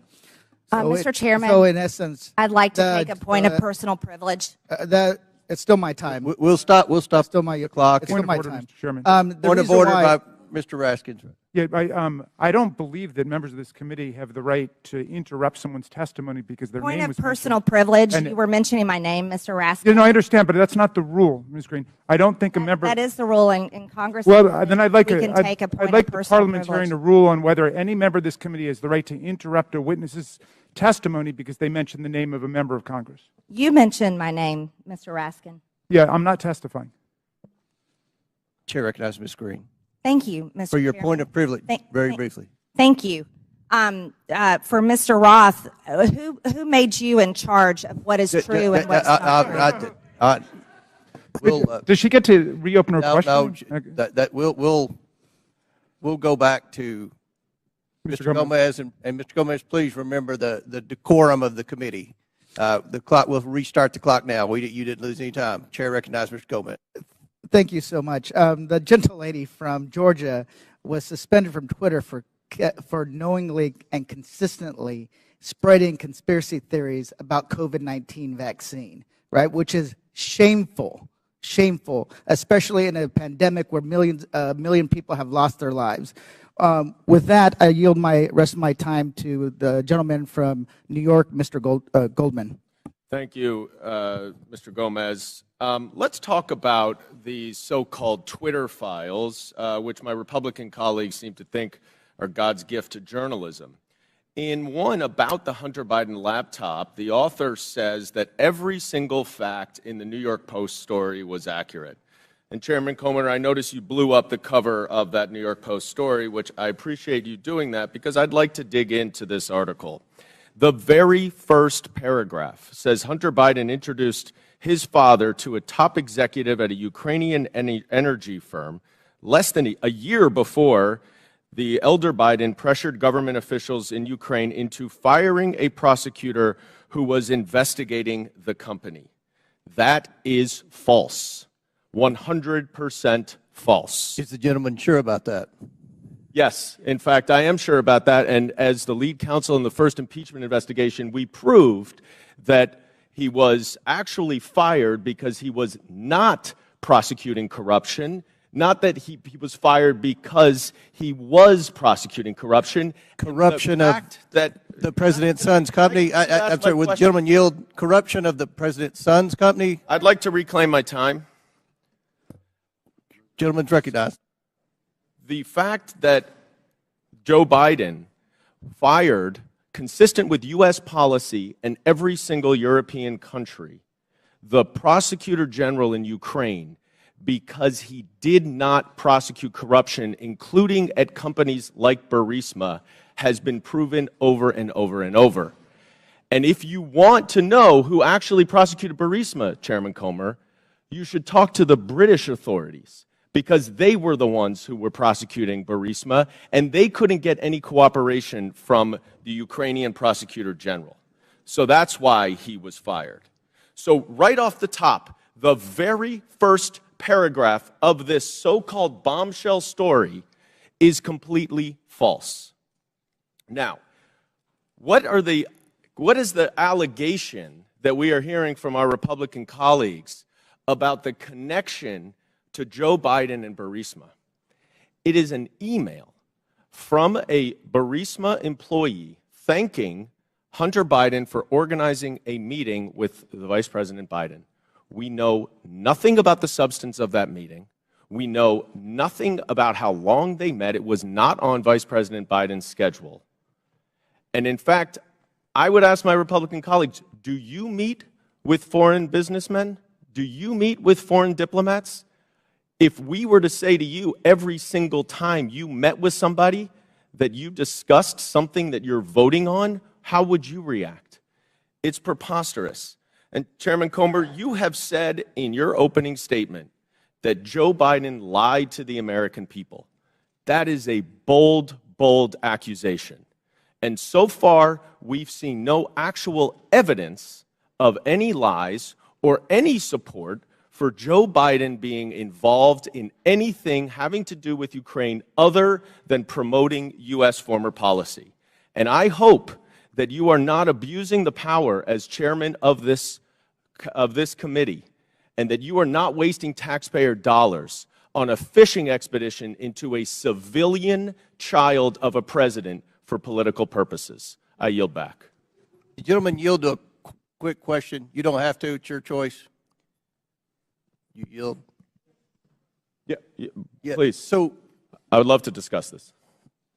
Are you admitting that Joe Biden did get the prosecutor in Ukraine fired?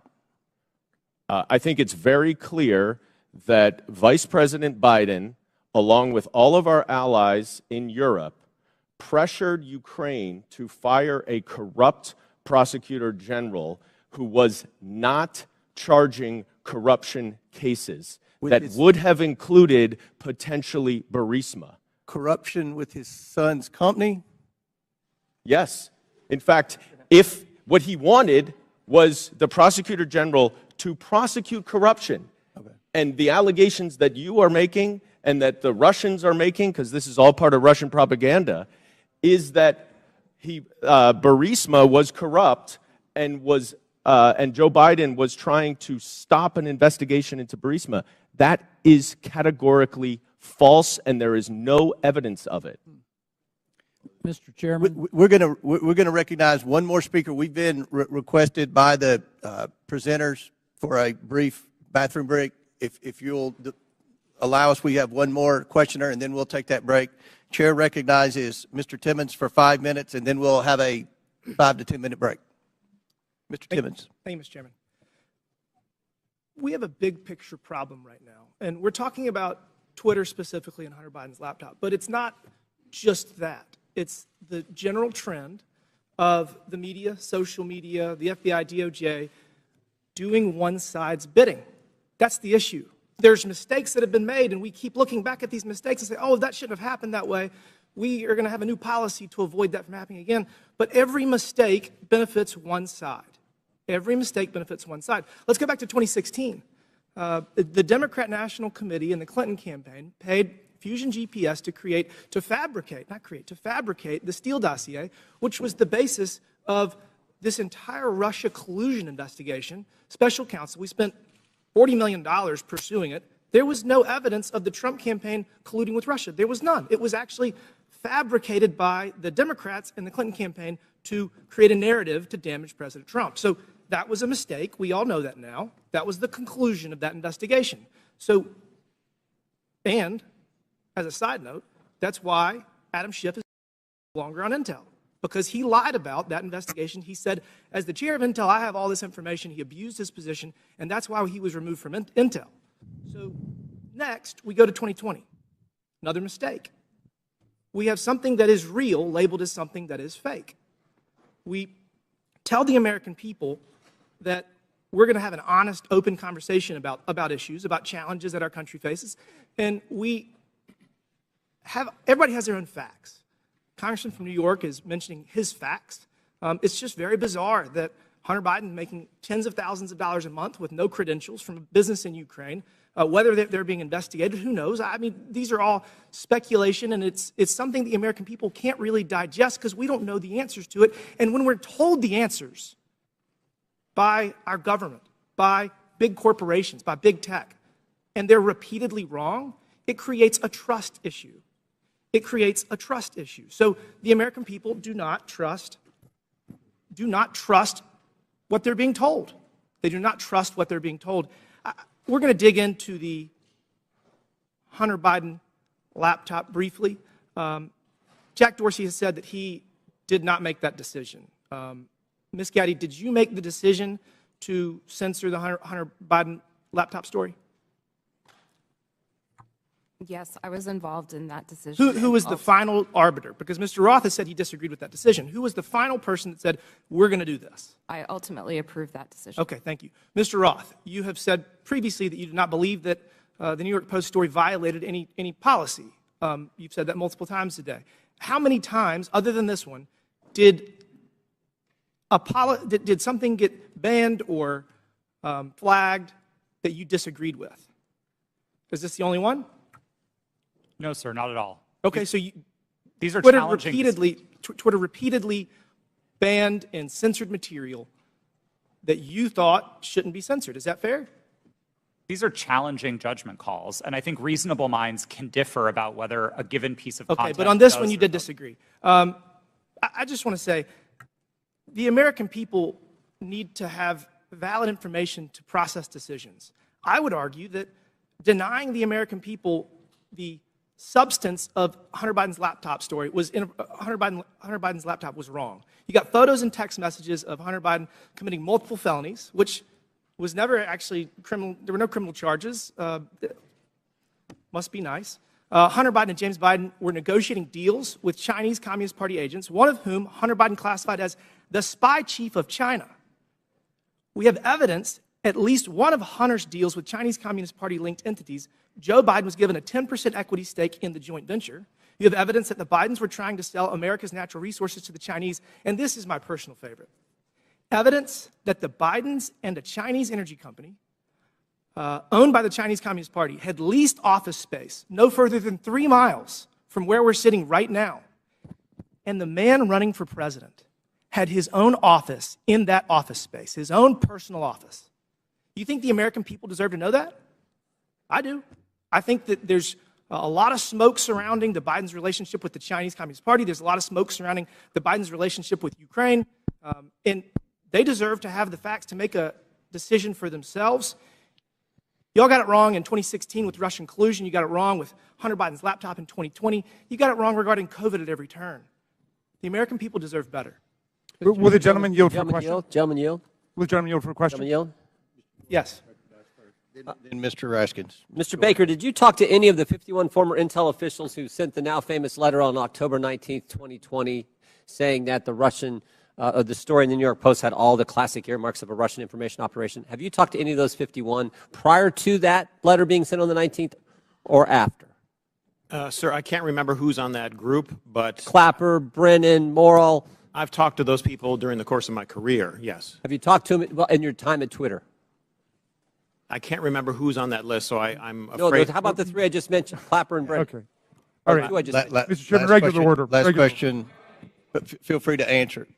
Then we'll recognize Mr. Raskin. Well, I was going to ask the gentleman before he left whether he's denying the Russian disinformation propaganda campaign that we've heard about from witnesses, or he's just denying Russian collusion, which was something that Mr. Mueller specifically did not address in his final report. He said collusion is not a legal concept. He was looking just at conspiracy, and he said there wasn't substantial enough evidence to charge conspiracy, but there were dozens of contacts between Donald Trump and the Russians that were documented in that report. That's all I wanted to say. Chair recognizes Mr. Jordan, then we'll recess for... Just to restate the question that's on the table to Mr. Baker.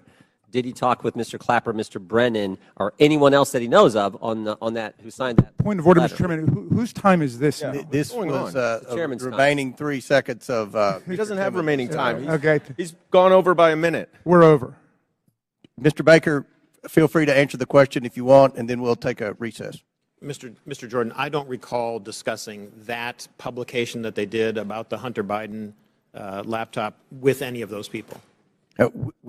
We'll stand in recess for 5 minutes. When we return, Mr. Garcia will begin our questioning. We're in recess for 5 to 10 minutes. Now we'll resume questioning, and Chair recognizes Mr. Garcia for 5 minutes. Thank you, Mr. Chairman. Thank you, Mr. Chairman. I want to thank our witnesses, and I just want to start off also by just apologizing to our witnesses, particularly Mr. Roth, for just the homophobic rant and comments that were recently just made from the gentle lady from Georgia. That was really shameful. And I know that we're here to talk about serious issues, and we're having conversations about Grindr and other issues, which is not really what this hearing is about. So apologize to all of our witnesses. Want to note that I am someone that you would probably call a Twitter super user. I use the social platform constantly. I communicate regularly. It's how I get my news. It's how I find out what's happening in popular culture. And I admire what Jack Dorsey, Evan Williams, and Christopher Stone actually tried to build as a company. I wish I could say the same for what the platform is today. I think to me and to many other users, we've seen the site currently degraded. We've seen Mr. Musk more interested in attacking journalists and uplifting conspiracy theories and actually running a company. And I think we can all agree that just overall the service has substantially degraded. I think just an example is the forced For You page mess that I personally don't like, and I think most folks don't as well. But I want to know more seriously that Mr. Musk and the current team has also done damage as far as trust and safety on the platform.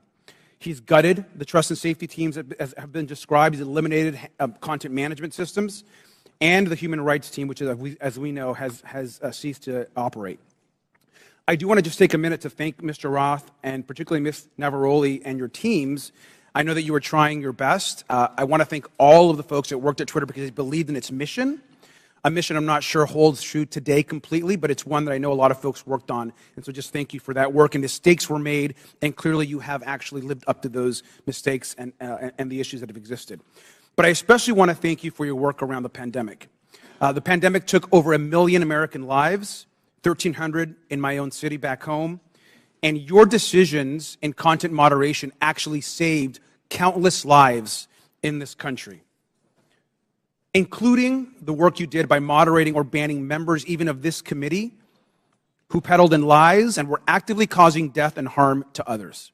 And so for that work on content moderation, I want to thank you. And I want to go back to something that Mr. Roth said briefly. You had mentioned earlier in this hearing that you thought that currently there's still systemic election interference and interference happening. How serious do you think the current threat from Russia and other countries is to current election interference?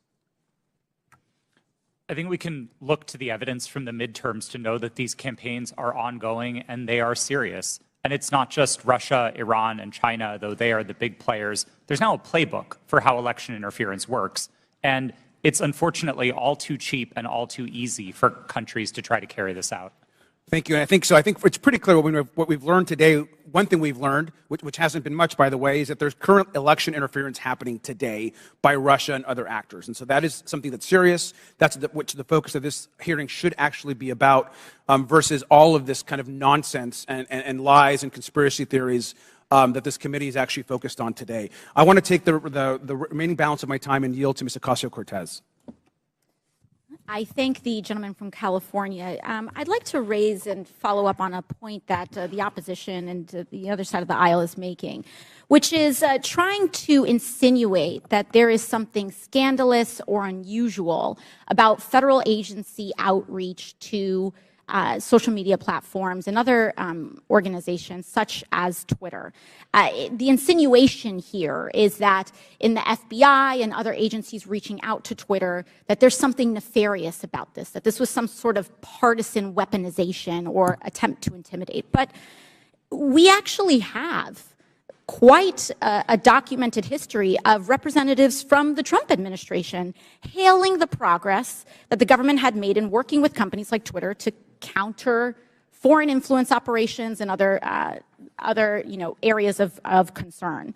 In early March 2020, right before the Super Tuesday primary election, several Trump administration officials, including Mike Pompeo, Bill Barr, Chad Wolf, and acting director of national intelligence Richard Grenell issued a statement praising the government's cooperation with the private sector to fend off foreign interference and said that relationship was, quote, stronger than it's ever been. This was around this whole time where there's this grievance around this. And listen to what DHS Secretary Chad Wolf had to say just weeks before the 2020 presidential election. We now have direct lines of communication with tech and social media companies and election officials so that both parties can seamlessly take action against false information spreading online. I would argue that this information from the Trump administration would say that they would support your decision in temporarily suspending this disinformation that seemed to be coming out from the New York Post. So with that, I yield back to the chair. Gentlelady yields back. Chair recognizes Mr. Burchett for 5 minutes. Thank you, thank you, Mr. Chairman. Ms. Gaddy, Charlie Kirk and Dan Bongino are conservative commentators. Is that a fair characteristic?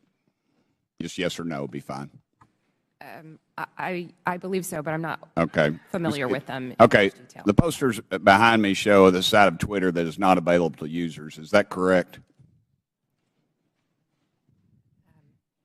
This appears to be a view of some of our agent tooling, but I do not have access to that, so I'm not very familiar with that. Okay. Well, Ms. Gaddy, the labels identify status that have been assigned to these accounts. Is that correct? I don't know. Ma'am, these are your internal things. You're telling me you don't receive these, you don't know what they mean? Representative, I did not have access to these tools, and so I don't know. They look familiar to me. As an executive, you did not have access to inside information at Twitter. Okay. Ms. Gaddy, Mr. Bongino's account, there's a few words under the verified and active. Can you read the first two labels under verified and active? They're the yellow ones. Notification spikes, search blacklist. All right, thank you. Ms. Bongino, ma'am, Mr. Bongino has more than 3.5 million Twitter followers. Is that correct, would you say? I'm sorry, I don't know the answer to that question. Okay, well, that is correct. Let's look at Mr. Kirk's account. Ms. Gaddy, can I get you to read the yellow labels on Mr. Kirk's account? Can you see those? I'm sorry, I can't see them from right here. All right. You know that Mr. Kirk has almost 2 million followers? I was not aware of that. Okay. Let me ask you, what is a search blacklist?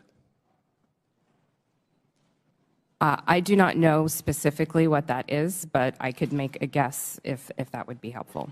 Why don't you make a guess for me, please? We do, when I was at Twitter, there was an ability to prevent something from appearing in one of the tabs of search results. Okay, thank you. What does do not amplify mean? To the best of my recollection, when I was at Twitter, it would mean that we would not recommend or amplify that content in the parts of Twitter where Twitter was making recommendations. Thank you, ma'am. In 2018, you said that Twitter does not shadow ban. Twitter did, however, engage in what is called visibility filtering. One Twitter employee described visibility filtering as a way for us to suppress what people see to different levels. Do you agree with that characterization? I'm sorry, can you please repeat the question? I said Twitter, okay, they engaged in what is called visibility filtering. One Twitter employee described visibility filtering as a way for us to suppress what people see to different levels. Do you agree with that characterization? I agree that visibility filtering does give an ability to change. Okay. Shadow banning, ma'am, is understood that the practice is limiting the visibility of a user's post without their knowledge. How is visibility filtering any different? Representative, I believe there are different definitions of shadow banning. Okay. But you said that Twitter in 2018 does not shadow ban. Was that a truthful statement, ma'am? Was that a lie? At that time, I'd specifically defined shadow banning to mean something different than visibility filtering. You also said that Twitter does not shadow ban based on political viewpoints or ideology. Do you stand by those comments? While I was at Twitter, to the best of my knowledge, we did not do that. Okay. Mr. Roth, on January 22nd, 2017, you tweeted that there were actual Nazis living in the White House. Do you still stand by that comment? Yes or no?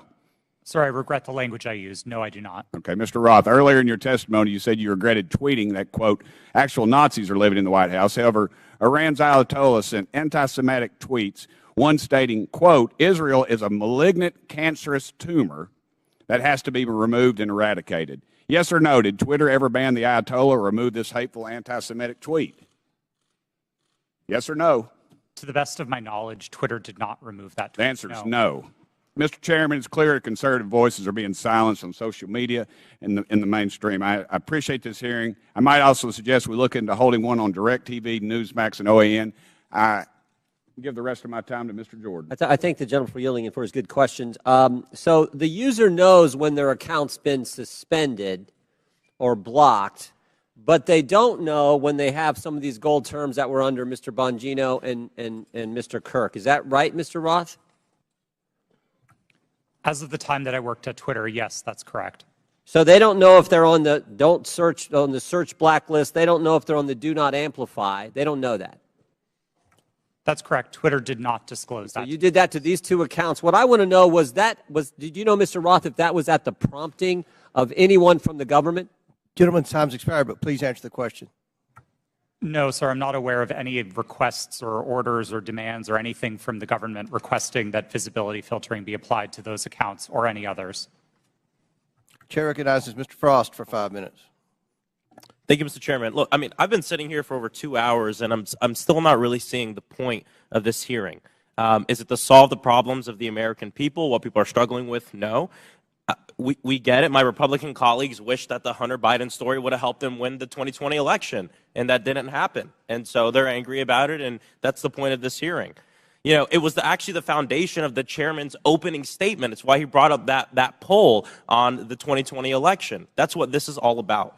And so I want to say to my colleagues, don't worry. There's still many platforms you can spread disinformation on, Parler, Truth Social, that have questionable editorial policies but aren't here today. There was no collusion, as the witnesses have said, under oath. There was no pressuring from the United States government, as we heard under oath. We're wasting our time here bullying former Twitter employees. So that way, it's calling the refs. So that way, in the future, when they want disinformation to be put on the internet, social platforms will be scared to call them out down the road. It's called calling the ref. But let's talk about the root of this hearing. My Republican colleagues would have folks believe that Democrats are preparing for some sort of major culture war. And there's a difference between a culture war and how culture naturally changes, culture change. Some on this committee are very resistant to culture change. I mean, just yesterday we heard a member equate immigration negatively to changing our culture, black and brown folks coming to our country. The reality is that culture changes, it adopts, it welcomes more people, it becomes more understanding, and it also decides to reassess what's acceptable behavior and rhetoric. It could be different now than it was in, say, the 1950s. In this supposed culture war, they often conflate the right to free speech with the non-existent right to not be criticized or held accountable for what you say on the internet or even in real life. And just because it's legal to say something and the government won't throw you in jail for it, doesn't mean the rest of the world, and sometimes even your own family, have to associate themselves with you or your comments. Mr. Roth, you helped set up content moderation policy at Twitter. What type of user tweets were more likely to get limited? Did it have to do with racism, sexism, homophobia, violence, or were y'all looking for people who were supporting Donald Trump, President Trump, and limiting those? Our policies were built fundamentally to be viewpoint neutral. They were focused on harm reduction, looking to things like the Universal Declaration of Human Rights with a focus on protecting people's safety, people's right to free and fair elections, people's rights to free speech.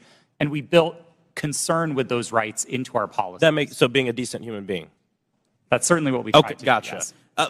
Ms. Naravoli, earlier you testified about a 2019 tweet that was about President Trump, and I think it was from Ms. Teagan. What was the tweet about? Would you like me to give the direct quote? Yeah. Please excuse my language. This is a direct quote, but Chrissy Teigen referred to Donald Trump as a pussy-ass bitch. Okay. Free speech. And what happened after Ms. Teagan posted her tweet? What did the White House do? What did the Trump White House do? From my understanding, the White House reached out to ask that this tweet be removed. It was my team's job.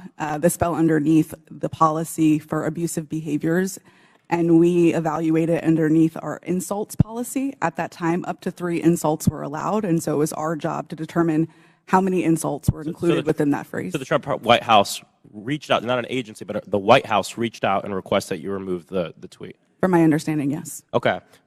Mr. Roth, you mentioned a serious problem of foreign interference in our elections. Did you see that mass interference work more in support of right-wing candidates like President Trump in 2016 or President Biden in 2020? Thank you for the question. It's an important one, and I don't think there's a clear or easy answer to this. We saw Russian operatives playing both sides and often playing them against each other. One of the most enraging interactions that my team saw were accounts operated out of the same Russian troll farm arguing with each other. And they were manufacturing drama both on Democratic sides and on the Republican side. So it's still a huge issue? Absolutely. 100%. Well, there you have it. There's issues of big tech. There are serious issues we need to litigate.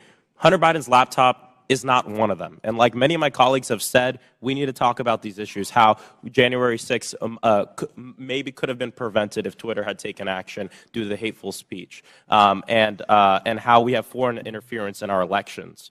Why are folks on this committee so obsessed with Twitter's editorial decision on Hunter Biden's laptop? Would they hold the same hearings of the editorial decisions of Fox News and Newsmax? Free speech is about the government limiting speech around about the public.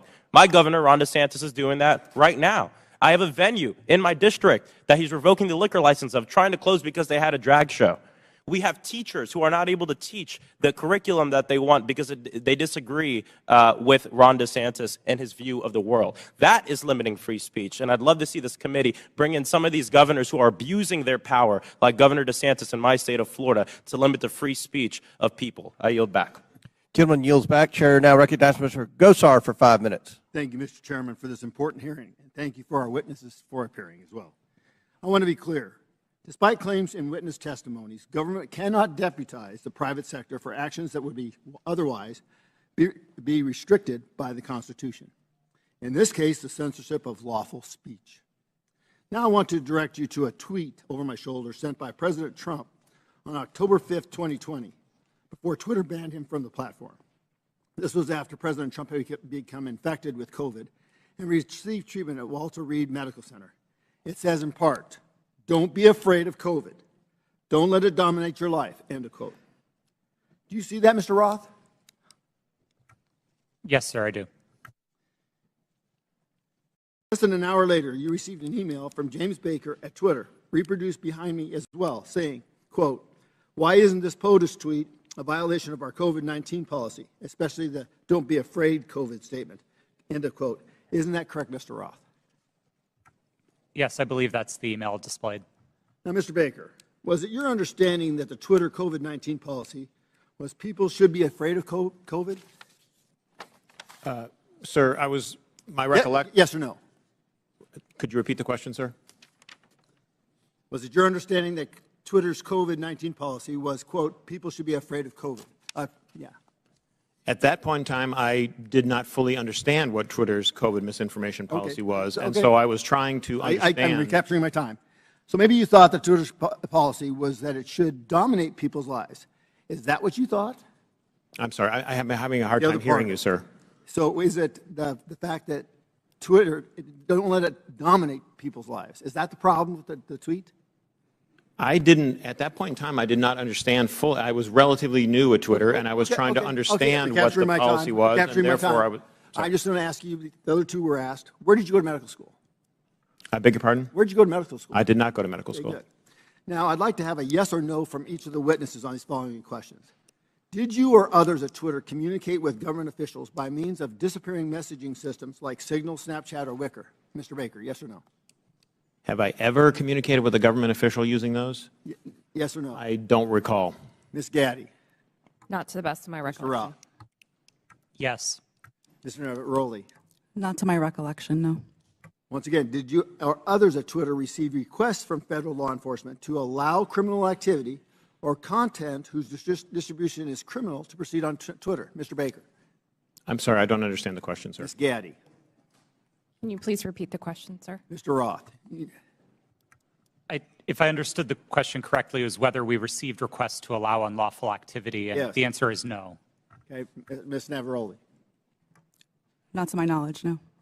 Now, I'd like to submit for the record an article by the New York Post titled, quote, Twitter refused to remove child porn because it didn't violate policies. Ms. Gaddy, who was involved in this determination? I'm not familiar with this situation. Mr. Roth, are you familiar with it? No, sir, I'm not.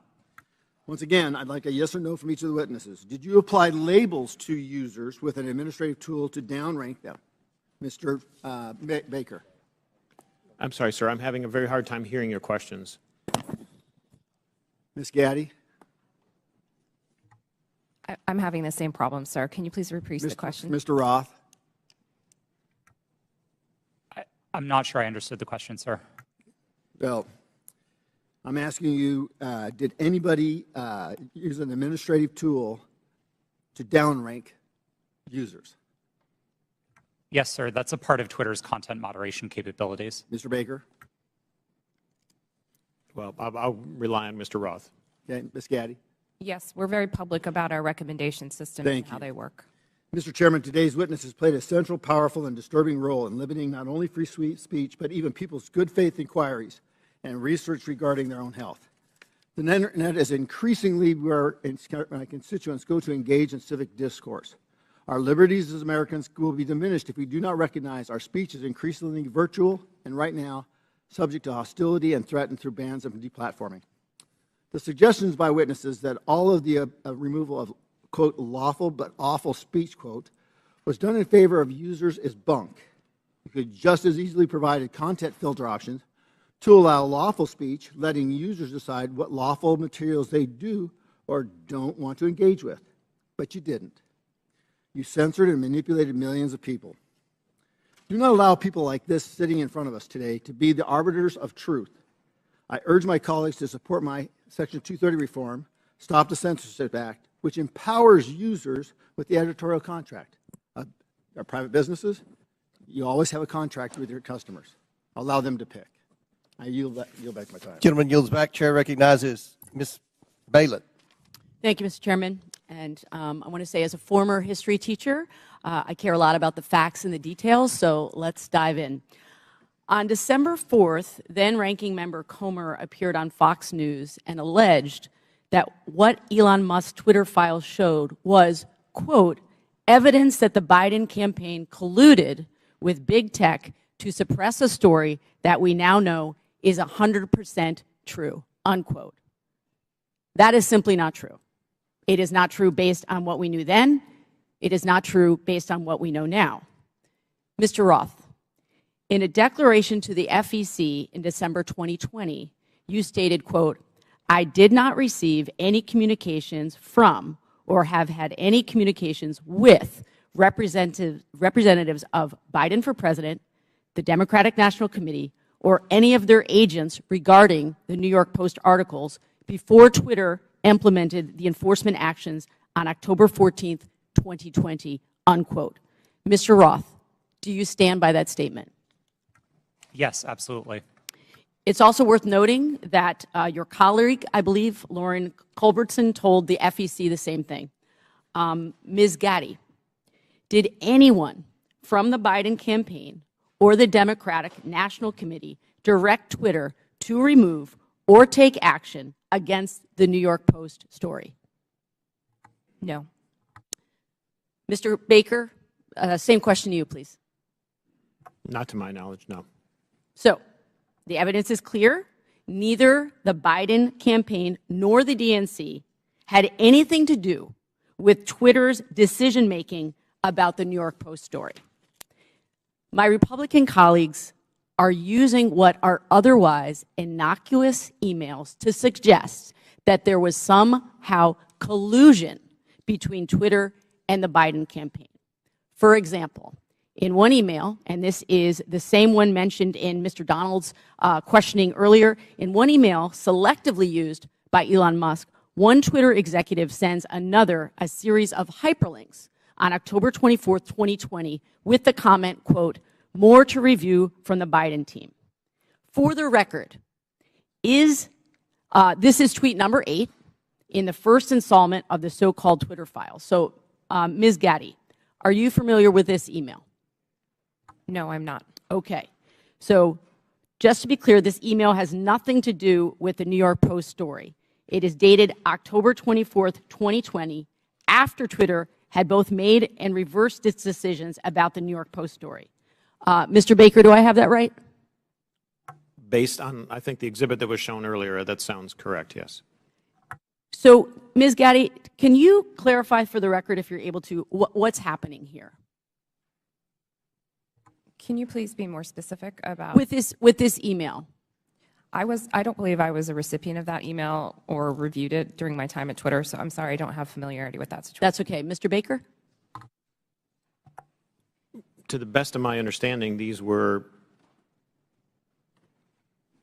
tweets that the campaign had concerns about. I don't know the details of those, and they were referred to Twitter as, I'm not sure exactly why, but I can't get inside their heads, but they were referred to Twitter, and Twitter reviewed them, and someone, again, going off the exhibit from earlier, said they were handled. I don't know what that means in terms of whether they took any action or didn't take any action, but at least they addressed the matter. So I believe that's what I construe from that email. Appreciate that. So, from my understanding of everything that we've heard today, it's really not uncommon for outside entities, including, as we've heard, Mr. Trump's campaign, to request that Twitter remove content that violates the company's terms of service. Is that correct, Ms. Gaddy?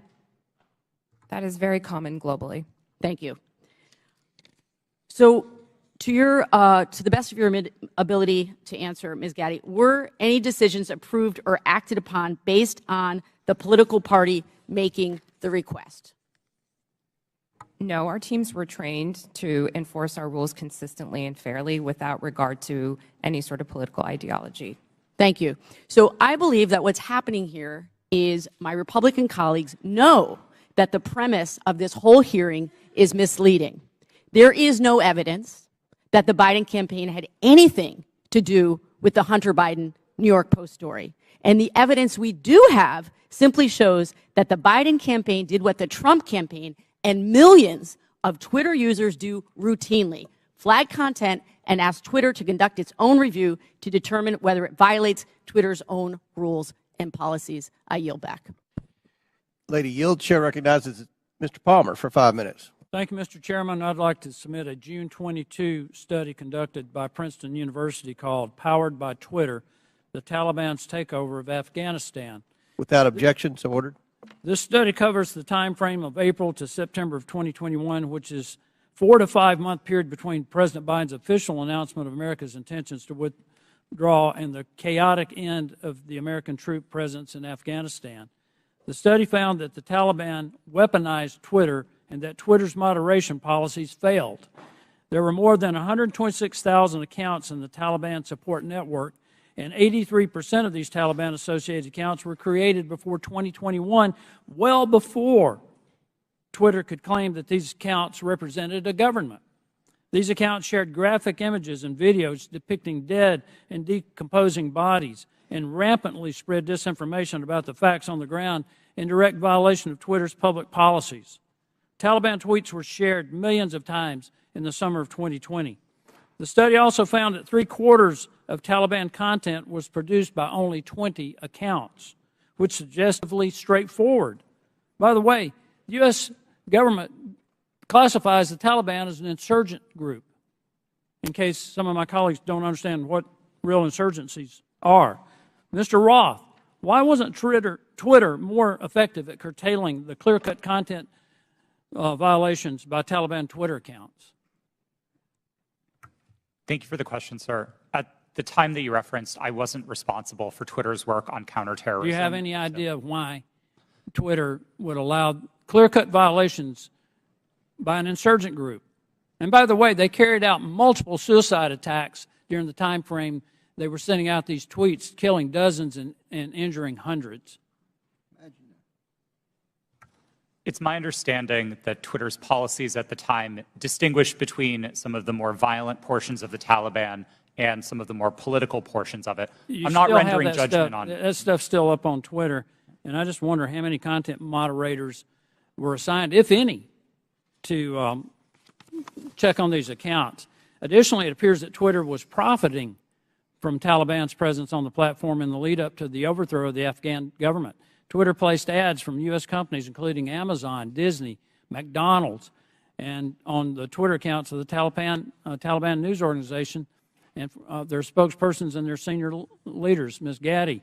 Did Twitter make money off placed ads on Taliban Twitter accounts on August 26, 2021, when 13 U.S. men and women died in a suicide bombing? I have no knowledge of this matter. You don't have any knowledge about whether or not these ads were up? I do not. According to Twitter, the decision to ban President Trump was after a close review of his tweets and the context around them, specifically how they are being received and interpreted on and off Twitter. On June 3rd, 2018, the Iranian Ayatollah Khomeini.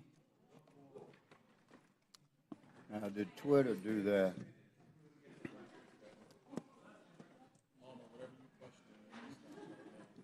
Sounds like the Green New Deal to me.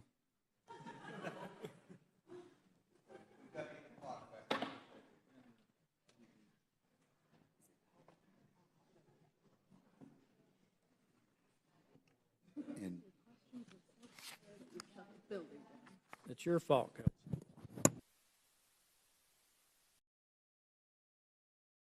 Minutes remaining, so I now yield 3 minutes to Mr. Palmer.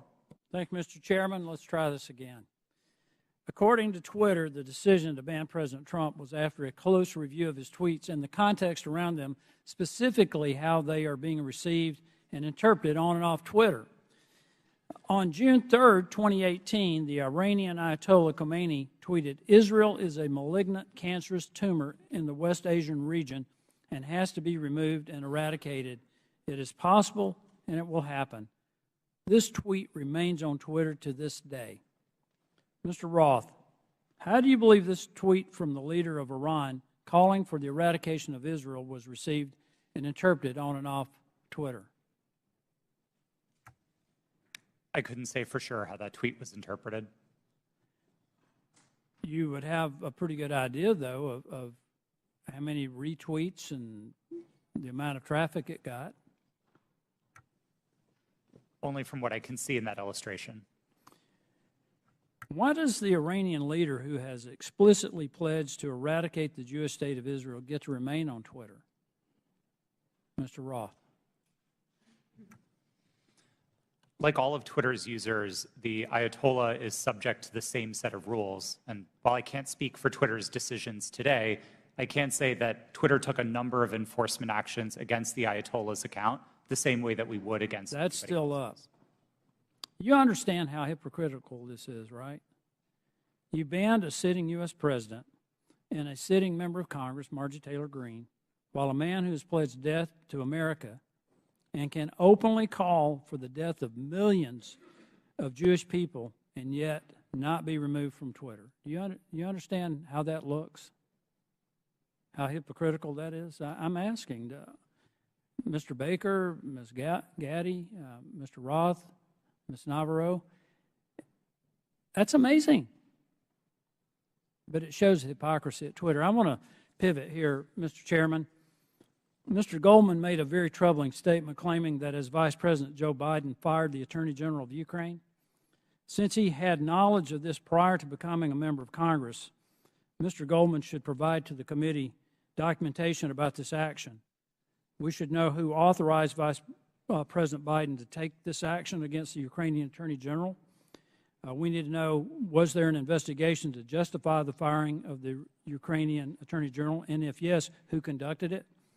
He needs to provide all details involving this action, including Vice President Biden's threat to withhold $1 billion of U.S. funding if the Ukrainian AG was not fired, and who authorized Vice President Biden to make that threat.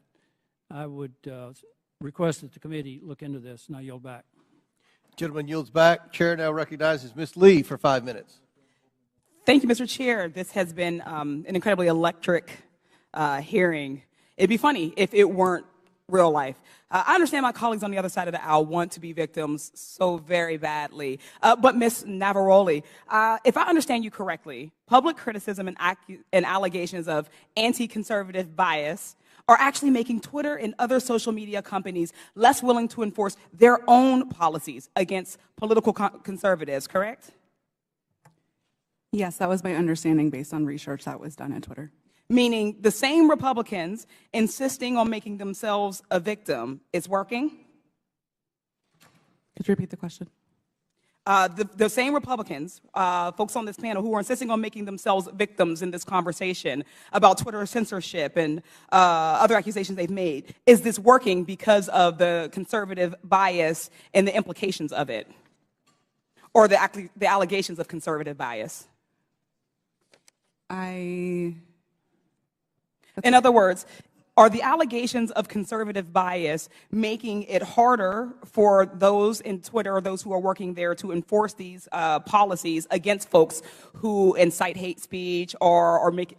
Thank you for rephrasing that question, and thank you for asking it. Yes, these allegations are very much having an impact on the leadership within every social media company, as they hope to not receive allegations of being biased or in any way being politically leaning. Thank you.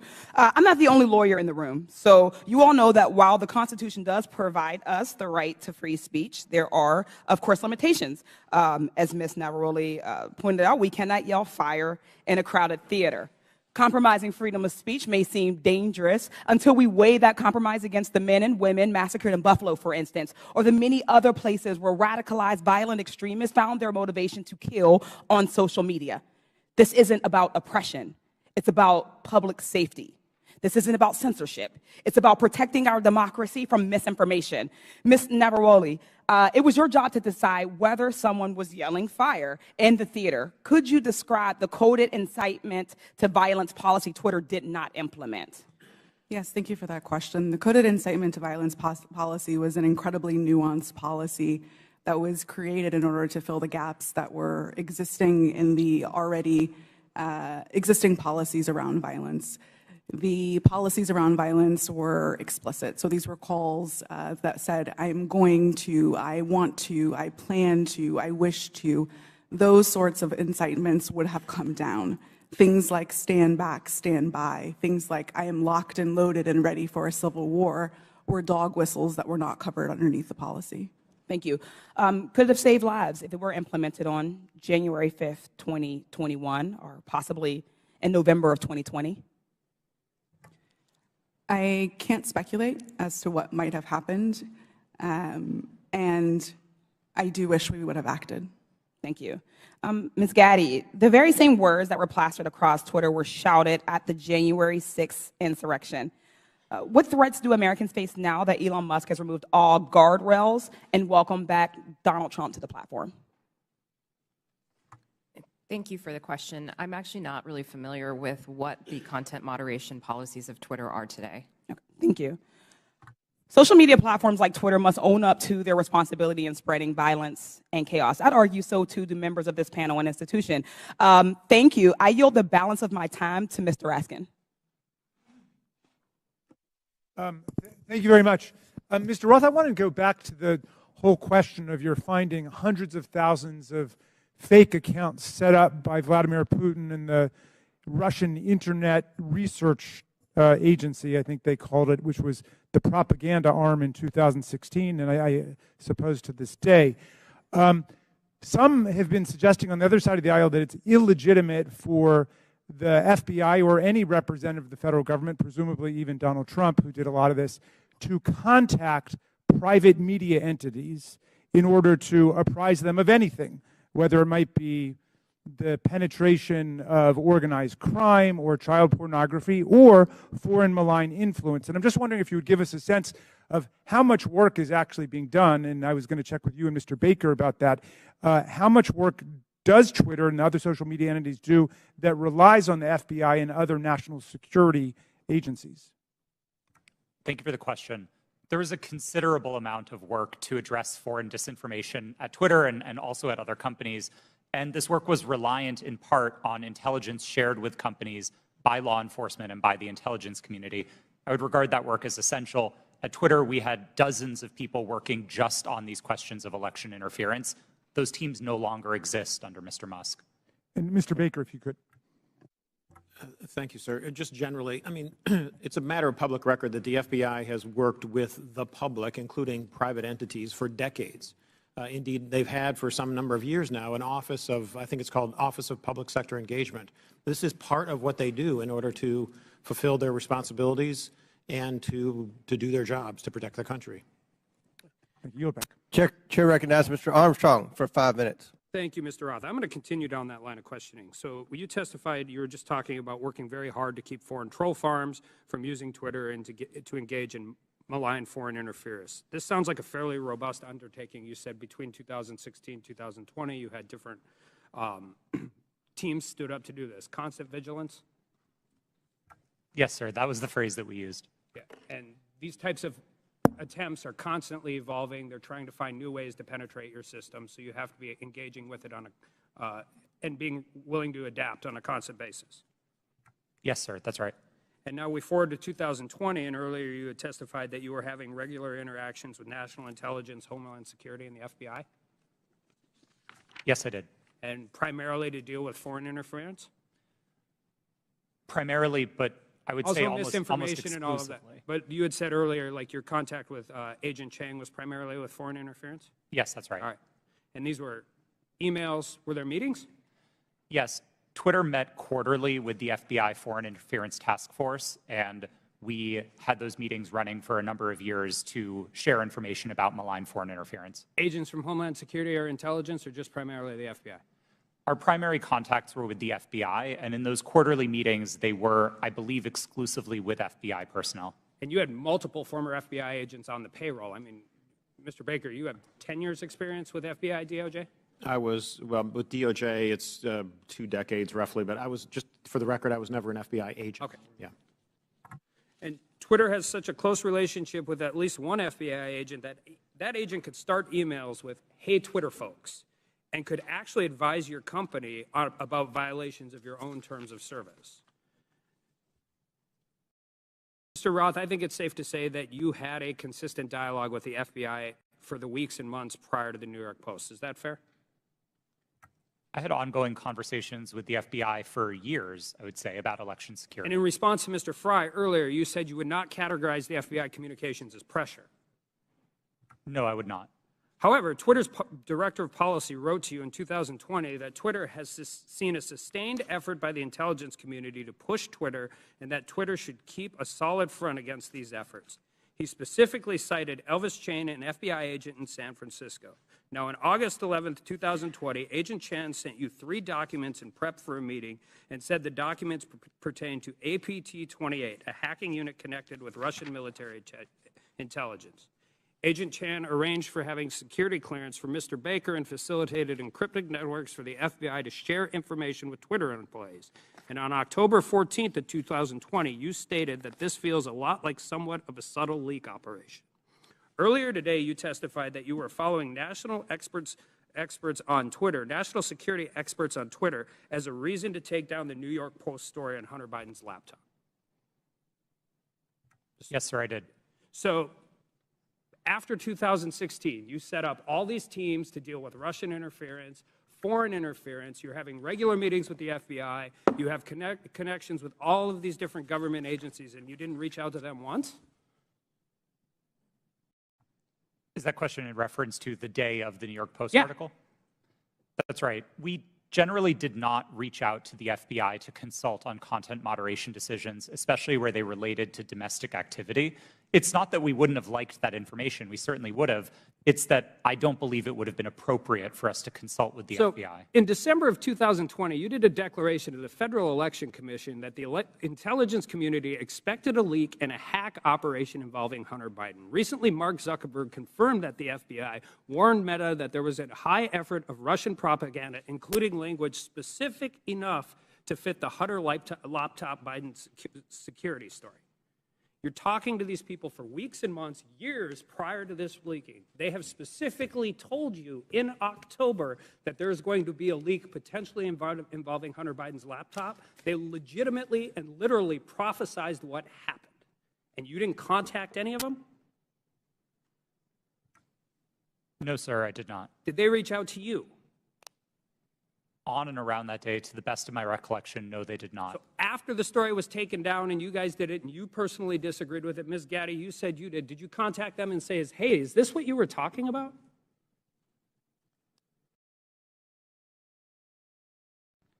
If that question was directed to me, no, I did not. Ms. Gaddy, did you talk to anybody from the FBI? Not to the best of my recollection. So I guess my question is, what is the point of this program? You have constant communication. They're set up for foreign interference. They've legitimately warned you about this very specific thing, and then all of a sudden everybody just walks away? Like, this is what you planned for. This is what you prepared for. This is the information. They told you exactly what was going to happen, and then you want, I don't care if it's members of Congress, you legitimately want the American people to believe we just completely cut off contact with all of the people who we were supposed to defend against? I don't think it passes the smell test, and neither do the American people. I yield back. Chair recognizes Mr. Kassar for 5 minutes. I'm honored to be a new member of Congress, where our purpose is to listen to the people and represent their voices and lift up our communities.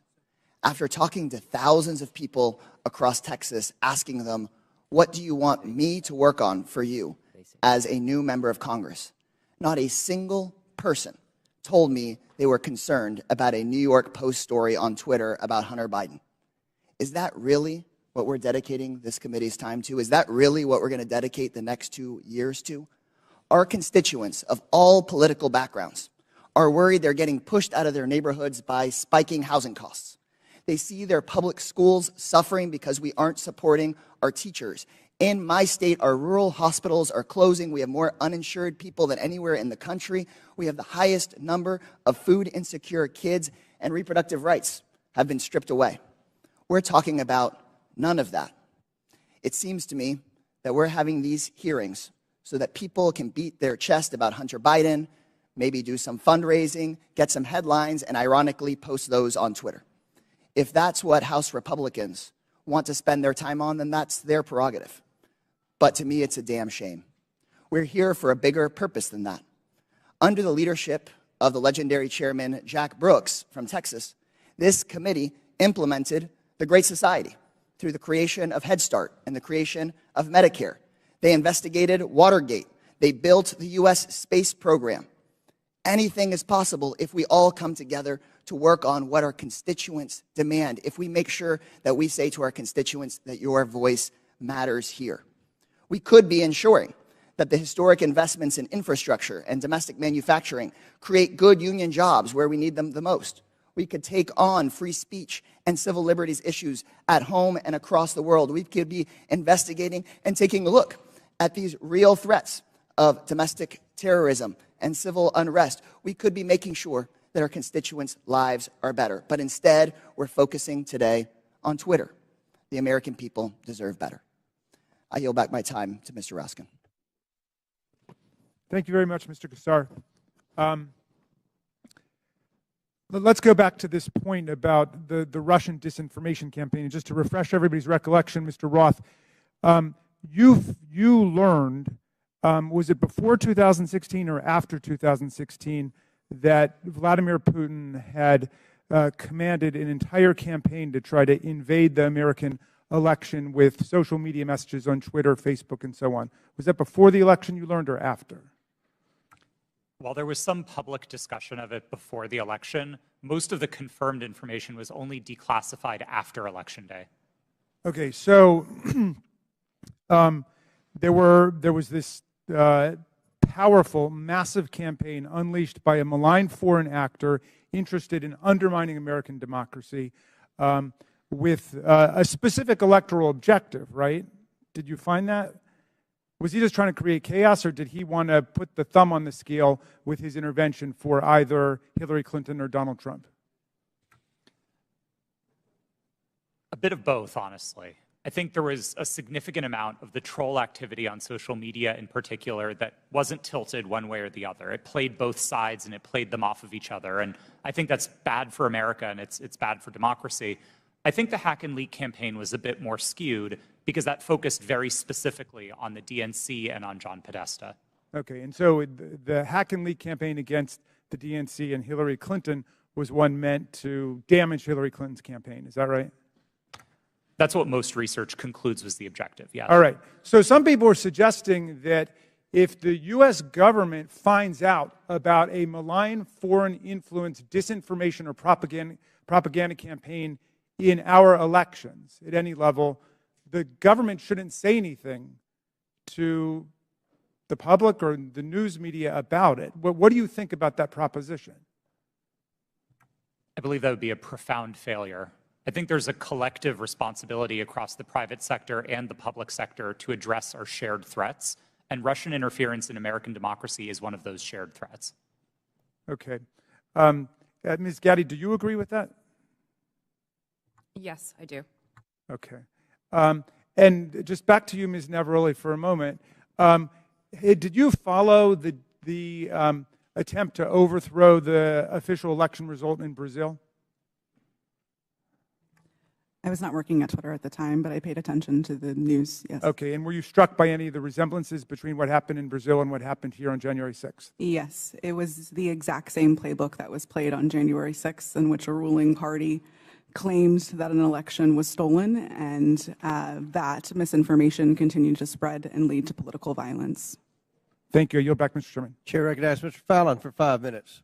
Thank you, Mr. Chairman. If there's ever a time where our government becomes the sole arbiter of truth, then we've lost the United States. Twitter's become the virtual town square. It now has the power to transform public opinion like no other medium in history, with their algorithms shaping and molding the public mind to their own ends. Mr. Roth, to the best of your knowledge, what percentage of your colleagues when you worked at Twitter donated to Democratic causes or candidates in 2020? I don't know, sir. We have it here. It was 98.4% of Twitter employees gave to Democratic candidates or causes in the 2020 election cycle. And believe it or not, those numbers actually went up in the 2022 cycle to 99.7% of Twitter employees donating to Democratic candidates and causes. So clearly, Twitter as a whole had a political bias. Mr. Roth, do you personally think that you have a political bias, and did you have one when you worked at Twitter? A personal political bias? No, sir. You didn't. That's remarkable because it's pretty obvious you did have strong biases when you compared, ironically using Twitter, people that worked in the Trump White House to Nazis. They were good folks that you simply disagreed with politically in our representative republic, and you compared them to the most evil people on the planet that murdered 60 million people, or at least were responsible for those deaths. You think that was a little bit hyperbolic? Yes, I do. As I said, I regret the language. I agree with you. It was. And so your political opinion spilled over into censorship work at Twitter. I think your biases had consequences, which you intentionally expressed through your propaganda and censorship role at Twitter. Additionally, you may have collaborated with the U.S. intelligence community regarding stories that you all didn't want the public to see. So namely, what we refer to as the Hunter Biden laptop story that ran in the New York Post. So I'll ask you, Mr. Roth, did you receive 10 confidential documents from Special Agent of the FBI, Elvis Chan, the night before the Hunter Biden laptop story ran? Yes. You did.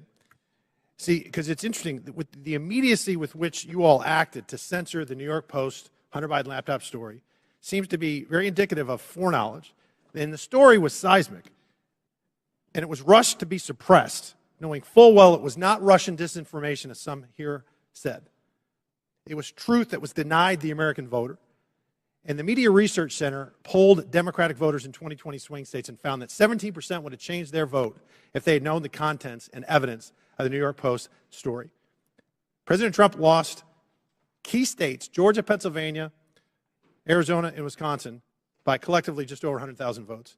And if this is accurate, this poll, 3.2 million votes could have swung. And he only needed a teeny fraction of those 3.2 million. That decision almost certainly changed the result of the 2020 presidential election. Did you have any idea the contents of the New York Post story, Mr. Roth?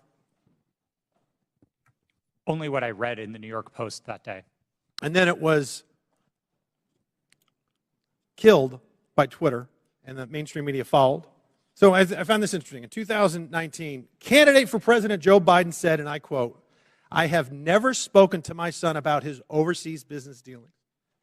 And yet, the evidence in that story and on that laptop revealed that two of Hunter's Mexican business associates, Miguel Magnotti and Miguel Velasco, visited the White House in February 2014, and he was later photographed. Joe Biden was photographed with him in the White House. Also in October 2015, Hunter arranged a video conference with his dad, Joe Biden, the sitting vice president, and Carlos Slim, the Mexican billionaire. And then unbelievably in 2015, Hunter introduced his father, then vice president, to Vadam Pazarski, an executive at the now infamous Bursima Holdings Company, where Hunter would later magically make millions as a board member despite having no experience whatsoever in the energy sector. Joe Biden lied. He created the firewall, and then he was exposed because of this story and other information. He lied to the American people, and Mr. Roth, you withheld information on the eve of a presidential election, and you protected that lie. And I hope for the sake of the country that men like you that do those things, men and women, never get to put in such power, in positions of power again. And Mr. Chairman, I'd also like to see if, I'd like to ask unanimous consent to enter into the record a tweet from Ranking Member Raskin. The tweet reads, "It's horrifying to see images of Border Patrol agents whipping Haitian refugees at the Texas border." Not exactly the feeling I get from Without objection, it's ordered. Thank you. Would you yield back? Would you yield? Yep. Oh, well, I just think that's misinformation, or at least it was a mistake, and Twitter left it up for a week, or not a week, a year, a full year. Gentleman yields. I yield. Mr. Baker, in top of page 2 in your written testimony, you said, "I did not destroy or improperly suppress Whose time is this? any documents at Twitter regarding information important to the public dialogue." The way you worded that, it sounds like there is some Chairman, kind how of... much extra time is he going to get during this hearing? You finished He the had, question, he and had then you time. take it Let him to repeat the order. question, and then his time will be expired. And It please expired answer. before he started. Clearly, it's up to the chairman, so why don't you let him answer? Mr. Baker, on top of page 2 of your written testimony, you said, "I did not destroy or improperly suppress any documents at Twitter regarding information important to the public dialogue." The use of the term improperly suppressed suggests there was some kind of suppression done in a proper way. I just want to know what that was, and is this referring to your work at Twitter when the Twitter files were first released just a few months ago? Unfortunately, sir, I think I'm constrained from answering that question any more fully than in my testimony because of attorney-client privilege. So unfortunately, I'm just going to have to leave it at that. I thought that's been waived. Not the privilege, not the privilege. The non-disclosure agreement, my understanding, has been waived, but not the attorney-client privilege. Gentlemen, time's expired. I do not have anything in writing to indicate that the Twitter has waived privilege with respect to that matter. Chair recognizes Ms. Crockett. Thank you, Mr. Chair. MAGA Republicans can't let go. That should be the name of this hearing. I'm glad that seemingly we have now accepted that President Joe Biden won the election, even though now we are blaming President Trump's loss on Twitter. Can we finally let it go? This is why Democrats are reinforcing that in this hearing we should be talking about the threats to our democracy. That's the real threat, not an old article that seemingly couldn't reach the viewership it sought through its own platform to disparage and attempt to skew the election in favor of a twice impeached former president who lost a secure and fair election. As a Texan who served in the House and fled the state as MAGA Republicans there pushed an agenda just as insidious as the foreign interference we experienced in the 2016 election, we should be talking about what they don't want to talk about as they continue to cut you off as you try to talk about things such as interfering with our democracy, and how there has been an inciting of political violence against individuals as well as our democracy as a whole. We are supposed to live in the land of the free, and when some people are afraid of losing power, they engage in conspiracy theories and distractions, such as the Joe Biden, a candidate at the time, not government actor at the time, colluded with social media to win. So let me say thank you for showing up for this political theater. Unfortunately, the American people deserve better of its leaders. They deserve a robust conversation around the very real and very present threats to our democracy, the greatest democracy in this world. So with that being said, let me be clear. I believe that there has been testimony previously by Miss Navaroli. I hope I'm not just killing your name right now. At some point, you stated if January 6th and anything like it, that language, if we would have seen that happen in any other country with any other leader, Twitter would have acted completely differently. It is my understanding from this statement, and correct me if I'm wrong, that you almost felt as if Trump was treated differently. In fact, that you may have been of the impression that he was treated with more deference than other world leaders. Is that true? Yes. As I testified earlier today, Twitter bent and broke its own rules in order to protect dangerous speech, like the tweets that were directed towards Representative Ocasio-Cortez. And when we talk about bending, it's my understanding from another deposition that there were actual alarms that would go off if someone would access Trump's Twitter account other than, I believe, the CEO. It was my understanding that alarms would ring within Twitter if the account was accessed outside of a select group of individuals who had access to that account. Are you aware of this being an ongoing practice for other individuals' Twitter accounts? At my time at Twitter, the former President Donald Trump's account was the only account that I did not have access to. Okay, so we know that there weren't individual actors running around Twitter setting off alarms every other day. Is that correct? Not to my knowledge, no. Okay. Now, as we talk about January 6th, because I think that's the only thing we should be talking about, what I want to talk about is what, and anyone can answer this question. Did you see a correlation between a rise in homegrown domestic white supremacy online as it correlates to leading up to January 6th? I can answer that. So some of the things that we were seeing specifically on Twitter related to white supremacy fan fiction. I mentioned earlier in my testimony that we saw things like